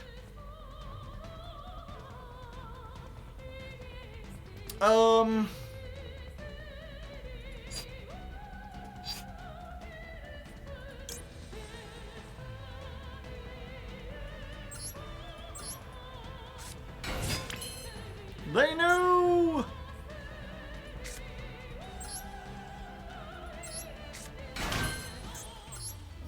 Yep, you're cooked. I might still be able to get out of this.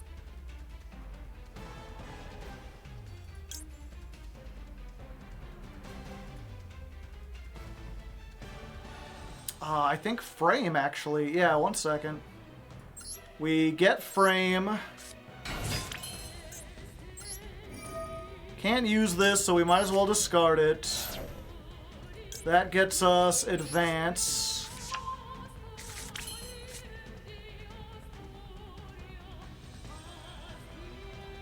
Why can't I activate this?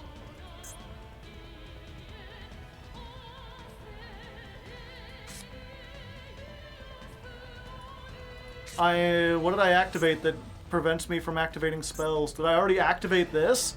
I thought they got it out of my hand. I set a card this turn? Ah, fucking Gear Town. Okay. Okay, go for Ballista. Ballista effect. Have I normal summoned? I have not. So we get the Wyvern. Normal summon Wyvern. Wyvern effect. Grab me Fortress. Activate Fortress. What does... It's a face-up card to control? Okay. Pop this, make you 0.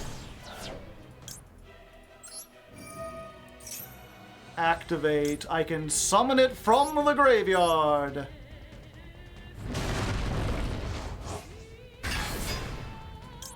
Let's go! 21, 21, 21, 21, 21, 21, 21, 21. These idiots were so preoccupied with 21, 21 that everyone died.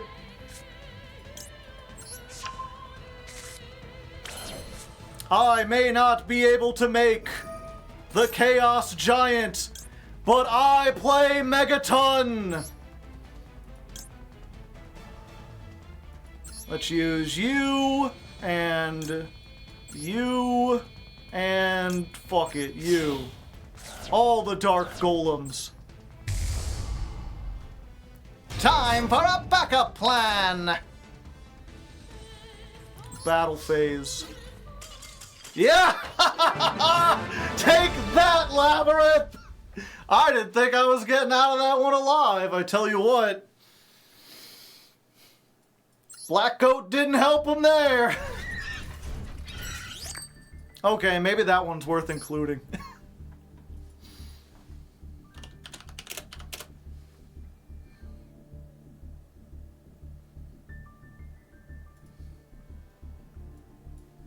Even though I did the annoying 21 a million times.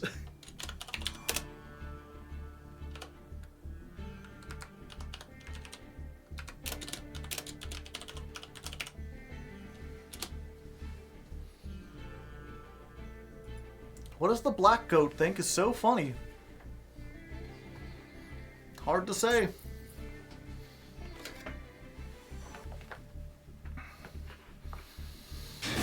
Alright, at this point we're in overtime. We're just going until we lose, but we're about to rank up. Can we get into Master 4? They're making us go first. Uh-oh. Are we finally going to see what happens when Tenpai figures out how to... Will a Master Tenpai player be able to stop us? Let's go for Fortress.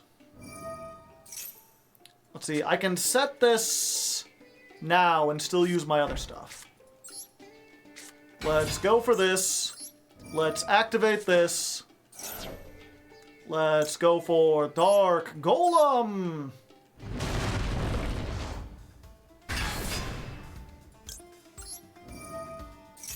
Dark Golem, we're gonna get you, and I can't activate you because I set. I can... Oh yeah, we're gonna go for Gear Town. Just to put something up, because I don't think I can special summon anything from my hand. Yeah. We're just gonna get this. We're gonna get this. We're gonna send the Lightning Storm. We're going to Ancient Gear Fusion. We're gonna make ourselves a Chaos Giant.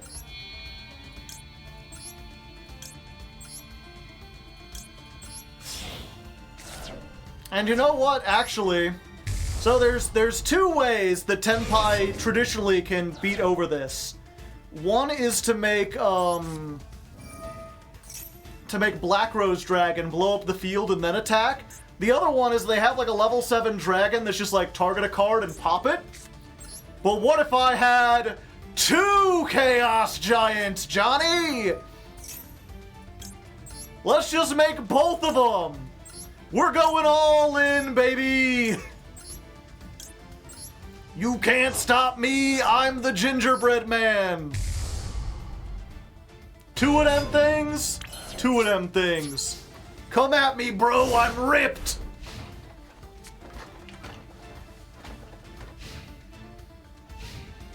I'm realizing this is a 60 card deck, and probably not Tenpai. And actually, whoopsie doodle, I maybe should have looked at that beforehand. I think I'm about to be destroyed. This is what I get thinking I was going up against Tenpai. Yeah, they just bounced. Whatever, nerd. Oh no! Not the Infernoids! I mean, I guess this shows what our plan is next month if Infernoids win. You know, play 60 cards, blind second, play all the blind second tools. You know, don't even let Tenpai try to go up against you. Just come in and utterly destroy them here.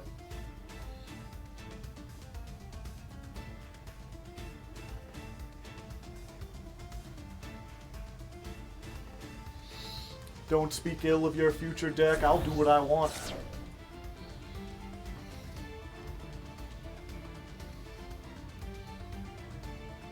To be fair, even if we knew what this was, I am not sure how we would have prepared for such a thing. What do we possibly do?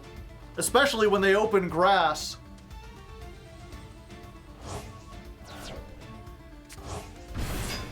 Hello.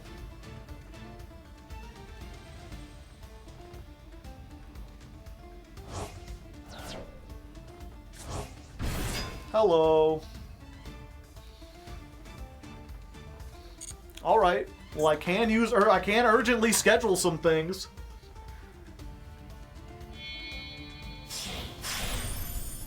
Beatrice, what are you doing here? I thought you were banned in every format.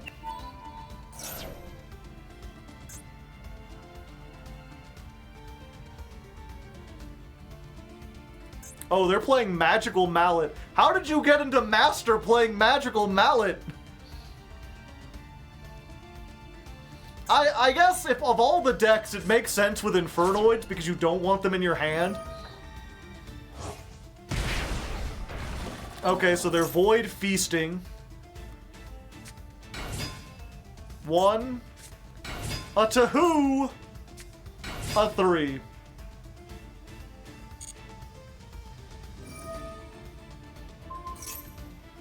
Oh. I didn't know they had a spell speed for Spell Trap Negate.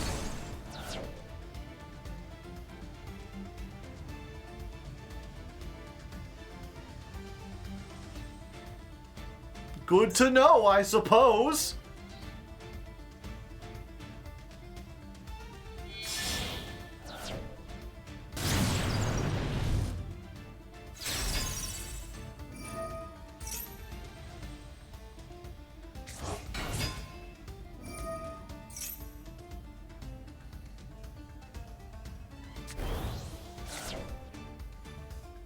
My only hope now is that they blow up all the spell traps.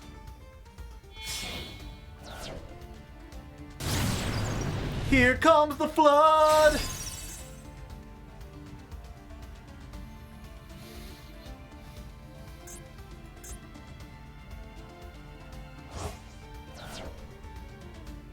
Well, are they going for it? No. Oh, come on, you don't want to destroy all my spell traps? Look at, they're just ripe for the taking. Alright, well... Wait, I'm not dead? Did they miscount? Super poly at the Sure, why not? Show off the other new Infernoid card. Oh, that's not it. Come on, you gotta use the one guy. Okay, yeah, we don't have any plans for that. I don't know what I was supposed to do. You can let me know down in the comments.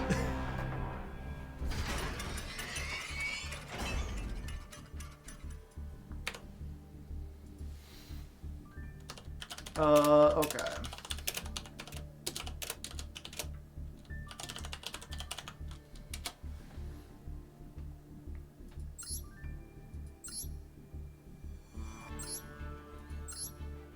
Check deck. Oh, I'm sorry. I thought this was a 60 card deck.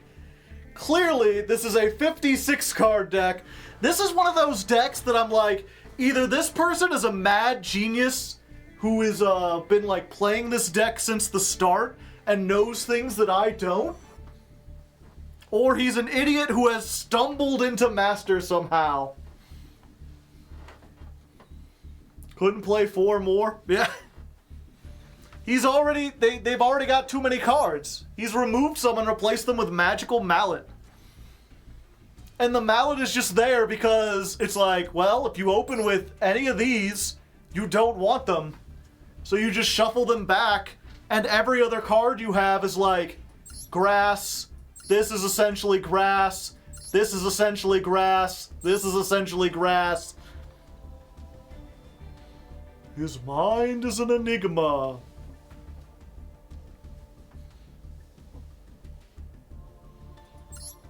Evil. They should have made evil. It would have had enough attack. They could have finished me off. They could have been evil about it.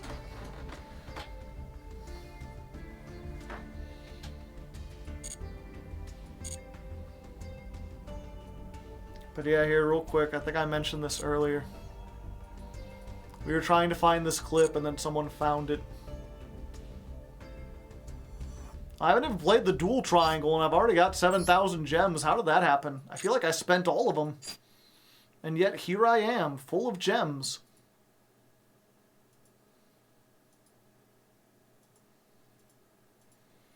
Where is it?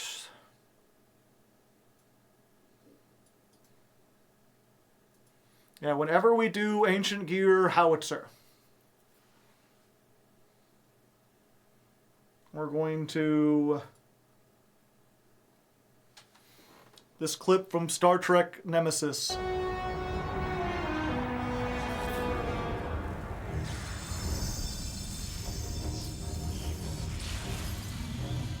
Disruptors are not functional, sir. Deploy the weapon. Something about that delivery and that face, just like, deploy the weapon. It's very silly. Let's go to Twitch. Real Twitch hours. We gotta find someone to raid. Oh, we got people we know. Okay, we'll just raid one of the people we know. No big deal. Before we raid, of course, you know, I gotta do my spiel. I gotta let people know. My apologies to everyone, there are regulars here who are here every stream, and they're like, you end stream the same way every time, Joe. I already know that you have a cool YouTube channel where you upload the results of each ladder climb. I know that you ladder climb each month with a different deck as chosen by your patrons. That if you want to help choose the deck, you can join the Patreon at the $10 level at patreon.com/hardleggaming. But every time we... I'm sorry, I glance down at chat for 1 second, and there's someone like, deploy the weapon, unzips pants. Please no. Joe, we would never say that. I didn't know. Well, now you do know. We know, but we're still doing it. Scully Goat, thank you for the 2 months. Goat deployed. Deploy the gift sub. Oh, and thank you, King Miner. You're posting the hard leg. Yeah, I mean, if you want to deploy the emotes, chat. Deploy the critter.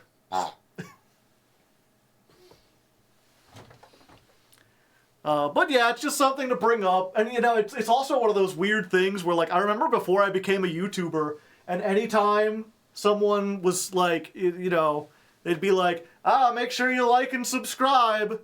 I'd be like, why you gotta do that shit? I know to like if I like something. I know to subscribe. I'm an adult. I've never had someone tell me to do something and I've done it. But, actually, I think we have data on this now. 1 second. This might be mildly interesting. I forget what episode it was, though. There was an episode of Ladder Climb where, like, right at the beginning, I was like, before we get started, go ahead and subscribe. I know you're gonna like this one. I know you're gonna have a fun time. And I told him, like, there was like 3 or 4 times during the episode where I told people to subscribe.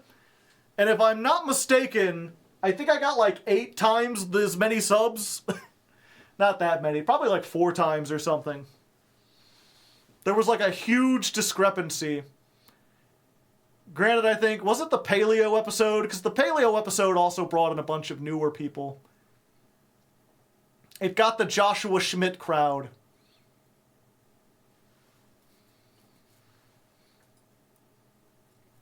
Let me check this out real quick. Yeah, we know that. It's down.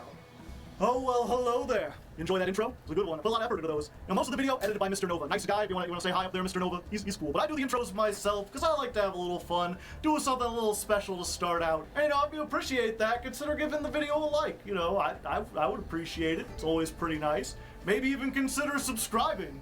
It was pretty early in the video to ask for that, but... Yeah, okay, so it was the Paleozoic video. I asked people like 3 or 4 times to subscribe. And let's just do a compare and a contrast, looking at the analytics. The Paleo video, the Goaty video, and the Odd Eyes video. Where is the Odd Eyes video? There it is.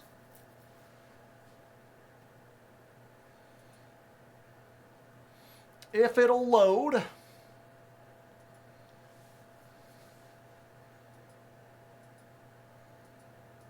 Okay. Well, it wasn't that big of a change, actually. I mean, it was noticeable. It's actually kind of eerie. The Goaty episode, I've gained exactly 200 subscribers from it.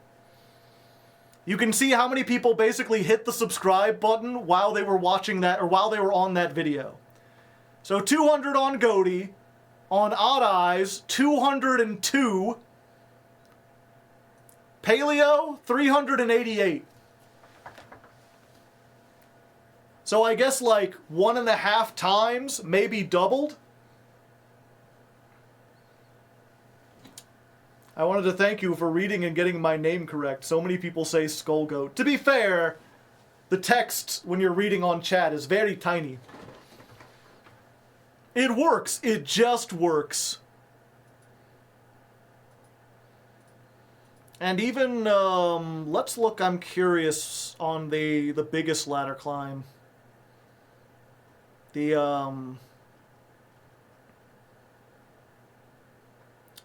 Earth Machine one. Yeah, that's gotten like 700. So like more, but considering it has like 300,000 views to the Paleo's like 80,000, the fact that the Paleo has more than, or that the Earth Machine isn't even double. It has such a big thing, so I gotta do it. I gotta try to ask. And, I feel like there was something else I was gonna mention. I think I already mentioned the novel earlier today. I don't want to get too far into that, because I am kind of tired, but I'll link it one more time. If you're interested, I'm writing a comedy fantasy novel called The Legend of Lefty. You can read it on that link, Royal Road. Check it out. I'm up to chapter 19. Trying to see if I can get as much feedback as possible before I release it onto the channel. Because I'm going to record it as an audiobook and then release it on the channel around Christmas time. At least that's the hope.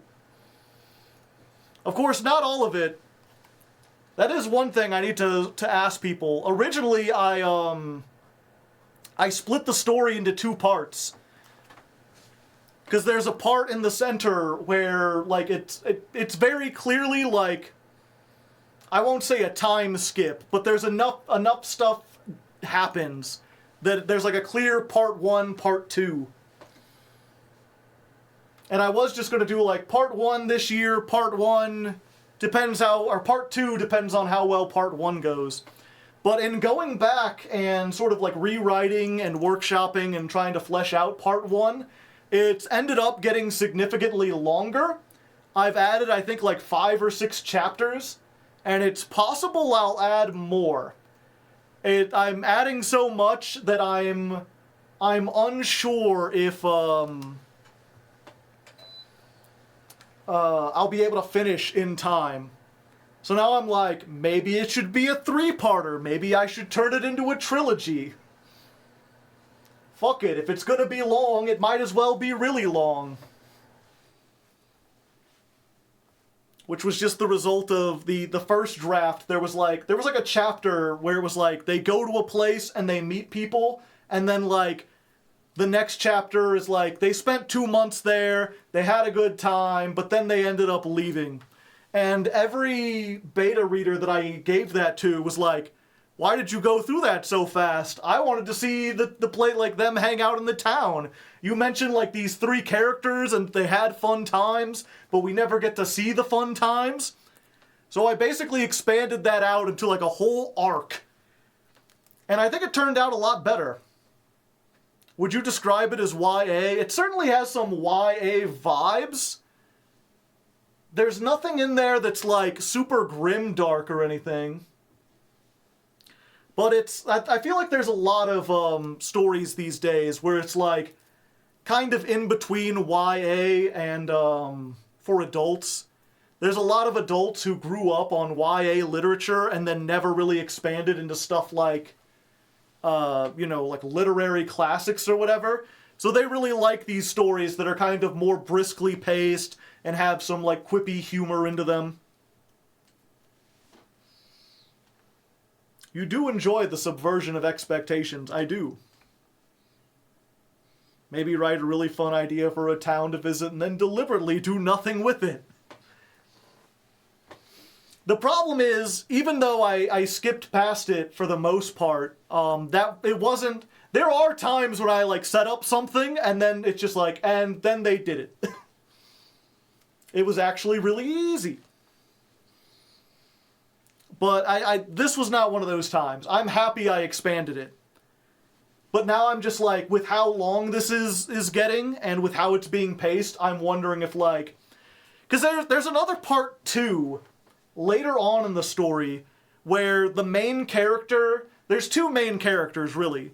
There's Lefty, who's like the hero, and then there's Old Blue, who's kind of like the little fairy that sits on his shoulder. He's like Navi to Link, except he actually gives Lefty advice and talks to him. And also he's like a little floating cat head with duck feet and wings. He's a disembodied cat head. Don't worry about it. It's a thing in this world. But there's a part later on where Lefty basically goes off on his own. And the whole point of it is that, like, I wanted it to be something where, like, you know, basically Lefty and Blue have a fight, and Lefty leaves and's like, I'm gonna go do my own adventure. And then he comes back and, like, crazy shit has happened to him. Like, he's clearly seen some things. This adventure did not go the way that he expected it to go. But because they still kind of had their fight, and because it was so traumatic, Lefty doesn't want to talk about it, you're pretty much left with this chapter where Old Blue is just, like, speculating on what might have happened, because he's telling the story, and he's like, well, I wish I could tell you about all the exciting stuff. Like, I'm pretty sure he killed a bunch of people. I'm pretty sure he, like, fought for his life, and there was a volcano involved, and giant ice rats. But I don't actually know what happened, because I wasn't there, and Lefty won't talk about it.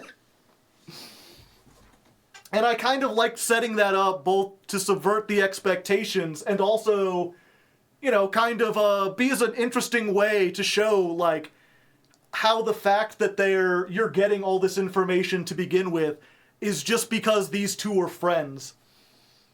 And if they're ever not friends, if their friendship kind of breaks up, then, like, all that information just kind of goes out of the way. Ice Rats is genius. That's one of the weird quirks of the Lefty universe, is that they have all of the same animals that we do, but their sizes are inversed to how we are normally. So, like, their pack animals are hamsters and gerbils. They have hamsters that are, like, yay big, that, like, haul carts. Lefty rides into battle on a squirrel. Which is really cool, because, like, if you're fighting in a giant forest, the squirrel can, like, run vertically up trees and leap behind branches and stuff. In a way that a horse really couldn't. They still have horses, but horses are, like, yay big. They're these little things that kind of get into your cellar and eat up all your oats. And people worry about, like, oh, we gotta get rid of those.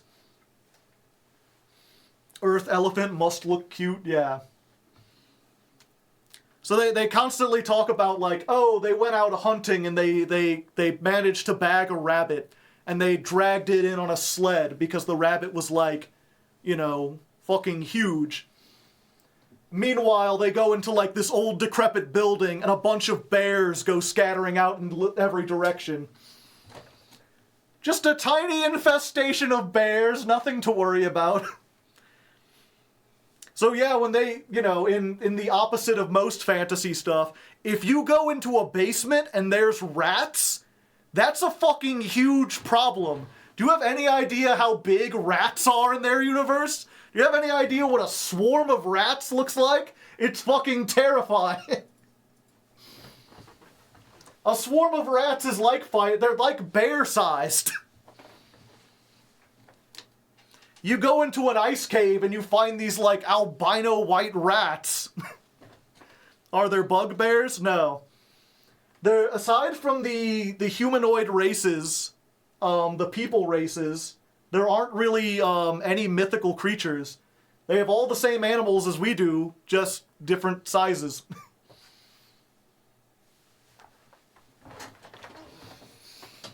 And as far as the fantasy races, it's a combination of the traditional, literal bear-bug hybrids. No, nothing like that. That would be a funny thing to do, but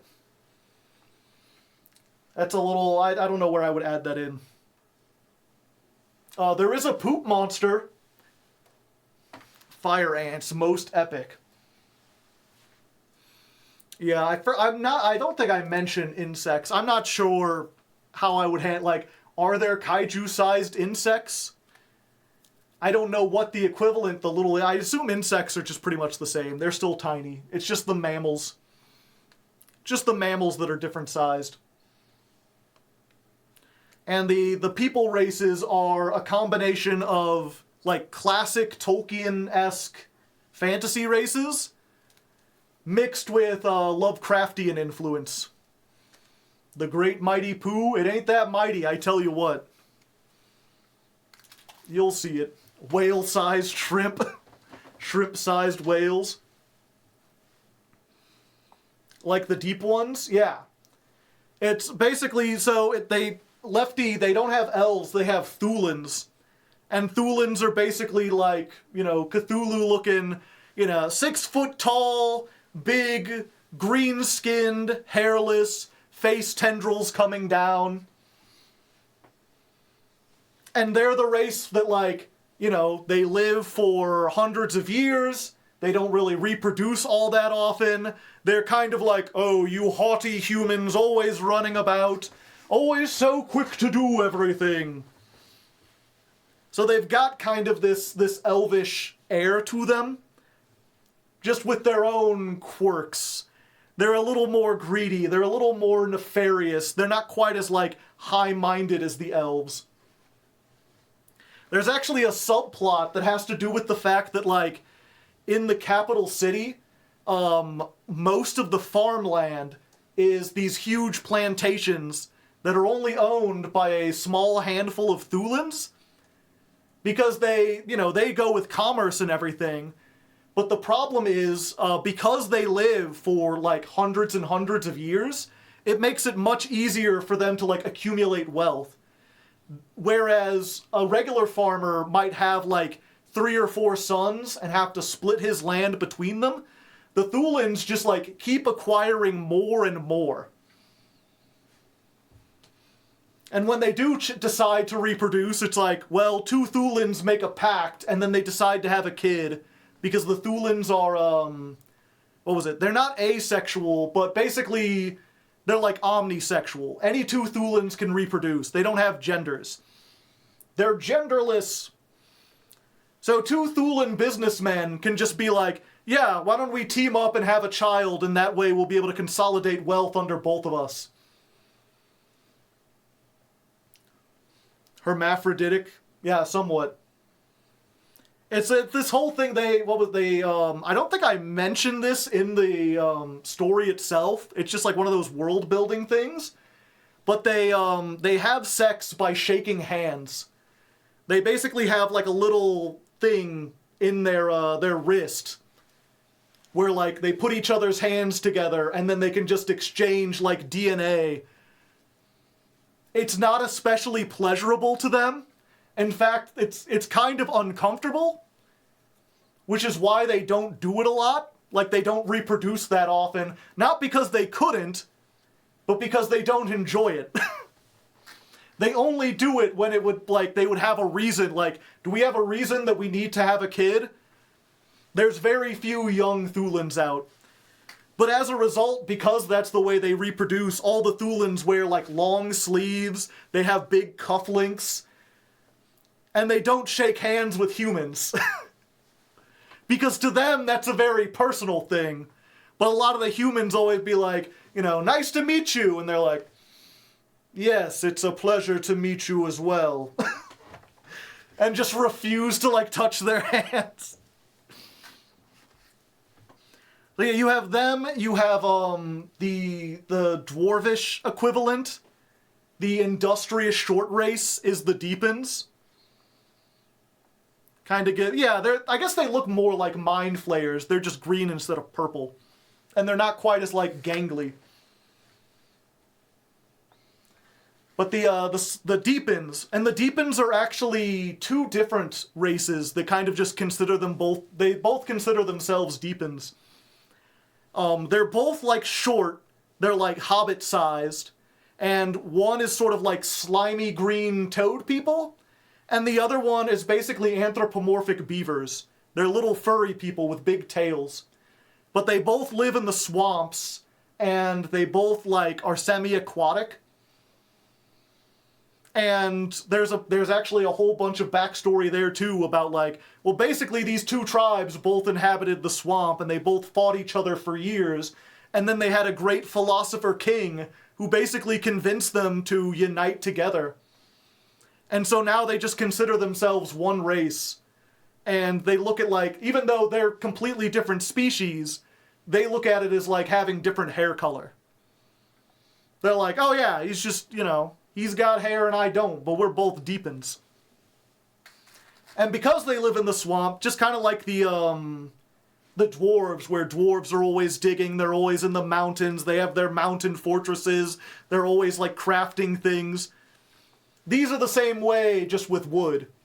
You got the beaver influence. They build these big dam cities. The Master Dam is like an 8-story tall, like, giant city structure. City-state. With water slides. Which is basically the arc we're on now. And I won't give away everything, but in order to do what Lefty's trying to do, his quest that he decides to go on involves him basically traveling the length of the kingdom and interacting with all the different peoples on it. So right now he's on the Deepen arc. Aren't beavers already semi-aquatic? Yeah. Well, so are frogs. And that's the thing, is that they're both, like, both races, like, spend a lot of time in the water. They can both hold their breath for, like, over an hour. They both like swimming along. They're both kind of into the swamps, into the forests. It's just one is a mammal and one's an amphibian. That's really creative. Well, thank you. It's one of those things where, like, it depends who I talk to. Some people are like, wow, this is a really fleshed out and interesting world. And some people are like, you're just combining two things that already exist. Which, at least from most of the creative people I talk to, that's the secret, Cap. You just remix. You just combine existing elements and make new things. And then you also just add it, like, you know, obviously they were inspired by the Thulins were inspired by Cthulhu, and they were inspired by elves. But the whole, like, way they reproduce and everything came from, like, a plot of the story element. That's, like, entirely original. Almost everything is done is so, yeah. There is nothing new under the sun, which is a quote from the Bible. Even back then, they were like, there are no original ideas. Every thought that's been thunk has been thunk already. Them's Fightin' Herds lore. That game has lore. I really like their take on sheep. I may have to look into that. But yeah, and I think that's one of those things I always struggle with trying to advertise, Lefty. And you can perhaps let me know how this works out, because oftentimes I start with the thing like, you know, I'm writing a novel. You know who I am. You know what novels are. Does the idea of a Hardleg novel interest you? Go check it out. And then I go on to the like main premise, where I'm like, it's a comedy fantasy. You like Discworld? You ever wanted to see like a funny version of Lord of the Rings? Something kind of sarcastic? I mean, you like silly stuff. You think I could write a joke or whatever. Go check that out. And then it's not until I get to these discussions where I'm like, oh, and let me tell you about, like, the cool cities and the various different peoples and the cultures and the world building. Let me tell you about the cool magic system based on elemental foods. Let me talk about the history. And some people get really, really into that, but it's hard to go there and be like, or it's hard, I don't know how to advertise by going up and being like, let me tell you about my magic system. Especially because the magic system is not like a it's no Mistborn. It's not like a critical, they're not fighting with magic over and over again. It's more like there are arcs that are spent exploring the different types of magic. Because the previous king was like the Avatar. He was like the master of all the magic elements. And Lefty's like, I want to be like him. I gotta do his stuff. And I guess, small spoiler, he's not very good at magic. He certainly tries. He spends some time doing all the magics, but he's no Avatar. Anyway, let's go ahead and get going. Y'all just want to go see Luke von Karma? What's he doing? Like, I think that's because there's no real way to Wait, this guy it. rocks. Hold up. MVT is Chi Longwan Yu-Gi-Oh! Who said it needed to be policed? Just make it a policy. Based. Oh, they're talking about, there's been a lot of talk of, Adderall. Using Adderall in the, Yu-Gi-Oh! Professional Yu-Gi-Oh! Scene. Do y'all want to hear a debate with, MBT and Luke von Karma? Or should we just go to, like, Maple playing tag duels?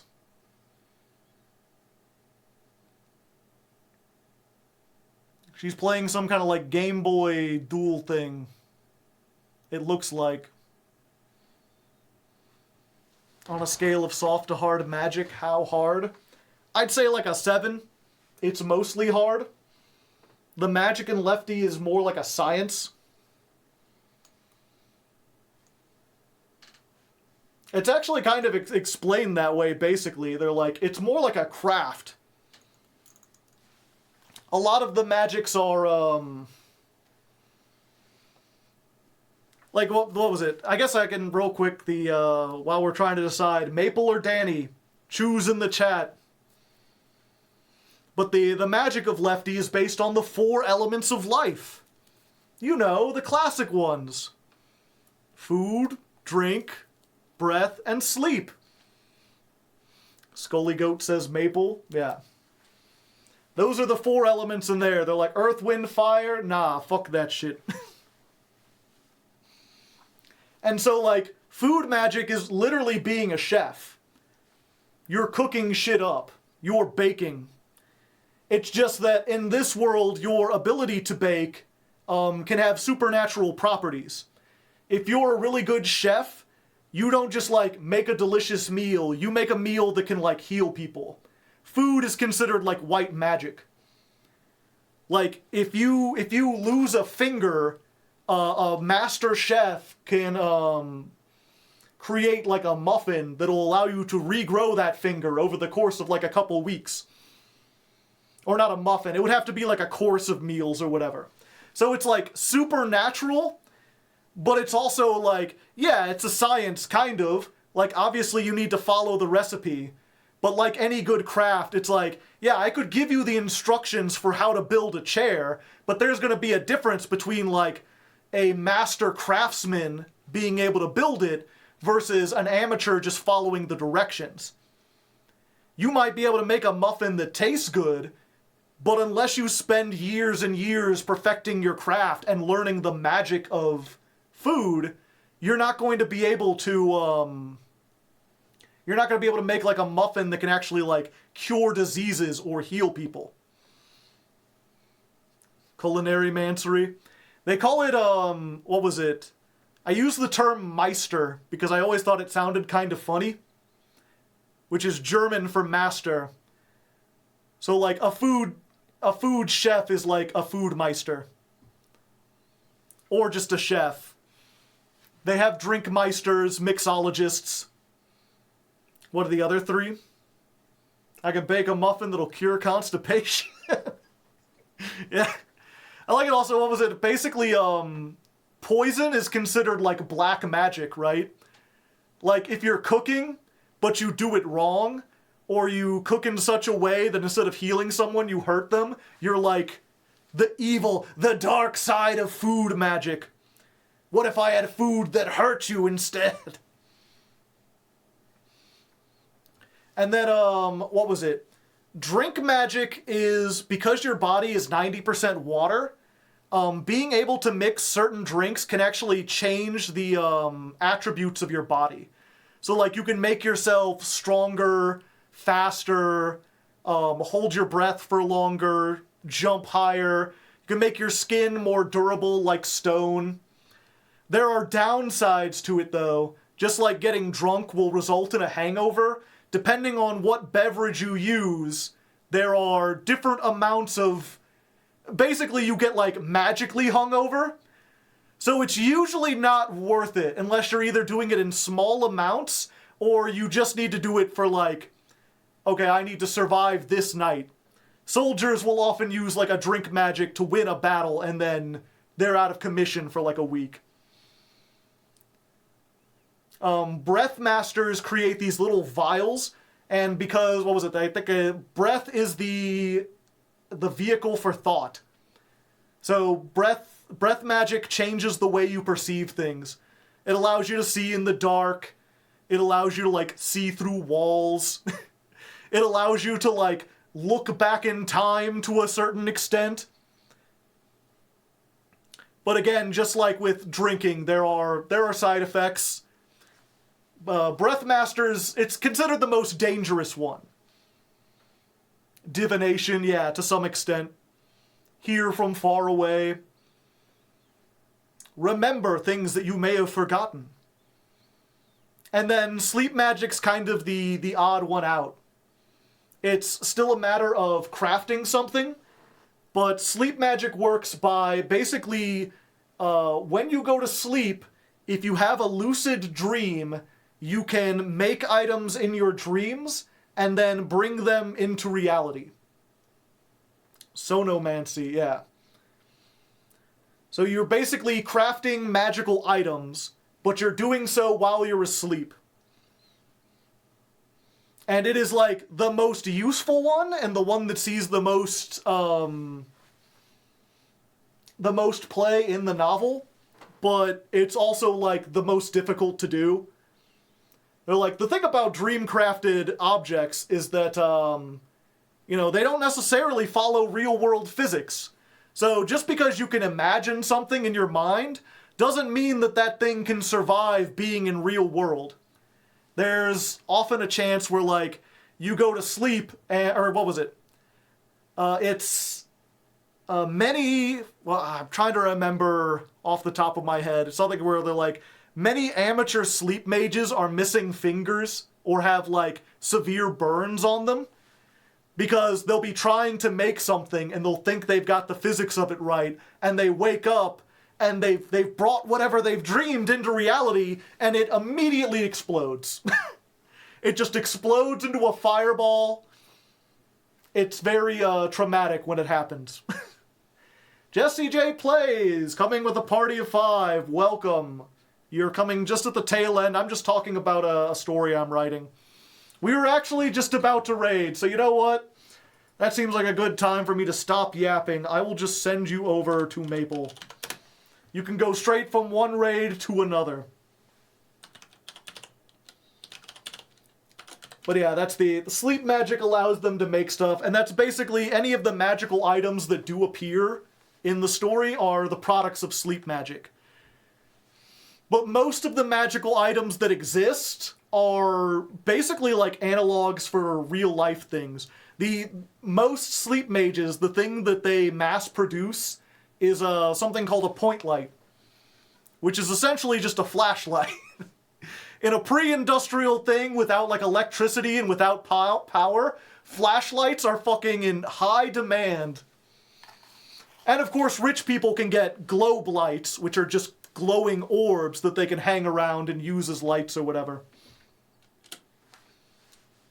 Somnomancy is essentially artifice. I think so. Something like that.